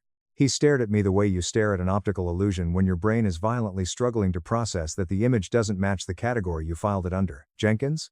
He stammered, like the name was a heavy door he was violently pushing against and finding it completely locked. My married name, I said calmly, stepping forward. You never once thought to ask. Elena Rostova, the trust officer, stepped forward and methodically laid 3 thick, legally bound documents on the center of the conference table. Miss Sarah Sterling Jenkins' unilateral termination, as unlawfully effected this morning at 8:45 a.m., immediately triggers Article 9 of the Sterling Family Governance Trust Agreement. Elena recited, her voice slicing through the air like a scalpel. This constitutes a catastrophic material governance breach. Per the unyielding terms of that breach, all restructuring activities, financial transfers, and vendor authorizations initiated or authorized by the terminating officer are immediately and indefinitely suspended pending a total forensic review. Furthermore, all vendor contracts entered into within the officer's entire tenure are hereby subject to immediate hostile audit, and the terminating officer is themselves subject to a full, invasive review of their institutional conduct and financial history. Julian laughed. I want to be incredibly precise about this detail. He actually threw his head back and laughed. It was a short, breathy, reflexive sound. The desperate laugh of a man who is absolutely certain that everyone else in the room is just confused about something fundamental, and he just needs to explain it to them. This is an absurd misunderstanding, Julian scoffed, waving his hand dismissively. I was streamlining bloated operations. Nobody here disputes that this archaic company desperately needed modernization. I didn't let him finish. I unclasped my leather bag and pulled out the thick manila folder I had hidden the night before. Marcus had reviewed it at 6 a.m. Elena and David had reviewed it at 7 a.m. Patricia Marsh, the general counsel who importantly did not report to Julian and whose loyalty to this company predated his marriage to the CEO's daughter by 2 decades, had been quietly briefed by Marcus at 8 a.m. I stepped to the table and laid the damning documents out. I didn't do it with theatrical drama. I did it the exact same way I lay out a routine quarterly tax report. Methodically, chronologically, specifically, so that every single powerful person present could see the exact same devastating truth at the exact same time. Corporate registration documents for Apex Solutions, LLC. Corporate registration packets for Nexus Strategies Group. The highlighted, shared registered Delaware addresses. The overlapping, identical shell director names. The undeniable, paper trail thread connecting all of them through two complex layers of holding structures directly back to Vance Strategic Partners, Julian's pre-marriage consulting firm. Then came the approved payment authorizations. $275,000. $189,000. $142,000. $500. $98,000. And several more still pending in the queue. And finally, the kill shot.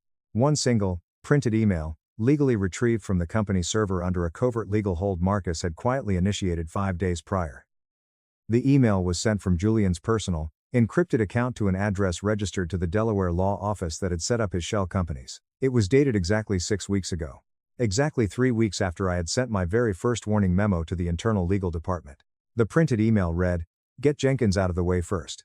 She's been here too long. She'll recognize the vendor names during the Q4 audit. Once she's gone, we have a clear runway to pull the rest through Q2. Diana Vance had not moved a single inch. She was still sitting at the head of the long table with her perfectly assembled posture, and she was staring down at the printed email without any readable expression. It was the way people stare at horrific things when their brain is actively trying to understand whether what they are reading is actually real. The room was completely, suffocatingly silent. Julian was no longer laughing. I stood there and watched his face. I watched the actual, agonizing physical process of realization, which is a much slower, stranger, and more pathetic thing than movies make you expect. First, the smug smile completely melted away. Then, his jaw slackened. His eyes darted frantically across the laid-out documents, and his throat bobbed in a dry, desperate swallow. Then, he slowly looked up at me. And for one fleeting second, his face was entirely unguarded. He finally understood. He had not just fired a long-tenured, annoying employee who knew a little too much. He had fired the one single person on Earth who already knew times everything. The one person who possessed the absolute structural authority to bring his entire life crashing down. The one person who had been quietly, methodically documenting his felonies for months. The one person who walked out of the building with a cardboard box without protesting because she was absolutely, terrifyingly unafraid of what came next. He had fired a Sterling. And in doing so, he had legally handed her the absolute authority to walk right back in and destroy him. Diana Vance slowly set the printed email down on the table. Her voice, when it finally broke the silence, was completely hollow, barely above a hoarse whisper. "Julian," she said, not looking at him. A long, agonizing pause. "What exactly did you do to my company?" Julian stopped trying to formulate an answer. He looked exactly like a man standing on a beach, watching a massive tsunami roll in, and realizing far too late that he cannot outrun it. What followed over the next few months was not a cinematic movie scene. True justice in the corporate world is infinitely slower, more grueling, heavily procedural, and considerably less dramatic than people expect. But, it is also, in its grinding, bureaucratic way, absolutely thorough. Patricia Marsh initiated an immediate, total forensic accounting audit. The elite firm Deloitte was brought in by the panicked board of directors with a specific, ironclad mandate to trace every single vendor contract authorized within the past 8 months. They spent 5 exhausting weeks tearing through our digital records. The final stolen amount, when the dust settled, was $1.82 million. I had severely underestimated how many fraudulent transactions had already cleared the Q4 processing queue while I was compiling my initial list. A full half of it was traceable directly to Apex Solutions, with the rest scattered across 4 additional dummy entities that the massive audit identified. The formal SEC referral was made by the board of directors on a freezing Thursday afternoon in early December. I was not physically in the room when the call was made, but Marcus Thorne called my cell phone at 4:15 p.m. "It's done, Sarah," he said quietly. Julian Vance officially resigned from his fabricated position as Vice President of Strategic Optimization at 9 a.m. the following Monday. The brief, sterile corporate statement cited pressing personal family reasons. Nobody in the building believed it, and frankly, nobody was meant to. Julian and Diana's daughter legally separated less than 2 months later. I know this not because I actively track his miserable life, but because corporate environments, even massive manufacturing firms, are essentially just small towns wearing expensive suits. They do not keep massive secrets well. The SEC investigation into wire fraud, severe securities violations in connection with fabricated board approvals, and gross breach of fiduciary duty was officially ongoing as of the last time I spoke to Marcus. I am reliably told by our legal team that the Delaware law office that established the illegal shell companies flipped immediately and is fully cooperating with the federal prosecutors to save their own licenses. Diana Vance remained as CEO. This surprised some people in the industry, but it made perfect sense to me. She had been brutally deceived by someone she loved, and her operational record over the 4 years prior to Julian's arrival was incredibly solid. However, The board required a massive, top-to-bottom governance review and the immediate implementation of draconian vendor compliance procedures. My financial team spent the entirety of February designing those protocols. I was, of course, consulted extensively throughout this process, because 20 years of institutional knowledge does not pack neatly into a cardboard box, no matter how carefully an arrogant thief tries to organize it. I was formally offered my position back within 48 hours of the boardroom confrontation, full reinstatement, full back pay for the brief period of my termination. A very public, formal apology from the board of directors. I accepted. Of course I accepted. What else was I going to do? Let someone else watch my grandfather's vault? It has been nearly 9 months since that Tuesday morning. The heavy silver paperweight is back exactly where it belongs on my mahogany desk. The framed photographs of my family are back. The battered Texas Instruments calculator is back. And my faded coffee mug is back, although someone accidentally chipped the ceramic rim during the frantic repacking process. There is a small, sharp divot right in the middle of the Sterling logo now that wasn't there before. I have purposefully left it there. I actually kind of like the physical reminder. Chloe brought me a massive box of pastries on my first official morning back. Mike Vargas, the gruff warehouse supervisor, walked all the way up to the 4th floor and shook my hand with both of his, which is the absolute most emotional I have ever seen the man in 17 years. People ask me sometimes, usually over drinks, what it actually felt like walking out of the building with that cardboard box, sitting alone in my freezing car, and then walking back in to drop the hammer. Honestly, the cardboard box felt incredibly light, far lighter than I ever expected it to. Because the things that actually matter, the deep relationships, the ingrained knowledge, the 17 years of understanding exactly where every single corporate body is buried and how the machine actually breathes, you don't carry those things in your hands. They are already permanently inside you. Nobody can pack them up and send them home. Julian Vance never understood that fundamental truth. He arrogantly thought he was just removing a pesky piece from the chessboard. He didn't realize that the piece he was trying to remove times the board.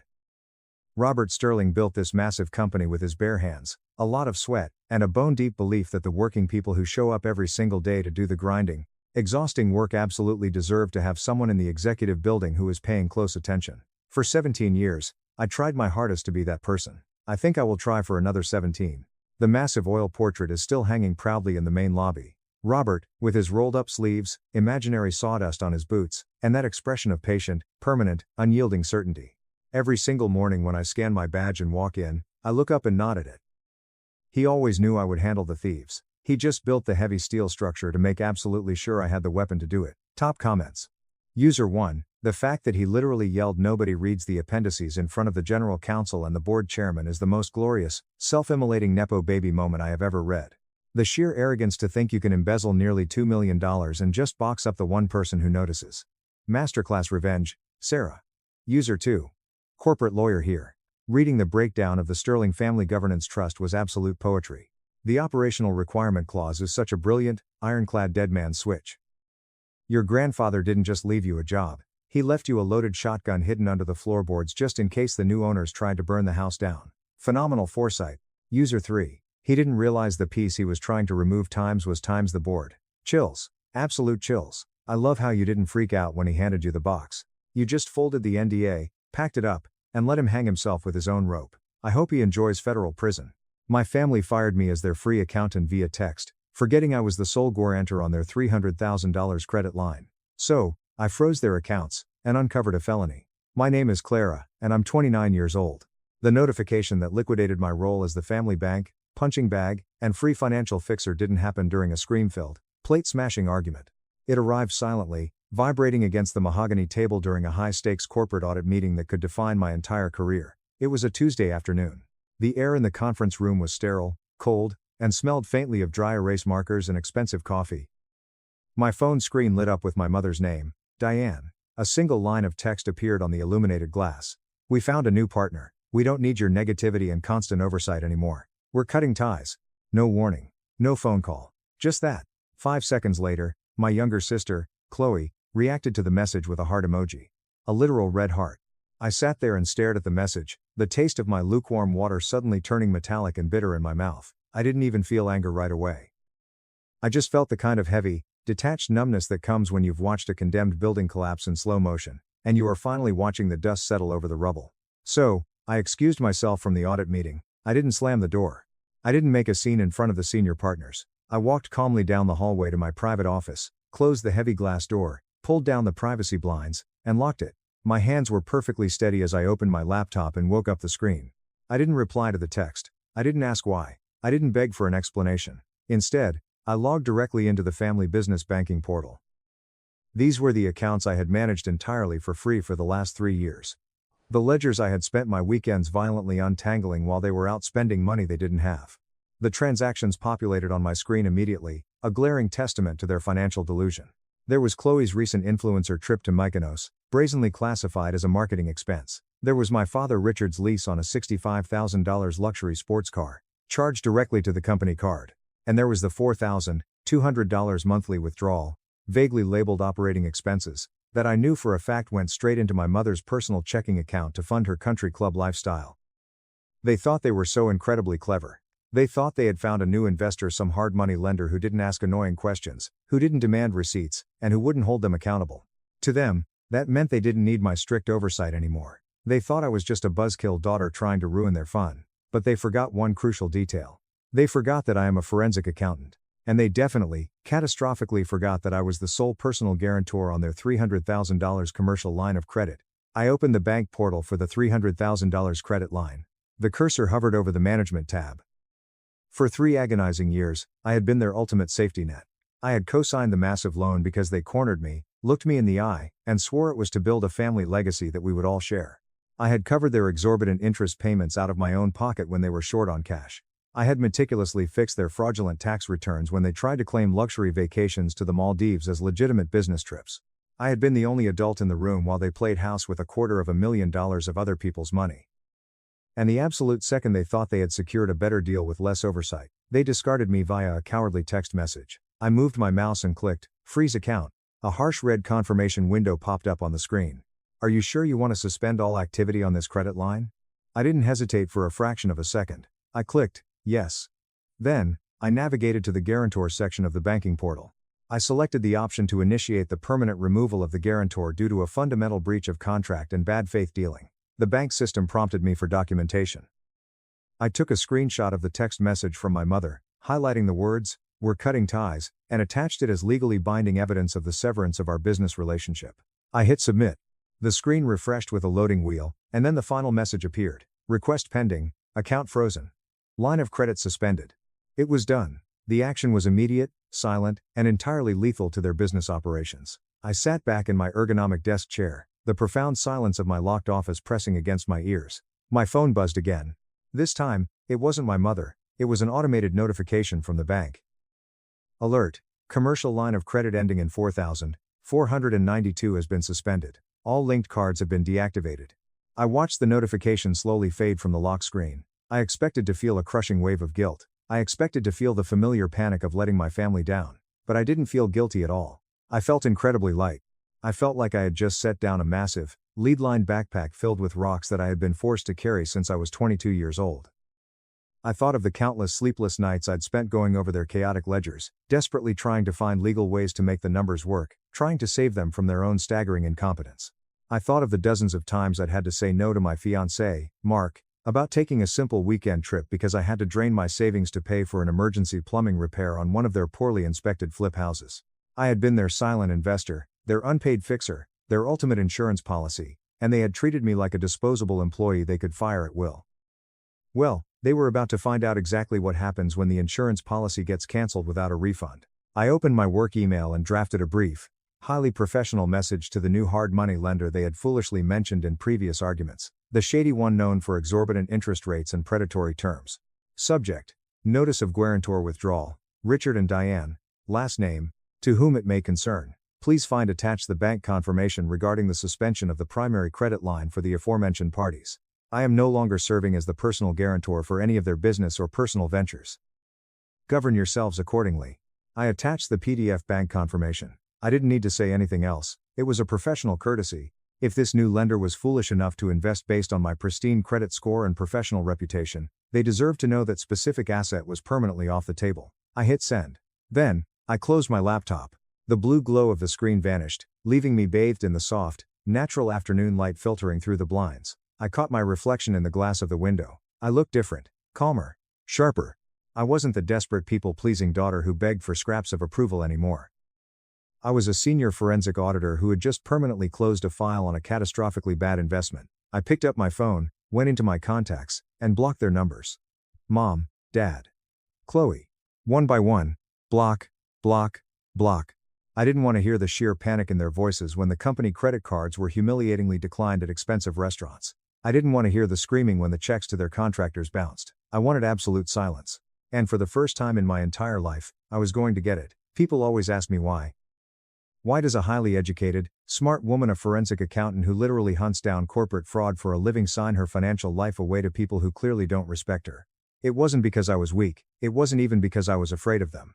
It was because I was a gambler. In my line of work, we extensively study cognitive biases. The most dangerous one in existence is the sunk cost fallacy. It's the insidious voice in your head that says, you can't fold your hand now, because you've already put way too many chips in the pot. If you walk away now, you lose everything you've ever invested.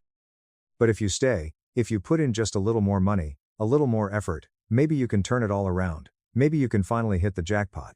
For me, the jackpot was never about money. It was the deeply ingrained delusion that if I just solved one more financial crisis, if I just covered one more massive overdraft, my father would finally look at me with the same unconditional adoration he gave Chloe when she simply walked into a room. I vividly remember the day I signed the immense stack of papers for the commercial line of credit. It was 3 years ago. We were sitting in a stuffy, small office at the bank branch near their sprawling house. My father, Richard, was wearing his lucky suit, the expensive navy one he wore when he was aggressively pitching a big idea. He had his hand resting heavily on my shoulder, radiating false warmth. He looked the loan officer dead in the eye and proudly said, "This is Clara. She's the absolute brains of this entire operation. She's the one who's going to make sure the family legacy survives and thrives." Legacy. That was the heavily loaded chip they always played. I looked across the desk at my mother, Diane. She actually had tears welling up in her eyes. She reached under the table, squeezed my hand tightly, and whispered that I was literally saving them. That I was the good one, the responsible one. In that fleeting moment, I felt a massive rush of dopamine that was stronger than any narcotic. I felt seen, I felt valued, I felt indispensable. So, like an absolute fool, I signed the dotted line. I put my immaculate credit score, my hard-earned life savings, and my entire financial future on the line for a real estate flip house business that had never, not once, turned an actual profit. I truly thought I was buying equity in this family. I thought I was investing in a future where I finally had a permanent seat at the table. But that's the brutal reality of the sunk cost fallacy. The house always wins, and you always lose. Over the next 3 grueling years, I kept throwing good money after bad. When they inevitably missed a massive loan payment, I quietly covered it from my savings, because if the loan defaulted, my initial investment of trust and my credit score would be totally destroyed. When they demanded a new luxury car to keep up appearances for high-end clients, I stupidly signed the lease because I desperately needed them to succeed, so my sacrifices would mean something. I spent my precious weekends reconciling their disastrous, chaotic receipts while Chloe spent hers partying on yachts in the Maldives. I canceled romantic anniversary vacations with Mark to pay for emergency roof repairs on properties they hadn't even bothered to inspect before purchasing. I was constantly chasing my losses, utterly convinced that the Times Next Times property, the Times Next Times check, would be the one that fixed everything. I was a textbook addict, and their fleeting, conditional approval was the needle. But, looking at the frozen bank screen now, the clarity was blinding. This was never a partnership, it was an emotional Ponzi scheme. They were paying me meaningless, microscopic dividends of affection using the capital of my own self-esteem. There was never going to be a return on my investment. There was never going to be a moment where they handed me a check and said, "Thank you, Clara, you saved us, you can rest now." They were going to bleed me dry until I was financially bankrupt and emotionally hollowed out, and then they were going to discard me like trash. Just like they did this morning. The text message wasn't a sudden, out-of-the-blue break. It was a margin call. They had found a new lender, a new source of naive liquidity, so my capital was no longer required. They thought they were firing me. They didn't realize I was the one permanently closing the ledger. I rubbed my eyes, fully expecting to feel a wave of intense grief. I waited for the crushing sadness of losing my parents to wash over me, but it simply didn't come. Instead, I felt the cold, hard, clinical satisfaction of an auditor who has finally found the missing variable that perfectly balances a complex equation. I wasn't losing a family. I was writing off a catastrophically bad debt. I was aggressively cutting my losses before I lost myself completely. The computer pinged loudly. The bank request was fully processed. The commercial line was locked down tight. No more withdrawals, no more wire transfers, no more credit card swipes. The casino was officially closed. I reached for my phone, not to call them, but to call Mark. I needed a brilliant corporate lawyer. And for the first time in 3 years, I wasn't going to lie to him about how bad the numbers really were. Update 1. It took exactly 48 hours for the silence to violently break. The timeline was almost mathematically predictable. Commercial banks usually take 24 hours to process a guarantor removal, and another 24 hours to officially notify the primary account holders via certified email and phone calls. So, when my office phone lit up on Thursday afternoon with a blocked caller ID, I knew exactly what was happening. The hurricane had made landfall. I was sitting in my office, the thick glass walls insulating me from the dull hum of the accounting firm outside. I watched the phone violently vibrate across my desk. It stopped, then started again immediately. Then my direct office line rang.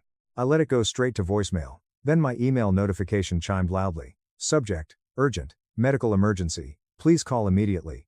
Sender: Diane via a newly created Gmail address. I didn't open it, I didn't have to. I could vividly imagine the contents perfectly. First the feigned confusion, then the escalating panic, then the unhinged, toxic rage. It's a fundamental biological response. In nature, when a deeply entrenched parasite suddenly realizes its host is dying or forcibly detaching, it doesn't quietly accept its fate, it violently releases toxins. It induces a massive cytokine storm. It actively tries to make the host so incredibly sick that the body stops fighting the infection just to survive the agonizing symptoms. My family was the parasite, and their unhinged rage was the toxin. My assistant, Sarah, tentatively knocked on the glass door. She looked deeply uneasy, holding a notepad. Clara, I'm so sorry to interrupt. There's a woman on line 2 who claims she's your mother. She sounds completely hysterical. She says your father is having a medical emergency and you need to wire funds immediately. I felt a sudden, sharp flicker of the old reflex, the massive adrenaline spike, the overwhelming, ingrained urge to rush in and fix it, but I ruthlessly tamped it down. I looked Sarah dead in the eye. It's not a medical emergency, Sarah, it's a financial one. Tell her I am in a sworn deposition and absolutely cannot be disturbed under any circumstances. If she calls back, hang up. Sarah nodded, visibly relieved, and quickly left. I turned back to my dual monitors, but my focus on the corporate audit was gone. I opened a new incognito browser window and searched for Chloe's public social media accounts. It was a morbid curiosity, like checking the local weather radar for a massive Category 5 hurricane you know is barreling toward your house. And there it was.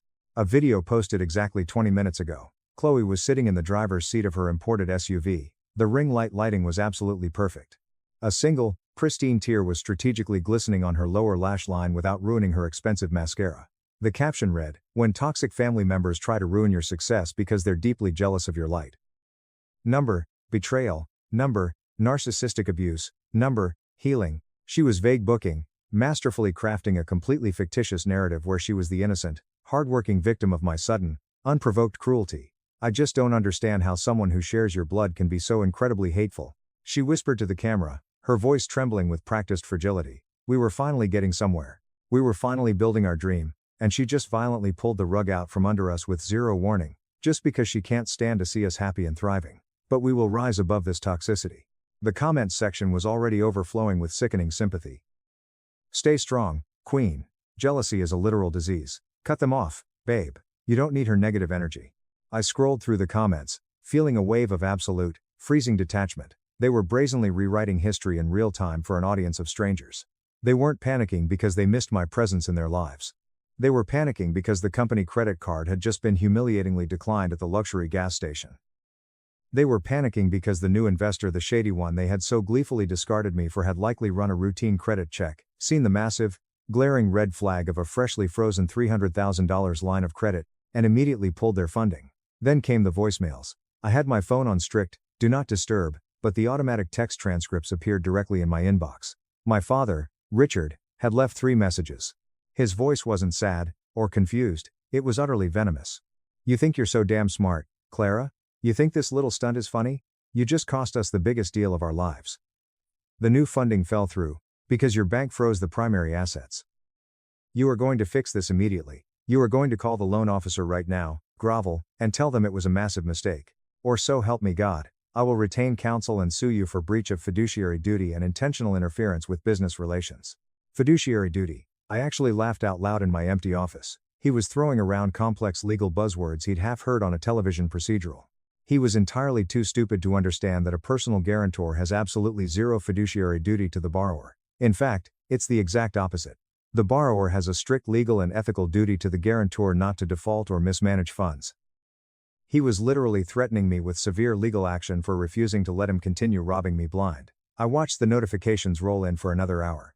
It was a textbook extinction burst, the final, desperate, explosive surge of energy before a toxic behavior permanently dies.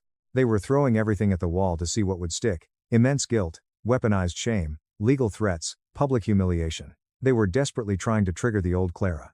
The Clara who was utterly terrified of their disapproval. But that Clara was dead. She had been thoroughly audited, found entirely redundant, and completely liquidated. I picked up my phone and called Mark. "They're escalating," I said the second he picked up. I expected his voice to be tense, but it was perfectly calm, a solid steel anchor in the swirling chaos. "Do you want me to draft and send a formal cease and desist letter to their residence?" he asked smoothly. "Not yet," I replied, my eyes scanning the massive digital files I had pulled from the bank before freezing the account. "Let them burn themselves out and put their threats in writing. But I need you to come to my office right now. I've been reviewing the old ledgers, the ones from before the digital transition last year. I found something." "What did you find?" Mark's tone shifted from supportive fiancé to razor-sharp corporate attorney. "I found a highly suspicious pattern of wire transfers," I said, zooming in on the PDF displayed on my right monitor. "A recurring, escalating transfer to a private LLC called Crimson Tide Investments. It started exactly 6 months after I signed the original loan guarantee." "Mark, I don't think they're just chronically incompetent and bad with money. I think they're actively hiding it. I'm leaving the courthouse now. I'll be there in 15 minutes. I hung up and looked out the massive window at the sprawling city skyline.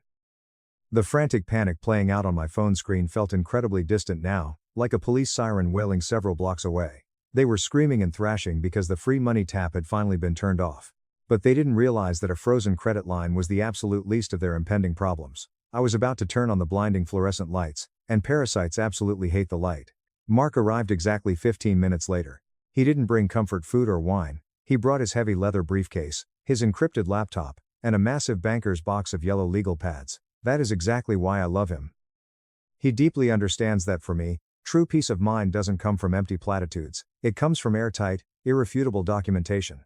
He took off his suit jacket, rolled up his sleeves, and sat up across from me at the small conference table in my office. "Okay," he said, cracking his knuckles.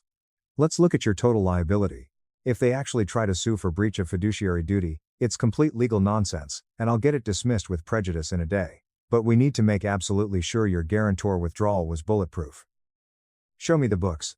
We spent the next 3 hours in what I fondly call the quiet zone. It's that intense, hyper-focused state of flow where the outside world completely falls away, and nothing exists except the raw data. I projected the massive Excel ledgers onto the smartboard on the wall. We meticulously traced the cash flow of the family business for the entire last fiscal year. It was a staggering, horrifying mess of gross mismanagement, overpriced, unlicensed contractors, massive late fees, exorbitant interest penalties, unjustified luxury expenses. But then, we finally got to the Crimson Tide transfers.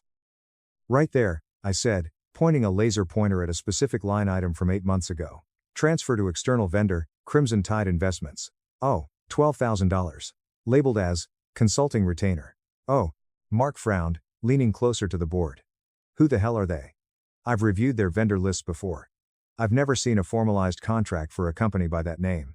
"Neither have I said softly. "And look," I scrolled rapidly down the ledger. "It happens again, and again, every single month, in wildly varying amounts.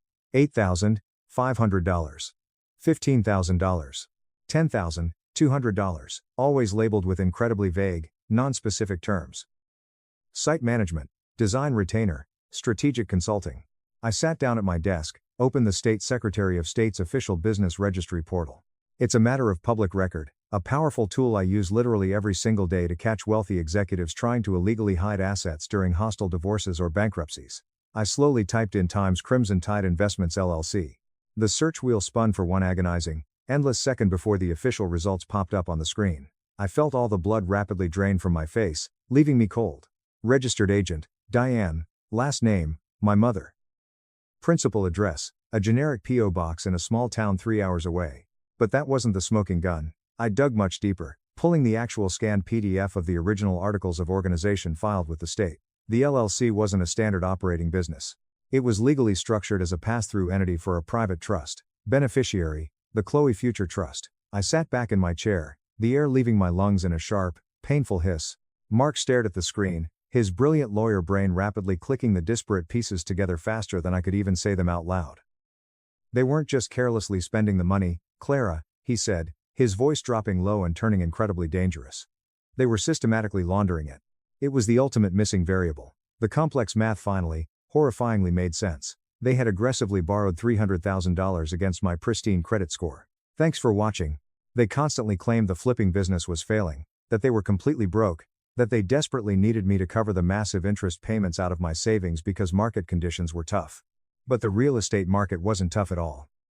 They were deliberately siphoning the loan principal times my personal liability times into a legally protected, offshore-style asset entirely for my sister. They were planning to intentionally default. I whispered, the words tasting like bitter ash in my mouth. They were going to completely max out the $300,000 credit line, quietly transfer all the liquid cash to this hidden shell company, and then abruptly file for Chapter 7 bankruptcy on the main business, leaving you entirely holding the bag for the $300,000 debt. Mark finished grimly, his eyes flashing with genuine fury. Because you're the personal guarantor. The bank would bypass the bankrupt business and immediately come after your personal assets, your savings, your condo. While they walked away completely tangent-free with a massive six-figure nest egg safely hidden away for Chloe. It wasn't just gross financial incompetence. It wasn't just a toxic family being terribly bad with money. It was highly premeditated, meticulously structured, felony-level fraud. They had looked me dead in the eye, squeezed my hand, and tearfully begged me to co-sign the loan to save the family legacy, all while they were actively, enthusiastically digging a massive financial grave they fully intended to push me into. They valued Chloe's future unearned comfort infinitely more than they valued my basic financial survival. I was the acceptable sacrifice they were more than willing to make to ensure their precious golden child never had to work a day in her life. The last microscopic, lingering thread of guilt I possessed, the tiny voice holding on to the naive idea that maybe they were just desperate, sad, incompetent older people violently snapped. It didn't just break. It completely disintegrated into dust. This is highly criminal, Mark said, pacing the room now. This is textbook. Fraudulent conveyance. If a federal bankruptcy trustee or the district attorney saw this paper trail, they would go to federal prison. All three of them. Ass. I know. I said. My voice was eerily steady, colder and harder than it had ever been in my entire life. And they're about to find out that the absolute only thing worse than having a forensic accountant for a daughter is having a forensic accountant they actively tried to frame for a felony. I turned back to the printer and hit print. The articles of organization, the devastating transfer logs, the highlighted bank statements. I methodically compiled them into a thick, red legal file. I wasn't going to wait around for them to try and sue me. I wasn't going to wait for them to offer a fake apology. What exactly do you want to do? Mark asked, watching me assemble the weapon. I looked at the massive stack of damning paper. I want to invite them to a formal meeting. Do you think they'll actually show up? Mark let out a dark, humorless laugh. Oh, they'll absolutely come. I know, I said, a cold smile touching my lips. Because I'm going to text them and say I'm ready to negotiate the immediate release of the frozen funds. They'll think they finally won. They'll think I completely cracked under the pressure. I picked up my phone, navigated to my blocked contacts, and temporarily unblocked my father's number. I typed a single, carefully crafted text message. Come to my firm's main conference room tomorrow morning at exactly 10 a.m., bring Mom and Chloe. We need to settle this and discuss unfreezing the accounts. He replied in less than 30 seconds. Glad you finally came to your senses and stopped this ridiculous tantrum. See you at 10. I stared at his arrogant words on the screen. He had absolutely no idea. He genuinely thought he was coming to a surrender ceremony. He didn't know he was happily walking straight into his own execution. Update 2. They arrived at the firm at exactly 9:58 a.m. the next morning. Punctuality is incredibly easy when you falsely believe you're walking into a room to collect a massive check. I watched them enter the lobby from the glass mezzanine above. My father, Richard, was wearing his aggressive closer suit again, the sharp navy one with the obnoxious gold cufflinks. He was practically strutting. My mother, Diane, had intentionally worn a soft pastel cardigan, perfectly playing the rehearsed role of the deeply concerned, soft-hearted, victimized matriarch. Chloe was trailing lazily behind them, aggressively typing on her phone, looking profoundly bored, as if salvaging the family fortune was just a minor, annoying errand interfering with her lavish brunch plans. They confidently walked up to the reception desk with a swagger I hadn't seen in years. They truly thought I had cracked. They thought the total silence of the last 48 hours was me slowly crumbling under the unbearable weight of their disapproval and legal threats. They didn't know it was just the eerie, dead quiet before the verdict is read. I walked down the sweeping staircase and met them at the reception desk. I didn't smile. I didn't offer to shake hands. I didn't offer them coffee or water. Clara, darling, my mother gasped, dramatically reaching out for a tight hug that I deftly and coldly sidestepped. Her eyes rapidly scanned the busy lobby, ensuring she was performing for an audience of receptionists and passing security guards. We were so incredibly worried about you. You've been acting so utterly erratic and manic lately. Conference room B, I said. My voice was entirely flat, devoid of any recognizable emotion. Follow me. I turned on my heel and led them past the open-plan desks, ignoring the curious, lingering glances of the junior auditors who knew exactly who I was. I opened the heavy, soundproof glass door to the executive boardroom. Mark was already inside, standing tall at the head of the massive mahogany table, wearing his sharpest dark suit, his hands resting on a massive stack of legal files. My father stopped dead in his tracks in the doorway, his arrogant smile faltering slightly. Who the hell is this? What is Mark doing here? We don't need lawyers, Clara. This is a private family meeting to fix your little mistake. This is a formal settlement meeting, I corrected, gesturing to the chairs. And Mark isn't just my fiancé today, he is acting as my retained legal counsel. Sit down. They slowly sat down, and the entire dynamic of the room shifted instantly. The corporate boardroom is my ultimate arena, not theirs. The air conditioning hummed softly in the background. I walked to the front of the room and plugged my laptop into the HDMI cable.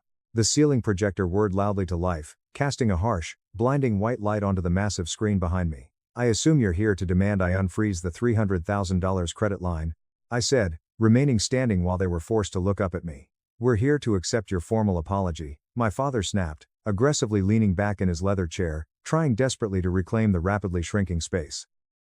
And to figure out exactly how you're going to fix the massive mess you made with the new lender. Do you have any idea how deeply embarrassing it was to explain your little temper tantrum to them? I didn't answer his question. I simply clicked a key on my laptop. The screen behind me instantly changed. In massive, bold black letters, the slide read, Crimson Tide Investments LLC, Registered Agent, Diane, last name, Beneficiary, the Chloe Future Trust, Total Fraudulent Transfers, YTD, $142,500. The deafening silence that followed wasn't just empty. It was incredibly heavy, physically sucking the oxygen right out of the room. Chloe finally looked up from her phone, her jaw literally dropping open, her eyes widening in pure, unadulterated terror. My mother went completely, sickly pale, her hand flying to her mouth. My father's jaw worked frantically up and down, but absolutely no sound came out of his throat. We know, I said, my voice slicing through the silence like a scalpel. We know everything. We know about the monthly wire transfers. We know about the hidden shell company. We know you were systematically siphoning the loan principal, my personal liability, to hide liquid assets before you filed for Chapter 7 bankruptcy. That's just high-level tax planning. My father finally stammered, thick beads of sweat suddenly forming on his forehead. You don't understand complex corporate finance, Clara. We were legally protecting the family estate. You were committing severe, premeditated fraudulent conveyance. Mark interjected, his voice perfectly calm, highly professional, and utterly lethal. You were intentionally moving protected assets out of a dying business specifically to defraud your major creditors. And more specifically, to massively defraud Clara, whom you fully intended to leave holding the bag for a $300,000 debt while you funded a trust for Chloe. How dare you? My mother suddenly shrieked, jumping up from her chair, her voice violently trembling with that weaponized, hysterical fragility she used so masterfully for decades. We did this for the family. To ensure Chloe had a basic safety net. You have a highly lucrative career, Clara.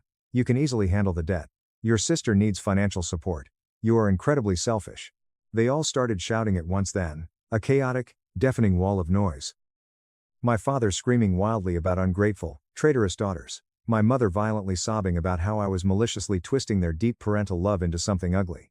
Chloe screeching at the top of her lungs that I was just a bitter, jealous loser who wanted to steal her trust fund. It was a pathetic cacophony of massive entitlement and sheer, unadulterated fear. And right there, in the middle of that screaming room, I learned the single most important lesson of my entire life. I call it the sound of a closing door. For my entire life, I truly thought that power was about having the absolute best, most logical argument. I thought if I could just explain myself clearly enough, if I could lay out the facts, if I could just scream my agonizing pain loud enough, they would finally hear me. I thought communication was the ultimate key. But I was completely wrong. True, unshakable power isn't found in the noise, it's found in the absolute silence. Explaining yourself to abusers is just a pathetic form of begging. It's a desperate attempt to get someone else to validate your reality. When you finally stop explaining, when you completely stop arguing, you instantly stop handing them your power. I didn't shout back. I didn't try to logically justify why it was morally wrong for my own parents to steal $300,000 from me. I just stood there, perfectly still, and watched them. I let their hysterical, venomous words hit the dead silence of the room and fall completely flat. I looked at them not as the terrifying giants of my childhood, but as small, pathetic, desperate criminals who had just realized the locks on the vault had been permanently changed. When they finally ran out of breath, realizing with dawning horror that I wasn't engaging, the room fell dead quiet again. The only sound was my father's heavy, panicked breathing. "Are you quite done?" I asked quietly. My father glared at me with pure hatred. "You can't prove any of this in court, it's all circumstantial. I don't have to prove a single thing to you," I said softly. I gave Mark a slight nod. Mark reached into his briefcase and smoothly slid 3 thick, heavily sealed manila envelopes across the polished mahogany table. They stopped directly in front of my father. "This is a formal, legally binding notice of a massive corporate fraud investigation initiated by the bank's internal security division," I said, watching my father's eyes lock onto the bank's logo on the envelope. "I officially submitted the entire binder of evidence to them at 8 a.m. this morning. They are extremely interested in the specific mechanics of Crimson Tide investments." My father slowly picked up the envelope, his hands shaking so violently he could barely open the flap. "And this," I continued, pointing to the second document, "is my formal, irrevocable revocation of the personal guarantee. The bank officially accepted it this morning based on overwhelming documentary evidence of your bad faith dealing and intentional fraud. The $300,000 credit line is permanently closed. The existing debt is now entirely, exclusively yours. And because of the fraud investigation, the bank will be aggressively calling in the entire loan balance immediately. You're literally sending us to federal prison," Chloe whispered, her face completely drained of color, the terrifying reality finally piercing her thick bubble of delusion. "I'm not sending you anywhere, Chloe," I said, closing my laptop with a sharp snap. "I'm just finally turning on the lights." I reached deep into my blazer pocket and pulled out a heavy set of brass keys. They were the keys to the massive, sprawling McMansion project house they were currently living in rent-free, the one they bought entirely with the money I secured. The one they were letting slowly rot while they secretly funneled all the renovation cash to Chloe's trust. I forcefully slid the keys across the long table. They clattered incredibly loudly, the sharp metal sound echoing off the glass walls like a gunshot. "I am completely divesting," I said, looking each of them dead in the eye one last time. "The properties, the business, the massive debt, the family. I am entirely out. Clara, please, wait." My mother suddenly lunged forward, desperately grabbing for my hand across the table. Her tears were completely real now, born not of manipulation, but of sheer, unadulterated terror. "We can fix this. We can dissolve the trust. We can put all the money back. Please, God, don't leave us like this." I calmly and firmly pulled my hand back out of her grasp. I looked at her really, truly looked at the woman who birthed me and realized with profound relief that I felt absolutely nothing. No lingering hate. No residual love. Just the cool, clinical detachment of a senior auditor permanently closing a highly toxic file. "The meeting is over," I said. Mark and I turned around and walked out of the boardroom. We didn't look back. Behind us, the frantic shouting and sobbing started up again, but through the heavy soundproof glass, it sounded muffled, distant, and entirely irrelevant, like a broken radio playing in another room. I walked purposefully through the grand lobby, past the nodding security guard, and pushed through the revolving doors out into the busy city street. The midday sun was shining brilliantly. The air smelled intensely of exhaust, roasting coffee, and absolute freedom. The heavy door of my past had finally closed, and God, I absolutely loved the sound it made. 6 months is an absolute lifetime in the high-stakes financial world. Global markets crash, massive assets violently liquidate, and entirely new entities rise from the smoldering ashes of failed ventures. It has been exactly 180 days since I walked out of that conference room, and the entire landscape of my life has been radically restructured. The immediate fallout for my family was exactly what the forensic data predicted. Without access to the massive credit line to artificially float their lifestyle, the massive flip house, the one they were living in while pretending to renovate, completely stalled. They couldn't pay the angry contractors. They couldn't pay the massive ballooning mortgage. The commercial bank, armed with my fraud evidence, moved with terrifying speed. The public foreclosure auction happened exactly 3 weeks ago. I didn't go. I didn't even bother to look up the final listing online. I just saw the automated legal notification pop up from the county clerk's office, mentally filed it under resolved, and went about my day. The criminal fraud investigation is moving slower, as federal things often do, but it is moving relentlessly. The district attorney's office is reportedly extremely interested in the complex tax implications and wire fraud aspects of Crimson Tide investments. My father desperately tried to reach out to me last month through a sleazy third-party defense lawyer, aggressively offering a pathetic settlement if I would just formally retract my sworn statement and evidence to the bank. I didn't even respond. I simply handed the letter to Mark. His official legal response was a single, devastatingly brief sentence on his firm's letterhead: "My client has absolutely no interest in negotiating with the defendants." As for me, I got a massive promotion. I am officially a senior partner at the firm now. The executive board recognized that an auditor who can ruthlessly spot a complex shell company meticulously hidden inside a family trust and who has the absolute iron stomach to turn in her own fraudulent parents is exactly the kind of apex predator they want leading the anti-fraud division. I'm sitting on the massive balcony of my new penthouse condo right now. It's a beautiful Friday evening. The sprawling city lights are slowly blinking on, creating a brilliant grid of gold against the deep purple twilight. Mark is inside the kitchen, laughing as he pours 2 large glasses of an incredibly expensive vintage red wine. I bought the wine, I paid cash for the massive apartment, I paid for every single piece of custom furniture. Every single thing in my line of sight completely and utterly belongs to me, free and clear. There are absolutely no hidden liens on my peace of mind. I pick up my phone one last time. I navigate deep into the hidden, blocked messages folder. It's an old trauma habit I'm actively trying to break, like obsessively checking a deadbolt you already know is perfectly secured. There are dozens of new messages sitting in the dark. Desperate, rambling texts from my mother about the sacredness of family loyalty, unhinged, angry rants from my father about ungrateful children ruining his life. Vague, passive-aggressive quotes from Chloe about karma and forgiveness. They are all still desperately trying to transact business in a currency I simply no longer accept. They want my immense guilt. They want my explosive anger. They want my engagement. But I am absolutely not buying what they are selling. Mark steps out onto the breezy balcony and hands me the heavy crystal glass of wine. He sits comfortably beside me, perfectly at ease in the quiet silence. He doesn't ask if I'm okay. He already knows I am. You checking the market? He asks softly, nodding at the glowing screen of my phone. No, I say, taking a slow sip of the incredible wine, just permanently clearing the cache. I press select all, then I firmly press delete.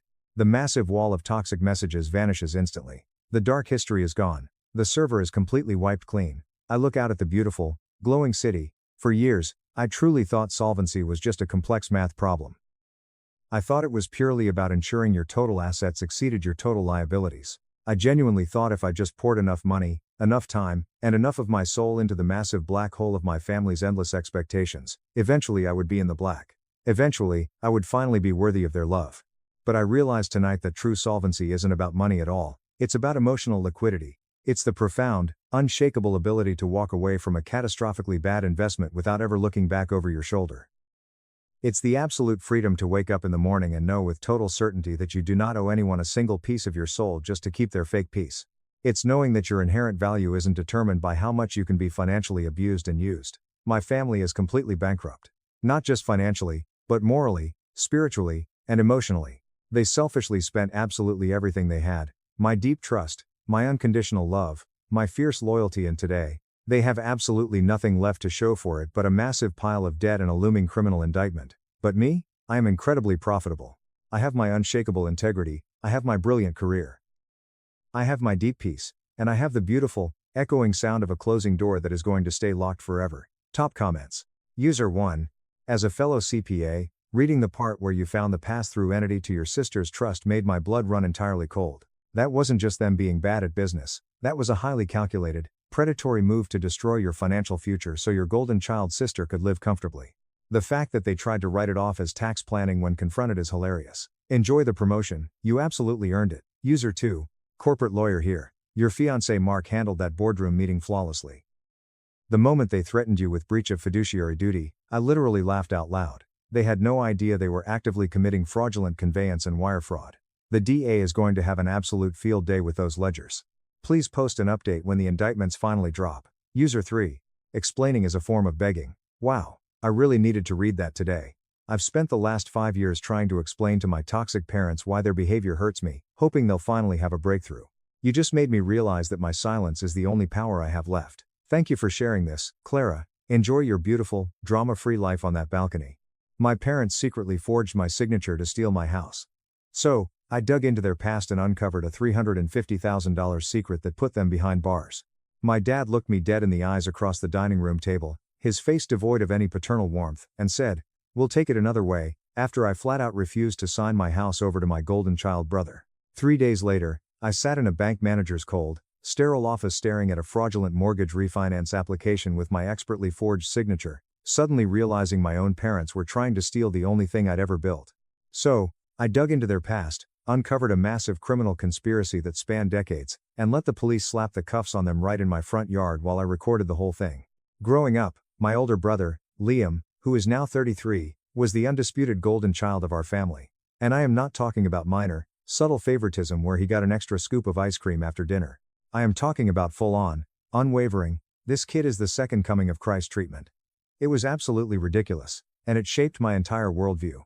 My parents, my mom who is 58 and my dad who is 61, would literally bend over backwards, compromising their own morals and finances, just to make his life a seamless breeze, while I had to bleed and sweat for every single scrap of recognition. When Liam flunked out of his expensive out-of-state college because he spent more time at frat parties than in lecture halls, it was no big deal. My mom just rubbed his back, told him the professors were too harsh, and my parents quietly paid for him to transfer to another expensive private school. When he totaled his car driving like an absolute idiot in the rain, they didn't ground him or make him pay the deductible. They bought him a brand new silver BMW the very next freaking week. Meanwhile, my existence was a constant uphill battle. I had to get straight A's just to get a half-hearted good job from them over dinner. If I brought home a B+, the interrogation would last for hours. It was like I had committed a federal crime. The double standard was so blindingly obvious that even our extended family, aunts, uncles, and cousins would comment on it at Thanksgiving or Christmas. But that only ever made my parents incredibly defensive, and somehow, they always managed to twist the narrative to blame me for causing family drama. Classic manipulative behavior. After I finished college, which I paid for entirely by myself, through a punishing combination of academic scholarships, federal loans, and working 3 part-time jobs, Liam married Chloe, his high school sweetheart who is now 32. Chloe is cut from the exact same cloth as my brother. She expects everything to be handed to her on a silver platter, complete with a silk napkin, and she completely loses her mind when the universe doesn't cater to her exact whims. They are actually perfect for each other in that highly toxic, codependent sense. They have 2 kids now. And don't get me wrong, my niece and nephew are genuinely cool, innocent kids, but the moment they were born, they became the ultimate, impenetrable excuse for my parents to keep pouring massive amounts of resources into Liam's life. They need it for the kids, became the default, thought-terminating response from my mom whenever I dared to point out the glaring inequality in how we were treated. The absolute peak of their collective entitlement came 5 years ago when Liam and Chloe bought this massive, sprawling house in one of those cookie-cutter, upscale subdivisions on the edge of Denver. It was way too big, boasting 5 bedrooms and a 3-car garage, way too expensive, and way beyond what they could actually afford on Liam's salary. It was glaringly obvious that they were literally one missed paycheck or one unexpected medical bill away from complete and total financial disaster. But of course, it was all for show. Liam and Chloe have always cared infinitely more about outward appearances and Instagram aesthetics than actual financial stability. Meanwhile, I was living in a cramped, crappy 2-bedroom apartment with 2 loud roommates, dealing with a landlord who refused to fix the hot water, and saving every single penny I could scrape together. I worked this soul-crushing corporate accounting job that paid decently but demanded I work 60+ hours a week. I would come home completely drained, my eyes burning from staring at spreadsheets, eat some cheap instant ramen or black beans straight from the can, and pass out face first on my mattress just to wake up and do it all over again the next day. For 3 solid years, I lived like an absolute hermit. I skipped going out to bars with friends. I didn't date at all because I couldn't afford dinners out. I drove the exact same beat-up 2008 Honda Civic I'd had since my sophomore year of college, and I basically denied myself any small luxury, down to skipping the extra shot of espresso in my morning coffee. My coworkers thought I was weird and antisocial because I would bring the same sad peanut butter sandwich for lunch every single day instead of ordering expensive DoorDash takeout like everyone else in the office. But I had a goal, a massive, driving goal. I wanted to buy my own place, not rent, not lease to own. And not just any place, but something solid and decent in a neighborhood where I wouldn't have to constantly worry about my catalytic converter getting stolen every other week. When I finally hit my aggressive savings goal after those 3 brutal, lonely years, I immediately started house hunting. I found this beautiful, modest 3-bedroom, 2-bathroom house with a decent fenced-in backyard in a quiet, safe neighborhood. It was nothing fancy or ostentatious, just solid mid-century construction in a calm area with good public schools nearby. Not that I have kids, but I knew it would be great for the long-term resale value. The previous owners had maintained it meticulously, and it only needed some minor cosmetic updates, fresh paint, new fixtures, that sort of thing. During the entire grueling 6-week escrow and closing process, my parents never once offered to help, not one single cent. They never offered to co-sign, even though my credit was decent but not amazing due to my student loans. They didn't even bother to come look at potential houses with me when I specifically asked them to tag along for moral support. My dad just grunted, didn't look away from his golf tournament on the TV, and said, "Houses are a money pit. You're making a mistake." When I finally closed on the place 3 years ago, I was so freaking proud of myself I actually cried in my car holding the keys. Like, I actually did this huge, monumental thing completely on my own, without a safety net. I invited my family over for a small housewarming party a month later, foolishly thinking that maybe, just maybe, they would finally acknowledge my achievement and be proud of me.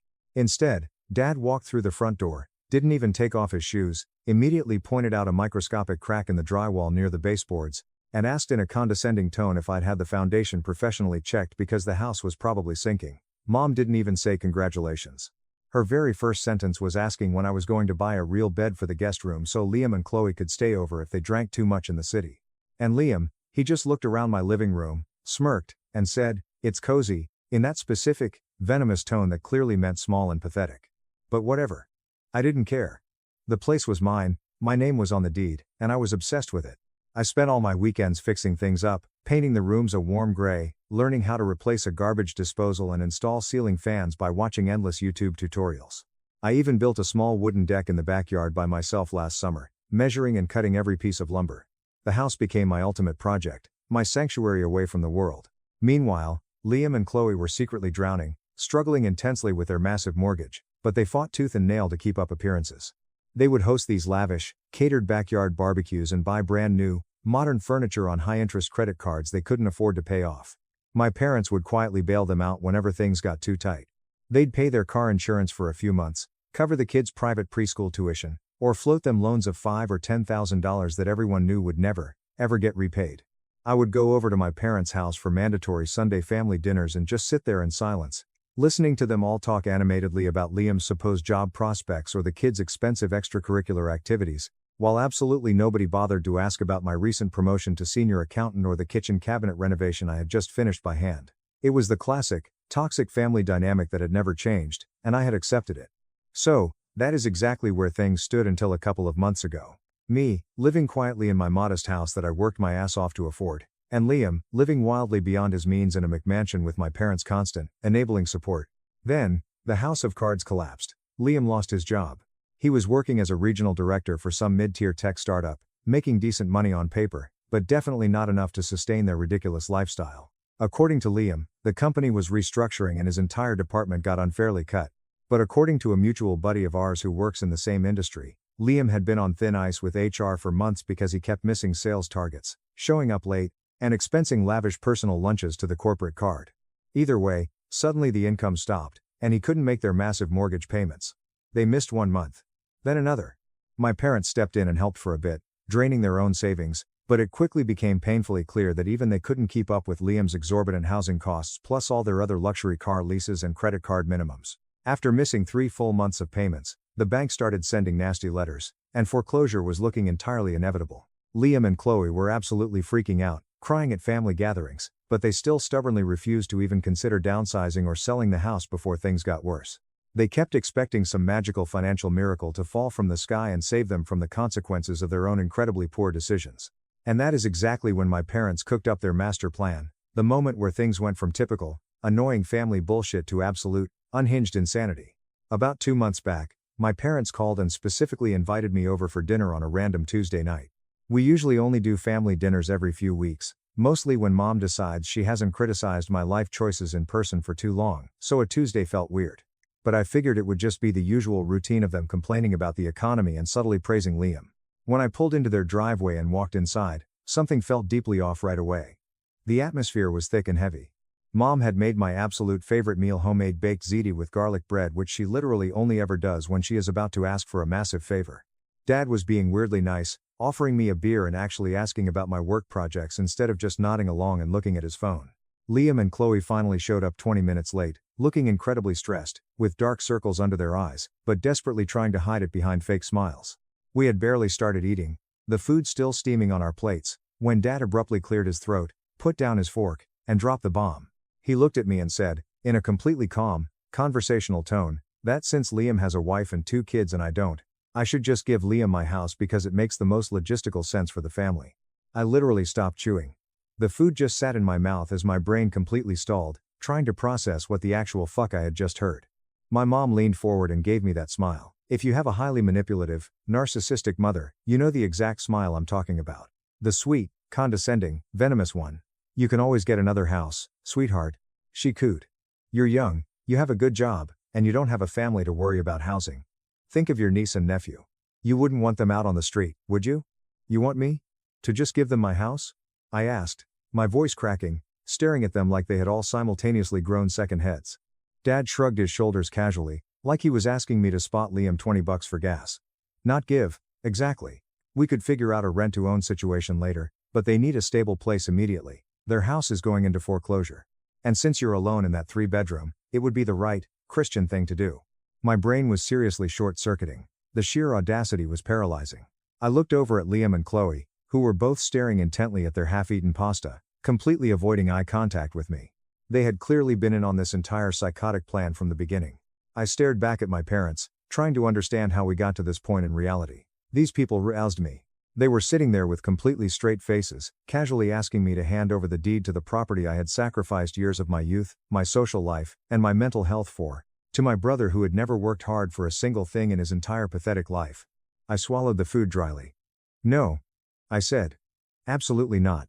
Simple as that. The temperature in the dining room instantly dropped about 20 degrees. Mom's fake, sweet smile vanished, replaced by a tight, furious scowl. Dad's expression hardened into pure granite. Liam and Chloe exchanged this rapid, panicked look, that was equal parts sheer terror and entitled anger.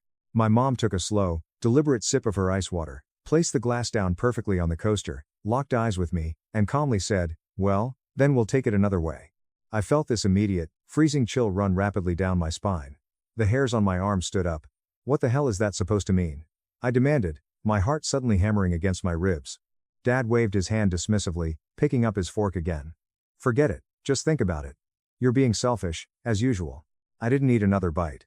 I stood up, grabbed my jacket, and left immediately, feeling deeply unsettled, like I had just been vaguely but genuinely threatened by my own flesh and blood.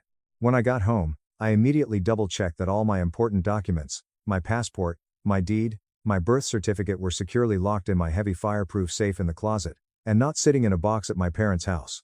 I had this creeping, paranoid feeling that they might try something shady, which seemed crazy to think about your own parents at the time. Turns out, my paranoia wasn't nearly paranoid enough. Update 1. That night, unable to sleep, I texted my best buddy Marcus, who has always been my grounding sounding board for all my crazy family drama. I sent him a quick, frantic rundown of the dinner and asked if I was going crazy for feeling threatened. His response came back instantly. "Dude, your family is completely nuts. Change your locks tomorrow. Seriously." I laughed it off at first as Marcus just being his usual dramatic self, but as I lay in bed staring at the ceiling, I couldn't stop thinking about my mom's cold, dead eyes and her weird, ominous threat. "We'll take it another way." What did she mean? It sounded like a mafia movie line, but I tried to convince myself it was just her typical, empty emotional manipulation tactics. Just in case, I went to Home Depot the next morning and swapped out all the deadbolts on my exterior doors. Exactly 1 week after that creepy, terrifying dinner, I dragged myself into the office looking like absolute garbage. I hadn't been sleeping well, constantly waking up at every creak the house made. My coworker Ryan took one look at my pale face and heavy eye bags and just silently slid his extra iced coffee across our shared desk without saying a single word. A true bro move. I was sitting there, trying desperately to focus on a massive quarterly tax spreadsheet I had been working on, when my cell phone rang loudly around 10:15 a.m. I glanced at the screen and saw it was my bank calling. This immediately set off alarm bells in my head because my bank never, ever calls me directly unless there is a massive fraud alert on my debit card. I stepped into a quiet hallway and picked up. A woman with a very professional, serious tone introduced herself as Melissa from the Regional Mortgage Processing Department.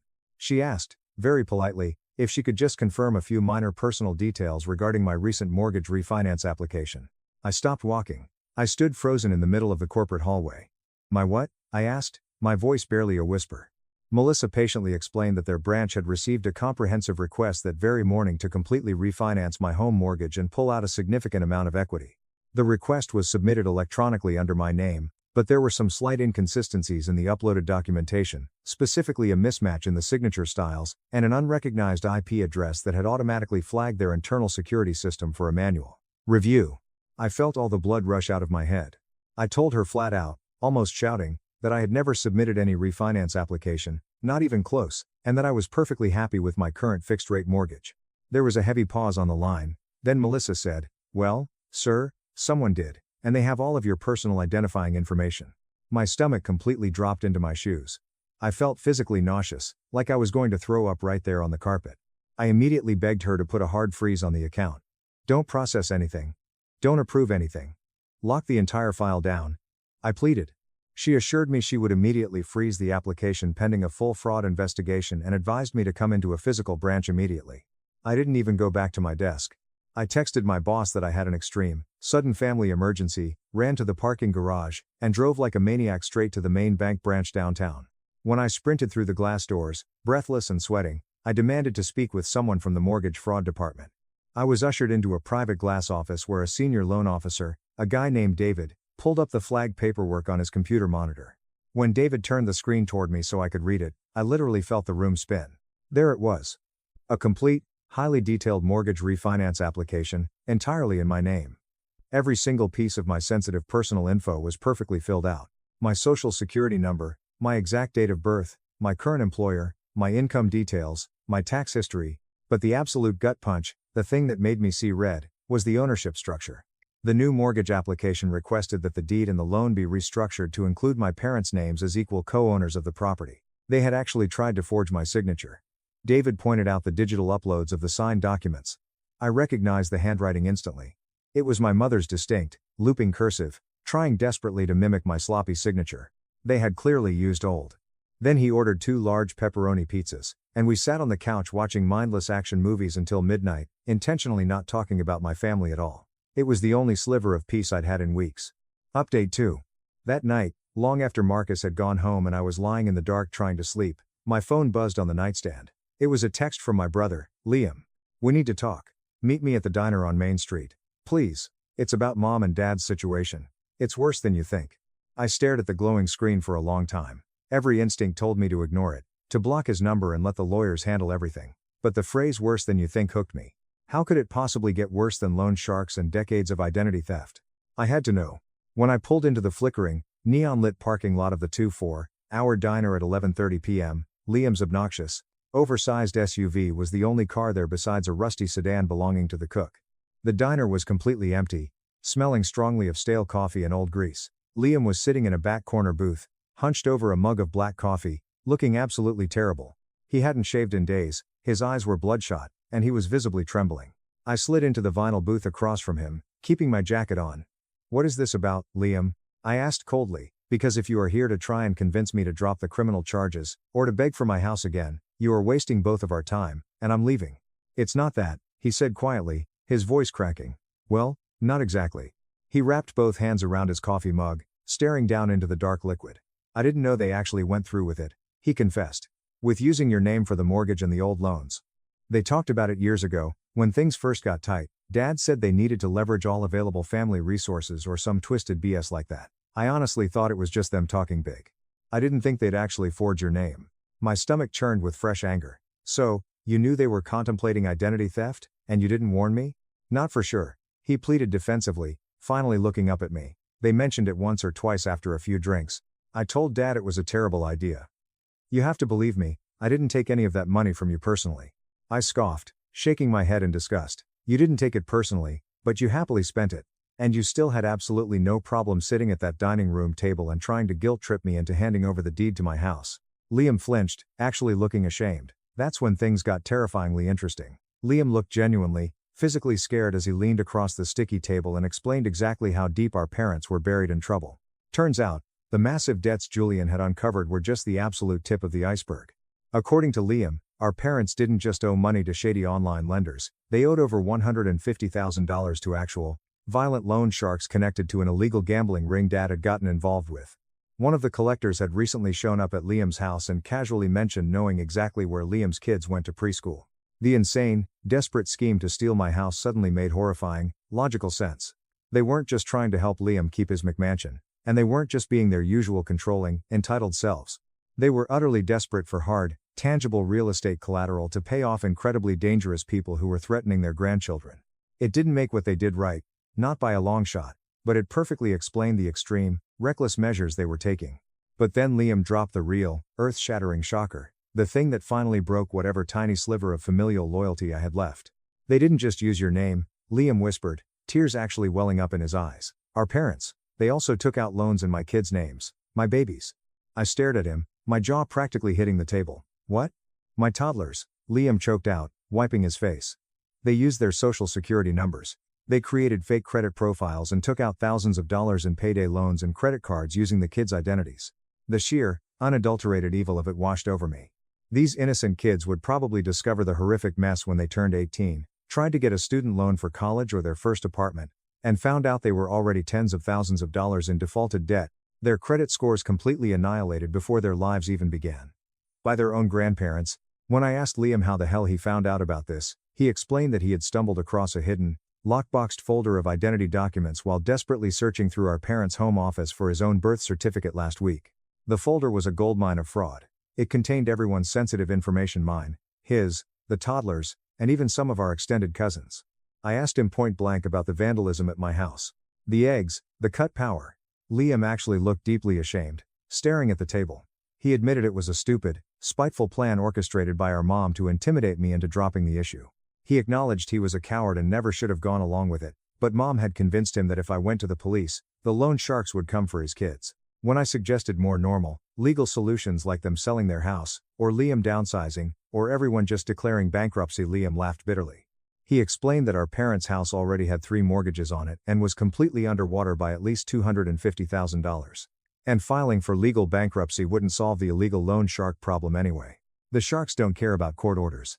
The whole situation was so infinitely much worse than I had ever imagined. It was a toxic, rotting swamp of debt, lies, and crime. When I asked why Liam was finally telling me all of this now, in the middle of the night, he finally got to his true point. He wanted my help. Not for our parents, and not even for himself, but for his kids. He needed me to help him figure out how to legally fix their ruined credit and clear these fraudulent loans without getting Chloe involved. If Chloe finds out what happened, that my parents ruined our kids' futures and I knew they were shady, she will absolutely leave me, take the kids, and move back to Connecticut with her parents, Liam said, completely broken. Part of me, the angry, bitter part that had been abused for decades, wanted to tell him to figure it out his damn self. He had made his choices. He had happily played the golden child while I suffered. But those kids, they were entirely innocent. They were my niece and nephew, and they absolutely did not ask to be born into this chaotic, criminal mess. I looked at my brother, really looked at him for the first time in years. He wasn't the arrogant golden child anymore. He was a pathetic, terrified man watching his life crumble. I told him I would think about helping him navigate the credit bureaus for the kids' situation, but I made it aggressively, crystal clear that I was absolutely not dropping the criminal charges against our parents, nor was I giving up my house. He slowly nodded, seeming to accept that it was entirely fair. But before I slid out of the booth to leave, Liam grabbed my arm and gave me one final, chilling warning. Be careful, he said, his eyes wide. Mom and Dad are planning something else. I don't know the exact details, but I overheard Mom on the phone yesterday talking about executing one last option if everything else failed. They are desperate, and they blame you for all of this. Great, just exactly what I needed to hear at midnight. On the drive home, I called Julian the lawyer and left a long, detailed voicemail filling him in on everything Liam had confessed. Julian called me back at 6 a.m., advising me to meticulously document the diner conversation while it was fresh in my memory, and to be extra, hyper-vigilant about my personal physical security. That morning, I made a firm decision. I would help my niece and nephew clear their names, regardless of my deep-seated resentment toward their parents. They deserved a clean start in life. But first, I needed to deal with the immediate, looming threat, whatever psychotic last option my parents were currently planning. And that desperate plan revealed itself the very next day, leading to the final, explosive confrontation that broke our family apart forever. After that tense diner meeting with Liam, I was on extremely high alert. His warning about my parents' last option had me jumpy, constantly checking the windows. I went to Best Buy, bought a Ring doorbell and 3 exterior motion sensor floodlights, and spent the afternoon installing them around my property. I probably looked like a paranoid doomsday prepper preparing for a zombie apocalypse, but I figured it was much better to be safe than sorry. I spent the next 2 days working remotely from my kitchen table. Nothing happened, no suspicious cars driving slowly past, no blocked phone calls, no attempts to contact me whatsoever.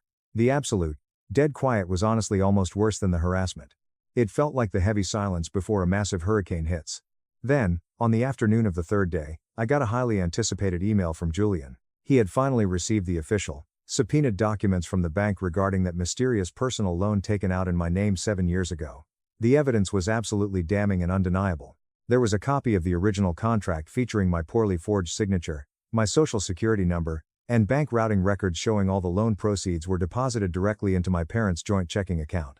They hadn't even tried to be subtle or launder the money. But what really made my blood boil What truly pushed me over the edge was seeing my mom explicitly listed as the primary co-signer on the document. She had physically walked into a bank branch, sat across from a teller, and pretended to be a loving mother helping her young, struggling son get a loan, knowing full well she was committing a felony and stealing my financial future. Julian called me 10 minutes later. He advised me that we now had more than enough concrete, undeniable evidence to move forward with formal, heavy charges of identity theft, wire fraud, and mortgage fraud.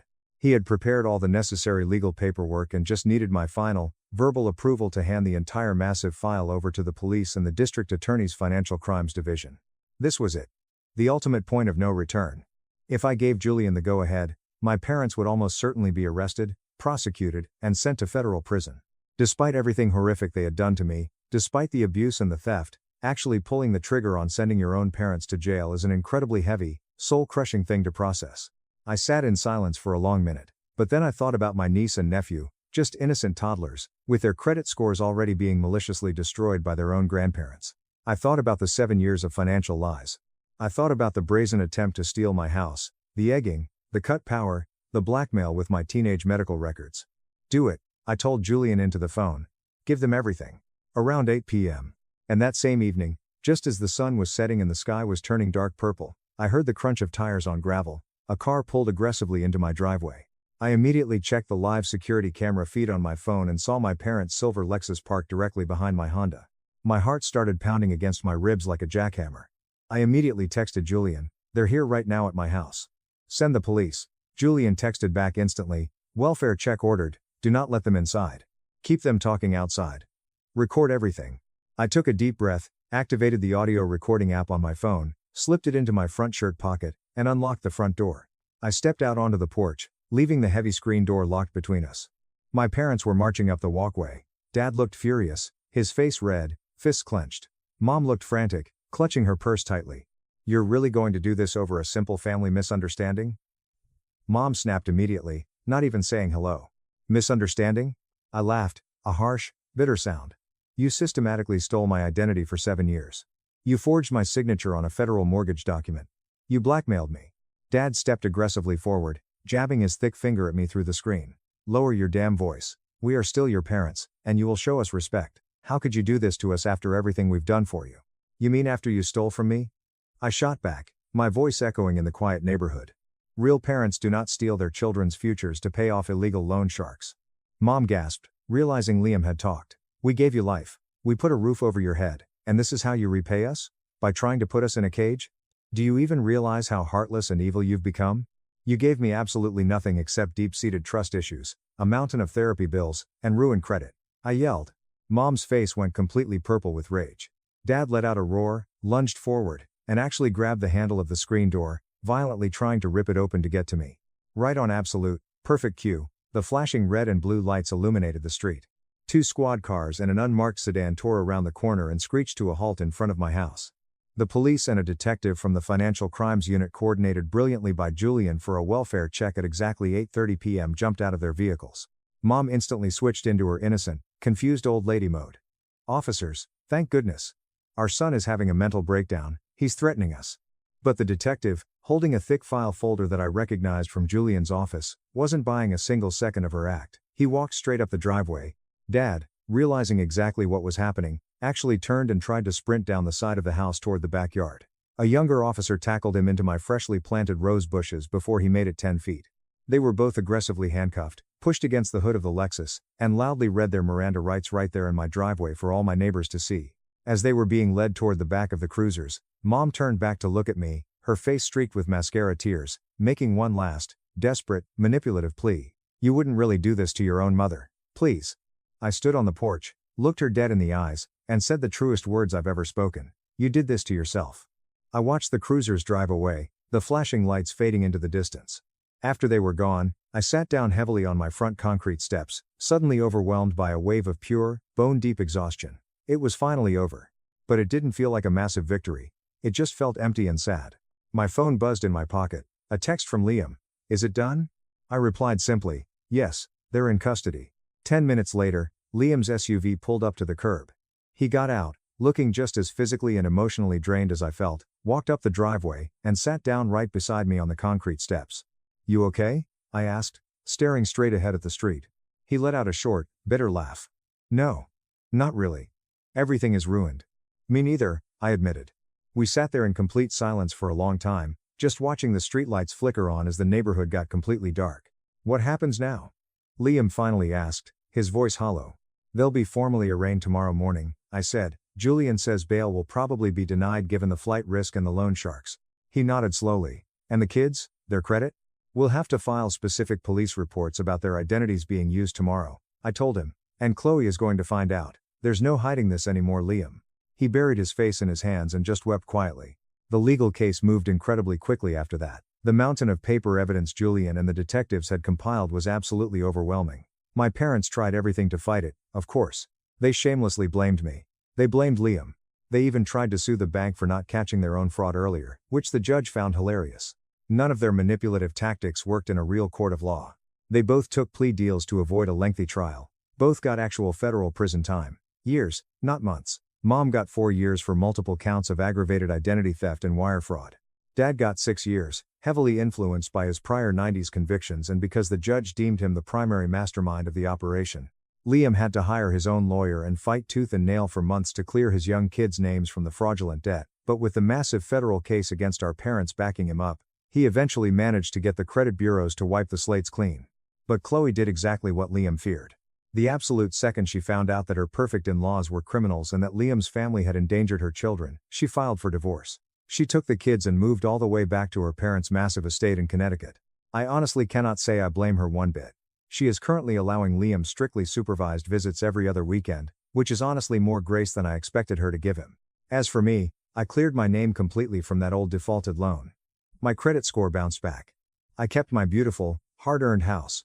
I installed a top-of-the-line, fully monitored security system with cameras on every corner, and I went to the local shelter and adopted a massive, protective German Shepherd mix named Bruno, who would definitely discourage any unwanted visitors from ever stepping foot on my porch again. I haven't spoken a single word to my parents since the night of their arrest. I didn't go to their sentencing, and I have ignored the letters they try to send from prison.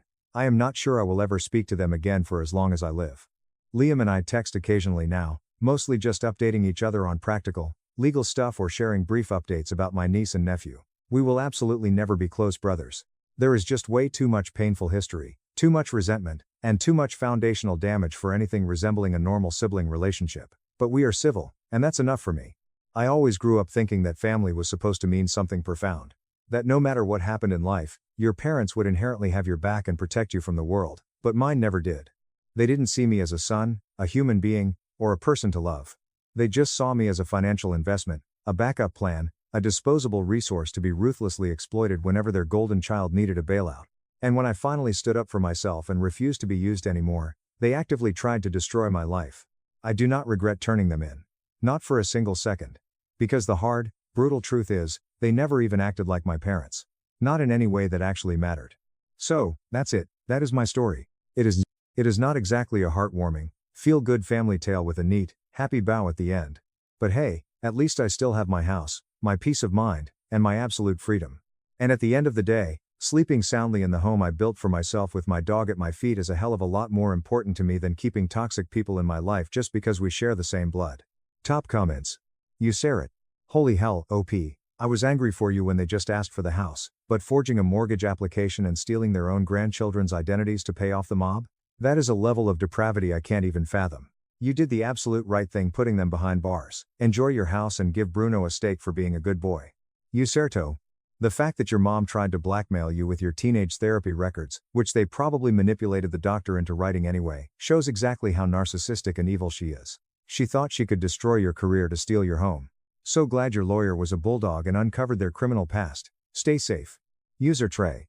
Honestly, props to you for still helping your brother clear the kids' names after he acted like such an entitled prick for years. He enabled their behavior for a long time, but those kids are innocent.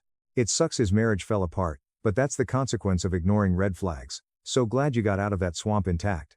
Mom and sister locked me out of the family bakery to ban me from Dad's will reading. So I let them hold the meeting, and let the lawyers ruin their lives. My older sister looked me dead in the eye and told me I was entirely cut out of our father's $4.5 million estate, explicitly instructing me to skip the final inheritance meeting so I wouldn't clutter the process. I nodded, stayed home, and let her walk right into the ironclad legal trap our father had meticulously set for her. My name is Chloe. I am 30 years old, and until that freezing Tuesday afternoon, I still believed that maintaining silence could keep my family from completely falling apart. When my older sister, Elena, 34, looked at me across the stainless steel counter of our family's flagship bakery, there was absolutely no hesitation in her voice and no room left for any kind of discussion. She told me directly that I had no claim whatsoever to what our father left behind, speaking as if the outcome had already been signed, sealed, and delivered by a judge. She said, "You won't get a single dime, Chloe, not even $1. Then, instead of offering any sort of explanation or justification, she followed it up with cold, hard instructions. She told me not to show up at the formal asset division and estate reading scheduled for that upcoming Sunday. According to her, my presence would be nothing more than an emotional burden that would only slow things down. The way she delivered these words made it abundantly clear that she was not asking for my cooperation or my permission. She was simply informing me that I no longer mattered in the process of dismantling our father's life's work. I did not argue with her. I did not scream, I did not cry, and I did not ask how she had reached such a finalized conclusion or who else in the family had agreed with her. I just stood there, listened to her icy tone, nodded exactly once, and let her walk away believing that I had accepted every single word at face value. What I kept strictly to myself in that agonizing moment was the simple fact that arguing with a narcissist would have changed absolutely nothing, and showing my hand too early would have been a catastrophic mistake. If you want to understand exactly how I went from being entirely excluded from my own family to holding all the leverage without ever stepping foot into that boardroom, stay with me and hear how this nightmare actually unfolded. To understand the sheer magnitude of Elena's betrayal, you have to understand what our father built. My father, Marcus, was a force of nature. He didn't just own a business, he breathed life into it. Over 30 years, he built Marcus & Co. Artisanal roasters and bakery from a tiny, drafty storefront in Seattle into a thriving, highly profitable chain of 3 locations across the city. The business was currently valued at roughly $4.5 million. But to Dad, it was never about the valuation. He treated his bakeries less like a corporate asset, and more like a living, breathing extension of our family. Dad died after a brutal, agonizing 14-month battle with pancreatic cancer. It was an illness that drained him physically, stripping away the robust, flour-dusted man I grew up with, but it never fully took him away from his work until the very last weeks.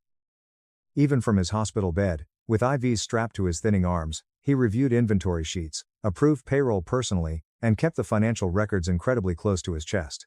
He did this not because he distrusted his employees, but because he believed that the responsibility of leadership should never be handed over lightly. While he was alive, nothing about the bakeries belonged to just one person. Every major decision was discussed around our cracked oak dining table. Sometimes those decisions were postponed, and often they were left unresolved because my father preferred extreme caution over reckless speed. No single child was ever formally positioned as the sole successor, and that fragile balance held us together much longer than I realized at the time. After the funeral, which was a blur of black umbrellas and the smell of wet Seattle asphalt, that restraint disappeared almost instantaneously. My sister Elena returned to the house with a terrifying sense of urgency that felt significantly less like grief and much more like corporate purpose. Within a matter of days, she was present at the flagship bakery every single morning at 5 a.m. She was suddenly speaking with our wholesale flour suppliers, aggressively reviewing employee schedules, and positioning herself as the sole point of contact for anyone who mattered. None of this was ever formally announced to the staff or to me. Yet, it became crystal clear through her aggressive actions rather than her words that she had decided the transition of power was already complete. I started noticing the terrifying shift when routine decisions completely stopped passing through me. I had worked at the bakeries alongside Dad since I was 16. I knew the espresso machines, I knew the regular customers, and I knew the accounting software. Suddenly, my login credentials for the QuickBooks accounts were revoked. When I asked the shift managers for financial updates, their responses were incredibly vague, nervously framed as temporary measures taken during a difficult time under Elena's orders. Conversations that once included me naturally now happened behind closed, locked office doors. Nothing was ever presented to me as a final decision, yet the pattern was so consistent it was unmistakable. What hurt the most was that our mother, Diane, supported Elena openly and enthusiastically. Mom insisted that the business needed one clear, authoritative voice to stay stable after everything we had lost. Mom constantly spoke about efficiency, corporate continuity, and the absolute importance of keeping messy emotions out of business even when those emotions belonged to her own grieving youngest daughter. In my mother's warped view, Elena's ruthless leadership mattered far more than fairness. Hesitation was a risk we simply could not afford. What unsettled me to my core was how quickly the bakery completely stopped feeling like something we shared as a family. It became a weapon. It became leverage, a source of absolute authority that dictated who was included and who was informed only after decisions had already been made in secret. The very language they used around the business changed almost overnight. What had once been lovingly referred to as our family store was now coldly described by Elena as the primary asset. It was suddenly something to be managed, positioned, and eventually liquidated if the timing felt right. I did not challenge that shift directly at first. At the time, I was still drowning in the raw grief of losing my dad. It seemed entirely pointless to argue while everything was still being framed to me as temporary. Yet, with each passing week, the emotional distance grew clearer. The bakeries that had once represented continuity and warmth now stood at the dead center of a quiet, vicious power struggle I had never agreed to enter. A few weeks later, the conversation officially moved from management control to outright ownership. Elena did not frame it as an idea or a gentle discussion when she finally brought it up. She spoke about selling all 3 bakery locations to a massive, sterile corporate hospitality franchise as if the decision had already passed through every necessary legal step. She described this massive corporate buyout as the most financially responsible option given the current market circumstances. According to her, holding on to the business no longer made sense, and waiting would only reduce its multi-million-dollar value. The language she used was arrogant, confident, and entirely forward-focused. She emphasized market conditions, profit margins, and liquidation timelines rather than family history, employee loyalty, or the long-term implications for the community Dad loved.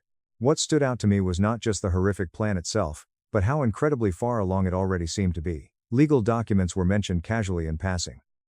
High-end corporate brokers had clearly already been contacted. Massive financial numbers were referenced without any context provided to me. I was never asked whether I agreed with the $4.5 million valuation, nor was I ever consulted about the timing of the sale.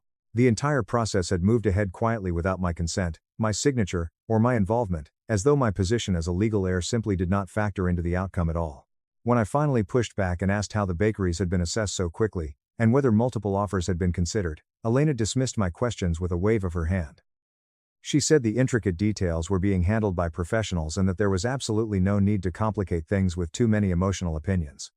Her tone was firm rather than defensive, heavily suggesting that my curiosity was a childish inconvenience rather than a legal right. It was abundantly clear that the conversation was not meant to invite my input, only my blind acceptance. I pressed her once more, feeling physically nauseous at the thought of strangers tearing down Dad's signs. I asked why a decision of that massive magnitude was being rushed so aggressively soon after his death.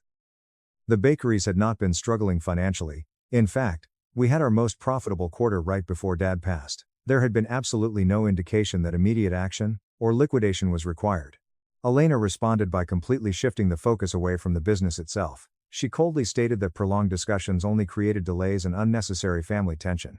In her view, efficiency mattered more than consensus, and moving quickly was framed as a form of responsibility rather than what it truly was, total control. That was the exact moment she made her position unmistakable. That was when she delivered the ultimatum. She told me there was absolutely no reason for me to attend the formal inheritance and estate reading meeting scheduled for that upcoming Sunday with Dad's lawyers. According to Elena, my presence would only complicate matters that were already being efficiently managed. She said the meeting was purely procedural, something that just needed to happen on paper so everything could move forward smoothly with the corporate brokers. She looked at me with a smirk and said there was nothing for me to contribute.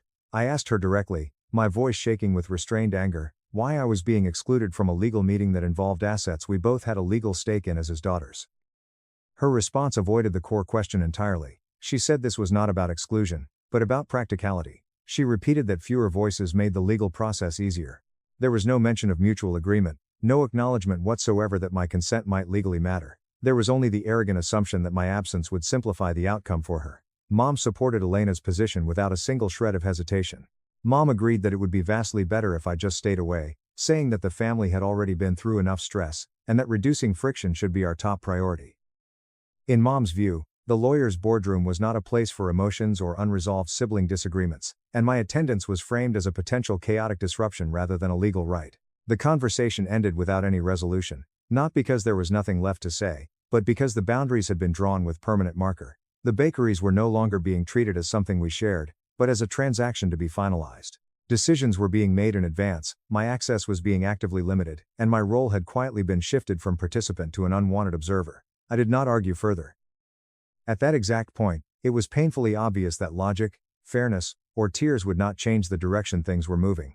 What mattered was not whether the plan made sense, but who was being allowed to shape it. The shift from managing the store to deciding its permanent fate marked the moment when the conflict stopped being subtle and became completely irreversible. Update 1. Shortly after that horrific conversation, I stopped asking my sister for updates and started actively verifying facts. I realized that every single answer I received from Elena was heavily filtered through her own convenience rather than the truth. Questions about the corporate brokers were deflected, timelines were softened, and her blatant power grab was framed as urgent responsibility. Instead of pushing back directly and showing her my suspicions, I decided to look elsewhere for clarity. The very first person who came to my mind was my father's former executive assistant, Sarah. Sarah had worked with Dad for over 15 years. She knew the business inside and out, and she had remained quietly absent since the funeral. I knew for a fact that Elena had unceremoniously fired Sarah via a 2-sentence email just 3 days after Dad was buried, claiming her position was redundant. When I reached out to Sarah, she responded without a moment's hesitation. She asked me to meet her at a small, rainy diner in West Seattle, far away from the bakeries. When I arrived, the smell of cheap coffee and wet raincoats filled the air.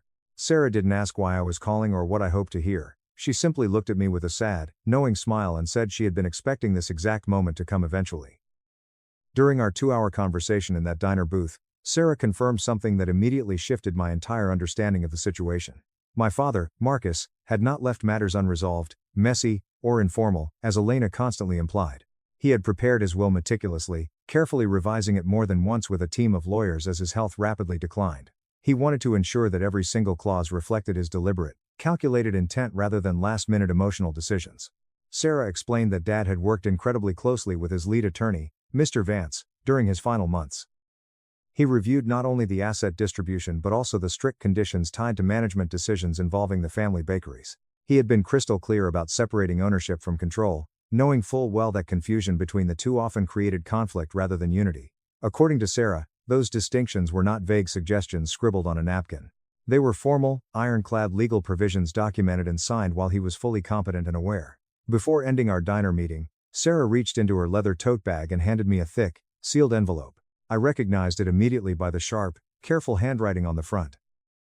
It was a letter from my father, written in his distinct script sometime before his condition worsened to the point where he couldn't hold a pen.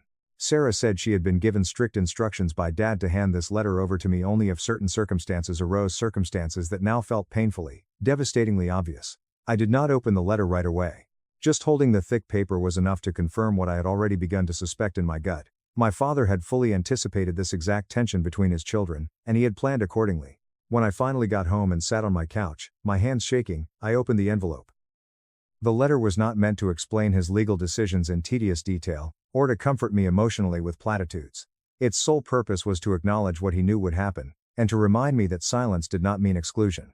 Reading it reinforced my understanding of the man he was. The message was measured, practical, and unmistakably intentional. My father did not accuse Elena of being evil, nor did he warn me to fight her. He simply outlined his reasoning with calm, surgical clarity, emphasizing preparation over reaction. He wrote, "Chloe, if Sarah has given you this letter, it means the worst parts of my fears have come true. It means your sister has tried to shut you out. Elena has always confused access with authority, and aggression with leadership. I have structured my estate to protect the business, but more importantly, to protect you from her worst instincts. Do not fight her in the dirt, let the documents do the fighting. Follow Mr. Vance's lead.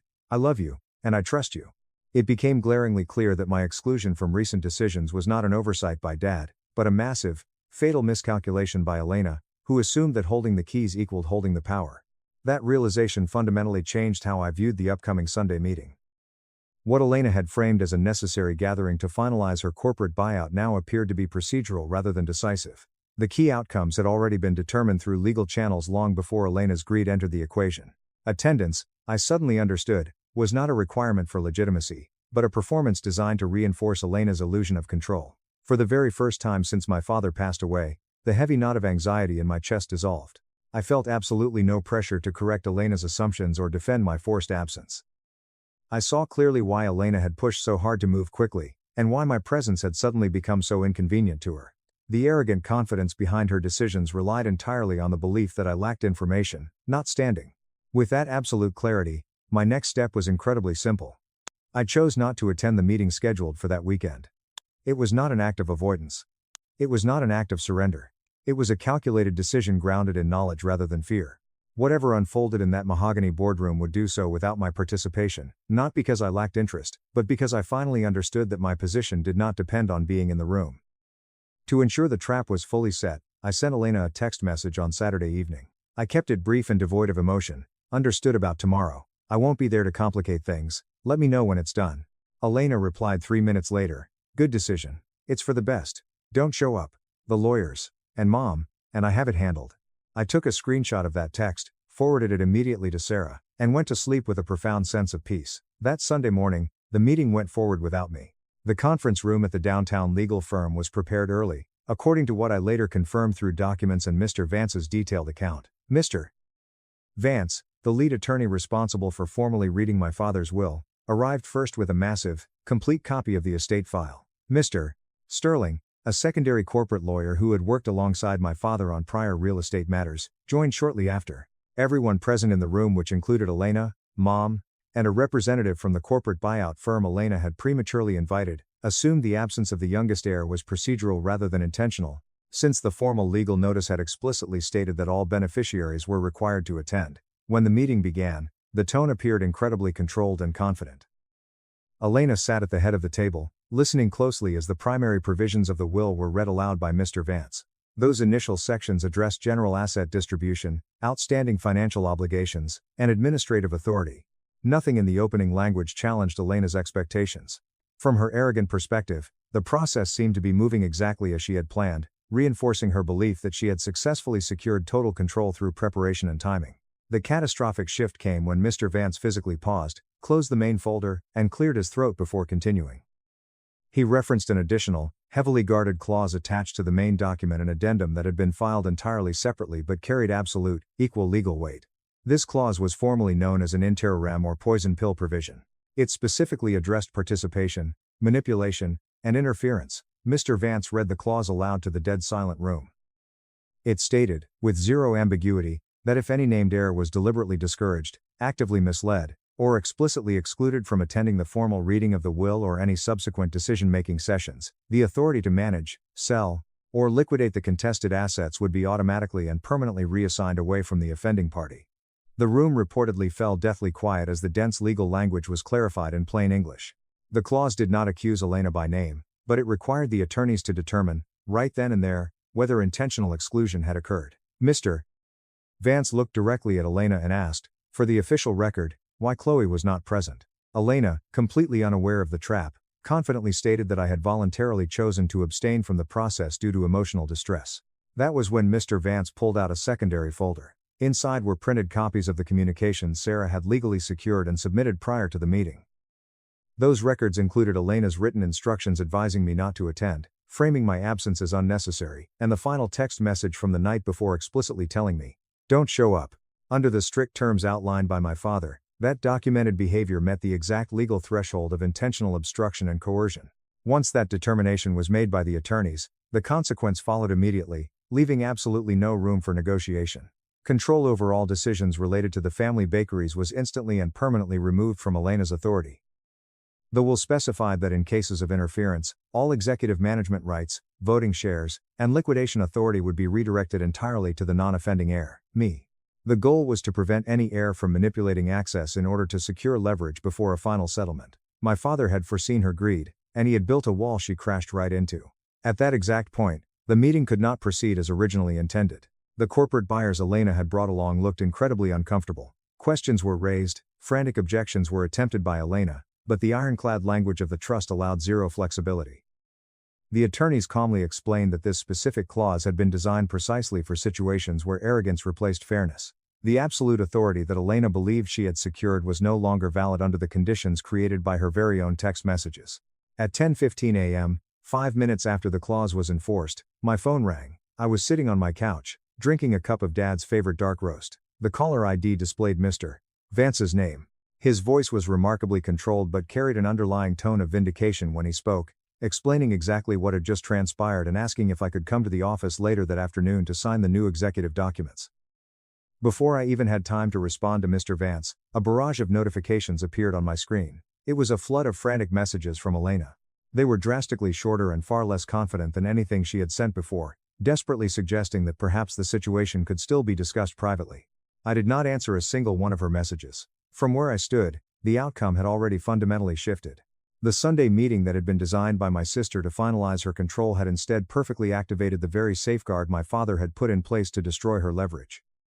Without even being present in the room, I had become the central, controlling figure of the entire process, not through loud confrontation, but through meticulous documentation, patience, and timing.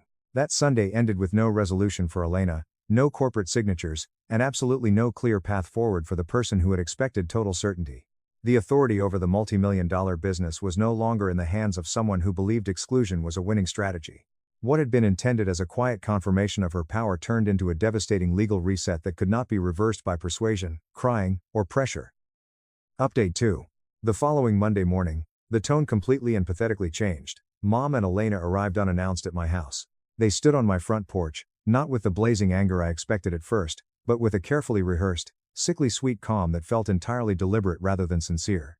They did not raise their voices or accuse me directly right away. Instead, they tried to frame the ambush visit as deep maternal and sisterly concern. Mom insisted that simple misunderstandings had escalated way too quickly, and that the family desperately needed to sit down and talk before things became legally irreversible. The shift in their behavior was immediate and unmistakable. Only 48 hours earlier, my absence had been treated as an irrelevant convenience. Now, my cooperation suddenly mattered more than anything in the world. Elena took the lead, choosing her words with visible, agonizing restraint. She said the situation with the lawyers had become more complicated than expected, and suggested that resolving it privately, just the three of us, would be better for everyone involved. She spoke passionately about preserving family dignity and avoiding unnecessary, exorbitant legal expenses, heavily emphasizing that formal court proceedings would only create emotional damage that could never be undone.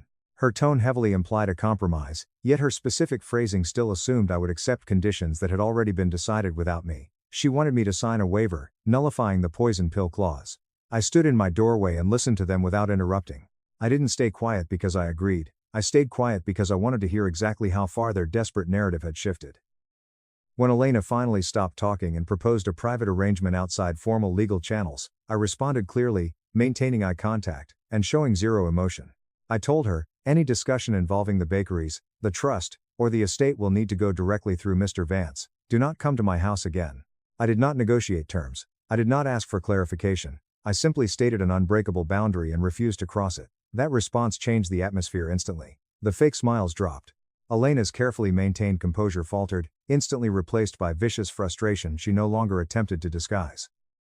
She screamed, accusing me of escalating the conflict unnecessarily, and claimed that involving lawyers would completely destroy what remained of our relationship. Mom echoed that sentiment, crying fake tears, arguing that family matters should always stay within the family, and that my refusal to engage privately proved I was being spiteful and inflexible. Neither of them acknowledged the glaring fact that I had been systematically excluded from every single decision that led us to this exact point. When it became abundantly clear that I would not reconsider or let them inside my home, the conversation ended abruptly. They left my porch without resolution, slamming their car doors. Yet, the pressure did not stop at my front door. Within hours, Elena launched a massive smear campaign. She posted a long, dramatic public message on Facebook and Instagram that entirely framed the situation in her favor. She portrayed herself as the exhausted, responsible older sibling burdened with managing the horrific aftermath of our father's death, while heavily implying that I was an obstructive, greedy brat motivated by jealousy and resentment rather than principle.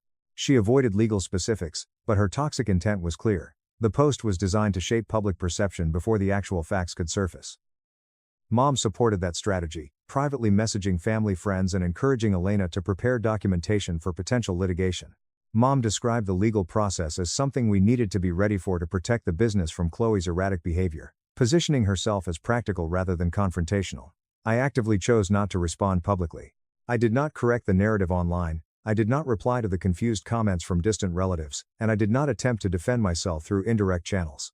Instead, I limited my communication entirely to my attorney, sharing every single message, post, and interaction that had followed the Sunday meeting.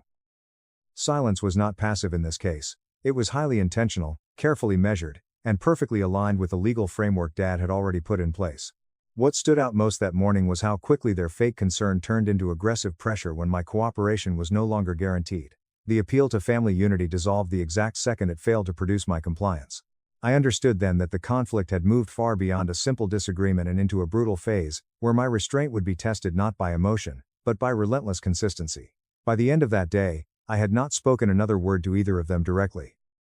Every step forward would now be documented, deliberate, and handled through formal legal channels only. Months later, the dispute finally reached the courtroom. Elena had decided to sue, attempting to invalidate the poison pill clause. By the time the case was formally scheduled, the relentless conflict had already stripped away any remaining sense of family we ever had. What remained was a cold, civil dispute grounded entirely in documents, testimony, and the precise, unforgiving language my father had chosen long before any of us realized how far things would actually go. The courtroom itself was incredibly quiet and procedural, focused on hard facts rather than messy emotion, which was exactly where my position had always been strongest. I sat beside Mr. Vance at the plaintiff's table, listening as he organized the final materials with the calm, unshakable confidence of someone who completely trusted the structure he was about to defend. Elena entered the courtroom with a very different posture.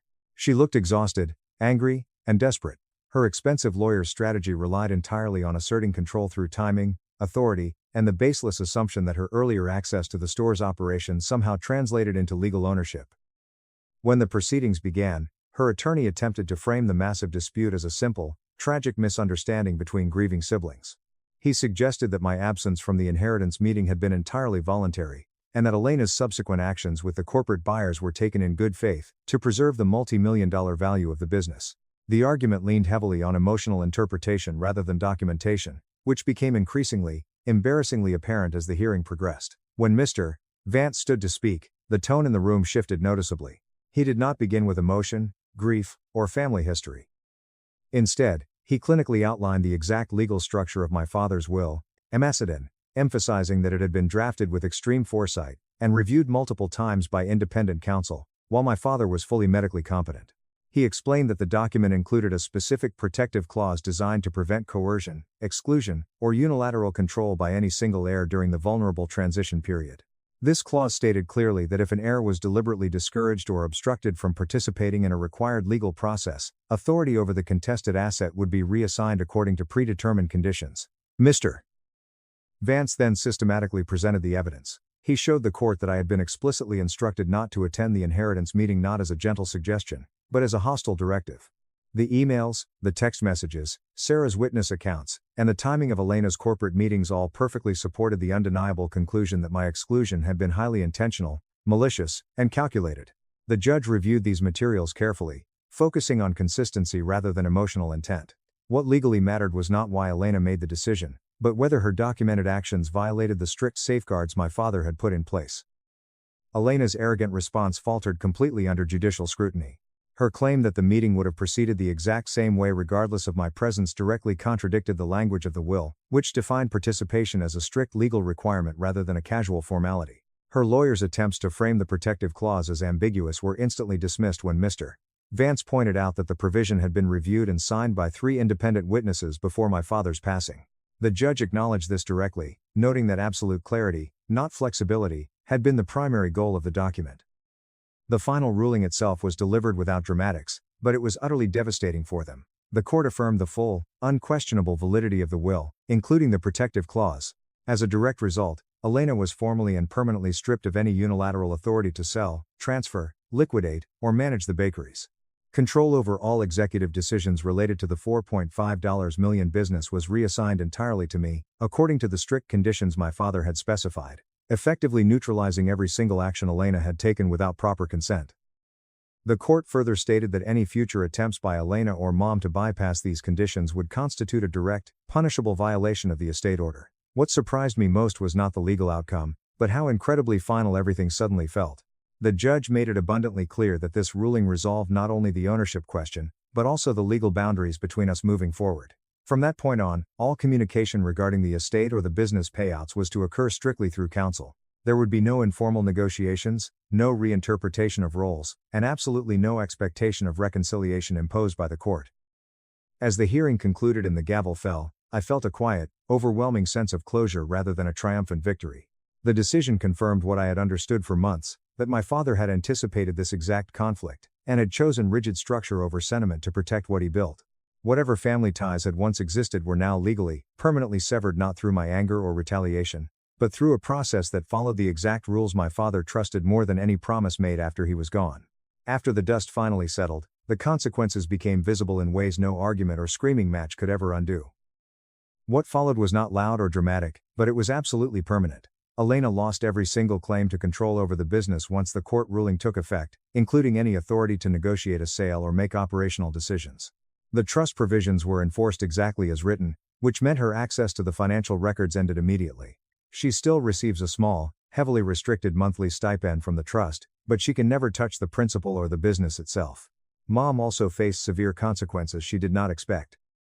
Her deliberate attempt to support Elena against the legal will weaken her own standing within the structure my father had created, drastically limiting her financial involvement to what the document strictly allowed. The family relationship did not simply cool down, it formally fractured under legal boundaries that could not be crossed again. I stepped quietly into the role my father had prepared for me without announcing it to anyone on social media. The bakeries were not reclaimed through confrontation, but through process. I chose to oversee the transition carefully, appointing a professional management firm to handle the day-to-day operations while I retained final executive authority as outlined in the trust. Every single decision now follows written guidelines, documented approvals, and third-party oversight. There is absolutely no room left for personal pressure, guilt trips, or emotional appeals. The bakeries returned to being what they had always been meant to be, a stable, thriving operation, permanently protected from internal family conflict. We even introduced a new dark roast espresso blend named after Dad. It's our best seller. There was no magical reconciliation afterward. I did not meet with Elena again, nor did I ever respond to the pathetic, passive-aggressive messages sent through indirect channels by extended relatives. Communication stopped entirely, not out of petty anger, but because absolute clarity had finally replaced uncertainty. Mom attempted to reach out more than once during the holidays, though always with manipulative conditions attached. I declined each time. Silence became my fortress rather than a punishment, allowing massive distance to do what explanations never could. Life grew quieter in ways that felt deeply earned rather than empty. Without the constant, suffocating tension of contested decisions, my focus shifted to maintaining balance rather than constantly defending my position. The employees remained entirely unaffected by the dispute, their jobs secure, and the structure my father designed proved immensely stronger than personal conflict. What surprised me most was not the outcome itself, but how incredibly little I needed to say once everything was settled. This story is not about winning against your family, but about understanding your limits before conflict turns completely destructive. Clear legal preparation is not a lack of trust, it is a profound form of protection for everyone involved. Boundaries matter even more when emotions run high, especially within families where toxic assumptions constantly replace communication. Preparing for the worst does not mean expecting it. It means respecting reality enough to prevent absolute chaos when it arrives uninvited at your front door. Thank you for staying with this incredibly long story until the very end. Your time and attention mean more than you might realize, especially in stories that deal with such difficult, heartbreaking family choices. If this situation made you think about boundaries, inheritance, or preparation in your own life, I invite you to share your thoughts in the comments. Different perspectives always help these conversations grow with honesty and respect. Top comments. User 1. The absolute sheer panic Elena must have felt when the lawyer asked why you weren't there, and she realized her own text message was the smoking gun. Chef's kiss. Your dad was an absolute genius. He knew exactly who his oldest daughter was, and he didn't just protect the business, he protected you. Good on you for having the absolute steel spine required to just sit on the couch and drink coffee while she destroyed her own life. User 2. I am a probate attorney and let me tell you, poison pill or in terrorem clauses are incredibly hard to enforce unless there is absolute, undeniable, documented proof of interference. The fact that your sister was arrogant enough to put it in writing "don't show up" is mind-blowing. She practically handed the entire $4.5 million estate over to you on a silver platter because she couldn't stand the idea of sharing power. Your mom enabling her is just the tragic cherry on top. Enjoy your peace and your bakeries. User 3. The audacity of them showing up at your porch the next morning talking about preserving family dignity after they spent weeks treating you like absolute garbage and trying to sell your dad's legacy to a faceless corporation. Narcissists always want to keep things in the family, the second the law gets involved because they know they can't manipulate a judge. You handled this flawlessly. Keep the silence going, it's driving them crazier than any screaming match ever could. You're holding her back. My wife's friends laughed while demanding my divorce. Then I revealed the secret folder that sent them all into foreclosure. My wife and her friends ambushed me on a FaceTime call from a wine bar, laughing as they demanded I give her a divorce because I was holding her back. So, I smiled into the camera, pulled out my secret folder, and asked her friends if they were aware my wife had been sleeping with their husbands for the past year. It all started about 8 months ago. I'm Mark, a 3-4-year-old construction project manager, and I had been married to Elena, 32 for 7 years. Elena was a high-powered HR director at a mid-sized logistics firm. Over the last year, our marriage had grown incredibly cold. The house felt like a museum when she was around, quiet, sterile, and devoid of any warmth. She was constantly working late, taking spontaneous weekend corporate retreats, and spending whatever free time she had with her elite clique of friends. Her inner circle consisted of Sarah, a severe woman who always looked like she was judging your life choices, Chloe, a bubbly, easily manipulated follower, and Megan, a prominent local mommy blogger who documented her supposedly perfect suburban life for thousands of followers. They held court every Thursday night at the Velvet Vine, an absurdly overpriced wine bar downtown. I was just the blue-collar husband who paid the mortgage and kept the house clean while Elena lived her best life. I wasn't an idiot. I noticed the signs. The sudden change in her wardrobe, the obsessive phone guarding, the credit card statements showing charges at high-end steakhouses when she claimed to be working through lunch at her desk. But the real smoking gun came when she upgraded her iPhone and carelessly left the old one synced to our shared iCloud account. One night, while trying to find an old tax document, I stumbled upon a hidden album. What I found didn't just break my heart, it shattered my entire reality. Elena wasn't just having an affair, she was a predator. She was collecting married men like trophies. I found hundreds of photos, hotel receipts, and explicit text screenshots. But the most sickening part? Her favorite targets were the husbands of her best friends. There were photos of Elena making out with Sarah's husband, Tom, in his Audi. There were videos of her with Chloe's husband, Marcus, at the Starlight Inn out on Route 47. She was systematically sleeping her way through her own friend group, destroying their marriages behind their backs while smiling to their faces. I spent weeks building a massive physical and digital folder. I hired a private investigator named Vince to gather airtight proof. I was planning to confront her privately, hand her the divorce papers, and walk away with my dignity. But Elena didn't want a quiet exit. She wanted a show. The notification chimed on my phone at exactly 9:47 p.m., on a Thursday. A FaceTime call from Elena. I accepted it, settling back into my living room recliner. The screen connected, and I was immediately hit with the deafening background noise of the Velvet Vine and the sound of cackling laughter. Elena's face filled the screen, flushed from expensive Pinot Noir, her dark hair perfectly styled. Behind her, crowded around a high-top table, were Sarah, Chloe, and Megan. "Having fun, ladies?" I asked, keeping my voice perfectly even. "Oh, we're having a blast," Sarah chimed in, leaning into the frame. Her smile was predatory, like a shark circling a wounded seal. "Actually, Mark, we've been talking about you." My stomach tightened, but my face remained a mask of polite curiosity. "All good things, I hope?" Chloe popped into view, her cheeks bright red from alcohol. "Well, that depends on your perspective," she giggled uncontrollably. Megan was holding her phone up in the background, clearly recording the entire interaction for her private archives, or worse, her blog. "Mark, we've been doing some serious girl talk tonight," Elena announced. Her voice shifted into the cold, corporate tone she used when terminating employees. "And we've reached a unanimous decision, it's time for us to get a divorce." The sheer audacity of it hit me like a physical blow. I knew the marriage was over, but I never expected this theater. I never expected her to turn the destruction of our life into a spectator sport for her friends. They were all grinning at me through the screen, waiting for the punchline of their cruel joke to land. "We've decided," Sarah repeated, emphasizing the we. "Elena deserves so much better than what she's getting at home." "You're holding her back, Mark," Chloe added, nodding sagely like a philosopher dispensing ancient wisdom. "She needs to spread her wings." I sat in absolute silence for a full 10 seconds. I let the awkwardness stretch. I watched their smug grins falter just a fraction as they realized I wasn't crying. I wasn't begging.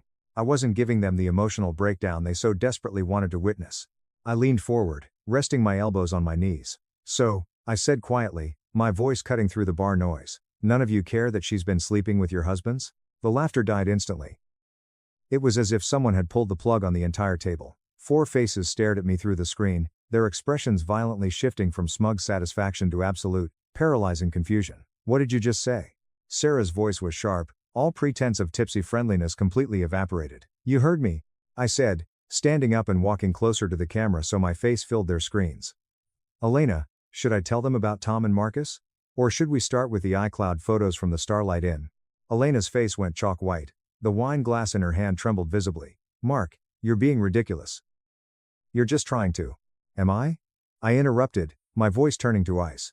"Sarah, when was the last time you checked the GPS history in Tom's Audi?" "Chloe, does Marcus still claim he's working late at the accounting firm on Tuesdays and Fridays? Because I have the receipts that say otherwise."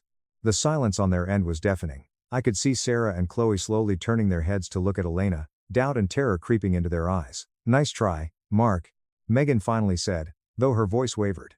"You're just trying to deflect because you're a failure of a husband." I smiled for the first time that evening. A genuine, terrifying smile. "Well, I guess we'll find out soon enough. Enjoy the rest of your girls' night, Lenace. Something tells me it's going to be your last one together." I ended the call. My hands were shaking, not from sadness, but from a massive surge of adrenaline. For months, I had felt like a victim. Tonight, I felt like a god. If Elena wanted a public divorce, I would give her a nuclear one. I walked into my home office, opened my laptop, and began executing the contingency plan I had spent weeks preparing. The first email went to Jake, my best friend and the owner of the local Iron Core gym. Jake was fiercely loyal, and more importantly, he controlled the morning gossip network of our entire town. I attached 3 highly incriminating photos of Elena with Tom and Marcus. The second email went to Mrs. Higgins, our 70-year-old neighbor who ran the homeowners association like a military dictatorship. She knew everyone, talked to everyone, and had been dropping subtle hints about the strange cars in my driveway for weeks. The third email went to Vince, my private investigator. I told him the timeline had moved up. It was time to unleash everything. I packed 2 bags of Elena's clothes, set them on the front porch, changed the code on the smart lock, and went to sleep. Update 1. The next morning, the town practically caught fire. I met Jake in the gym parking lot at 5 a.m. He was holding 2 black coffees, looking at me like I was a ghost. "Tell me this is a prank, Mark," Jake said, holding up his phone to show the email I'd sent. "I wish it was," I replied, taking the coffee. "Look at the timestamps. Last Tuesday. The same night Sarah posted that long Facebook tribute about how lucky she is to have a loyal husband like Tom." Jake's jaw tightened so hard I thought his teeth would crack. "Tom and Marcus are in the 6 a.m. lifting group. They'll be here in an hour." "Good," I said. "Let the boys know exactly what kind of men they're spotting." By 7 a.m., half the town knew. Jake didn't just whisper, he practically broadcasted it. When Tom walked into the gym, 3 different guys refused to acknowledge him. The tension was so thick you could cut it with a chainsaw. I left the gym and drove to my construction site. I oversee a massive residential development, managing about 50 blue-collar guys who value loyalty above oxygen. I gathered my foreman for the morning briefing. I didn't give them the explicit details, just the facts. My wife demanded a divorce on camera with her friends, and I found out she'd been running through the neighborhood husbands. "You're kidding me," said Mike, my lead electrician. "With Tom and Marcus, those pretentious suits?" "Yep," I said, unrolling the blueprints. "So if my phone is blowing up today, that's why." In a town like ours, news travels at the speed of light. These guys had wives who were in book clubs with Sarah, PTA meetings with Chloe, and followed Megan's mommy blog. The wildfire was out of control by 10 a.m. At noon, I met Vince, the PI, at a rundown diner on the edge of the county line. Vince was a retired cop with a permanent scowl, and a talent for digital excavation. He slid a thick, heavy manila folder across the sticky table. "You blew the lid off early," Vince grunted, sipping black coffee. "But I got the rest of it. Your wife isn't just a cheater, Mark, she's a liability." I opened the folder. It wasn't just photos of her with Tom and Marcus anymore. "What is this?" I asked, looking at stacks of internal corporate emails. "She has a type," Vince explained. "She likes power. She's been having affairs with 2 of her direct subordinates at the logistics firm, men who rely on her for their bonuses and promotions. It's textbook sexual harassment and abuse of power. I found the burner email account she uses to communicate with them." I felt physically sick. My wife was a monster. "And there's more." Vince tapped a financial ledger. "She's been siphoning money from your joint savings into a private offshore account in the Cayman Islands for over a year. About $85,000 in total. She was planning to drain you completely before she filed." I stared at the numbers. The betrayal was so absolute, so meticulously planned, that the last remaining shred of love I had for her instantly evaporated, replaced by cold, calculating rage. My phone vibrated violently against the table.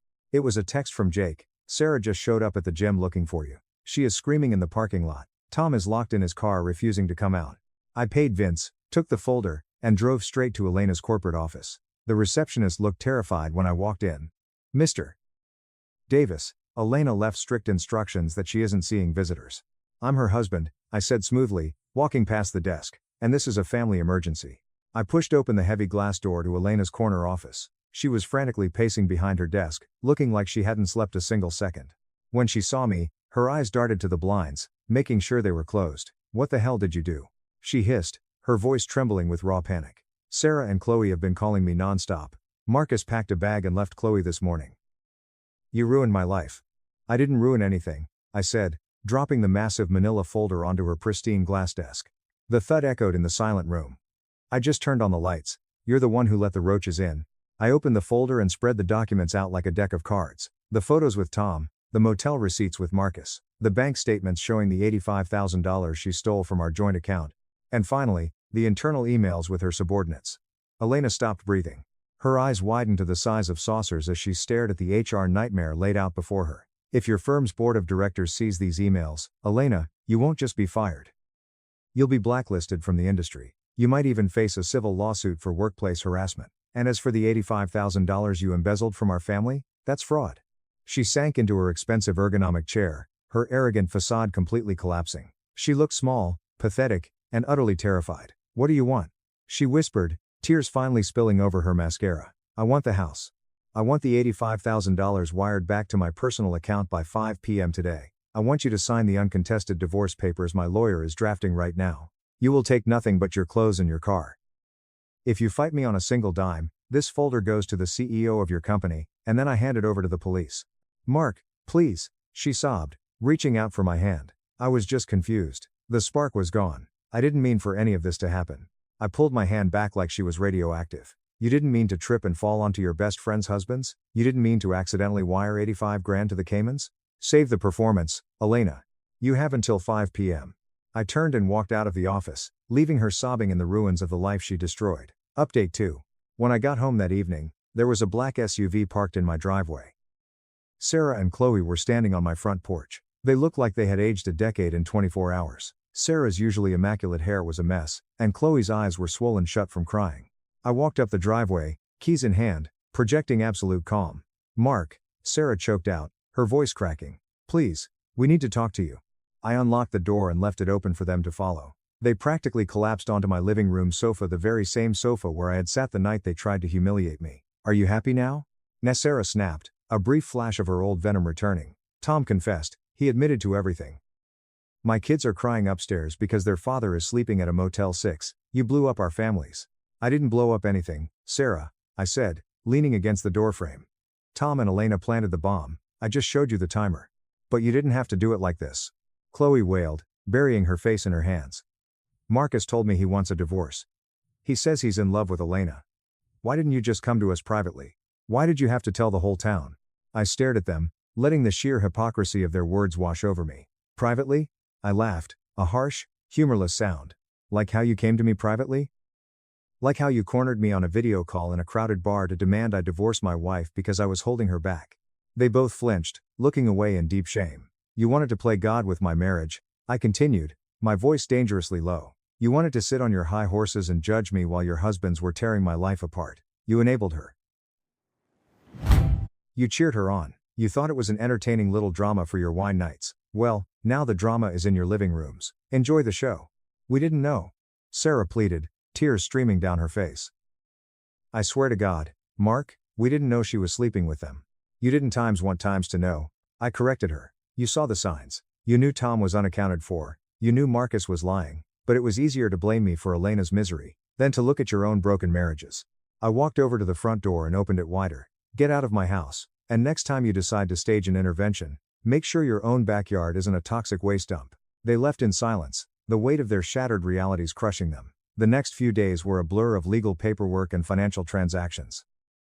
Terrified of the corporate and legal fallout, Elena wired the $85,000 back into my account within hours. She signed the uncontested divorce papers without a single argument. She moved into a cheap extended stay hotel on the outskirts of town. But the story didn't end there. Because Vince, my private investigator, called me a week later with one final, mind-bending discovery. Mark, you need to come to my office. Vince said over the phone. I traced the original anonymous email that tipped me off to look into the Starlight Inn. I frowned. What anonymous email? I hired you because I found the iCloud folder. Before that, Vince said.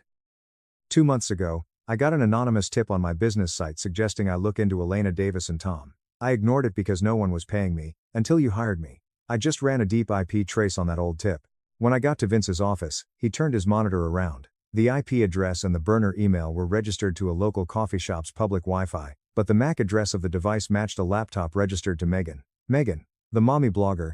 The pieces fell into place with terrifying clarity. Megan knew. She knew about Elena and Tom. She knew about Elena and Marcus. But instead of telling her friends, she decided to orchestrate an anonymous implosion. I drove straight to Megan's house. Her husband, Dave, answered the door. He was the only innocent husband in this entire mess, a quiet guy who worked in IT. Mark? Dave looked incredibly uncomfortable. Listen, man, I'm so sorry about everything that's happening. Is Megan here? I asked politely. Megan appeared behind him, holding a toddler on her hip. When she saw me, the color drained from her face. Dave, can you take the baby to the playroom? I asked. Megan and I need to chat about her blog. Dave looked confused but complied, leaving us alone in the foyer. What do you want, Mark? Megan whispered, her eyes darting around nervously. I know it was you, I said softly.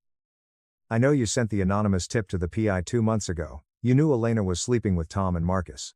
Megan backed up against the wall, her breathing turning shallow. I don't know what you're talking about. Vince traced the MAC address. Megan, don't insult my intelligence. I stepped closer, lowering my voice. Why didn't you just tell Sarah and Chloe? Why send an anonymous tip to a PI? Megan swallowed hard, tears of pure panic welling in her eyes. You don't understand, my blog. The engagement was dying.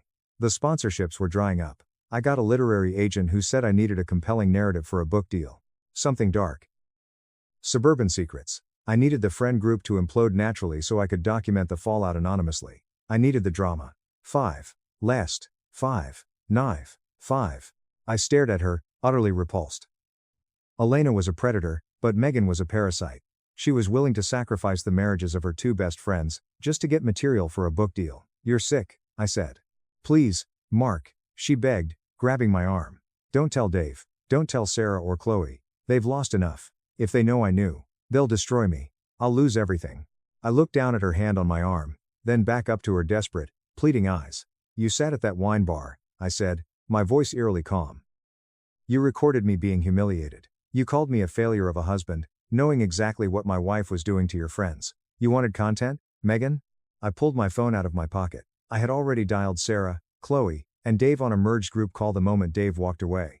The call had been connected the entire time. Well, I said, holding the phone up so she could see the active call screen. Here's your final chapter.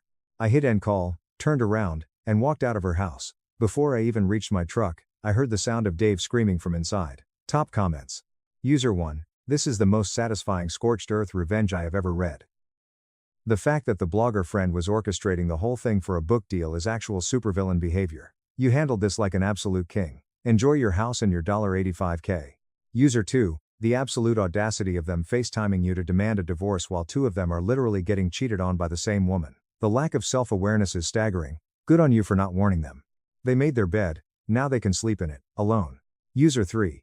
I didn't blow up anything.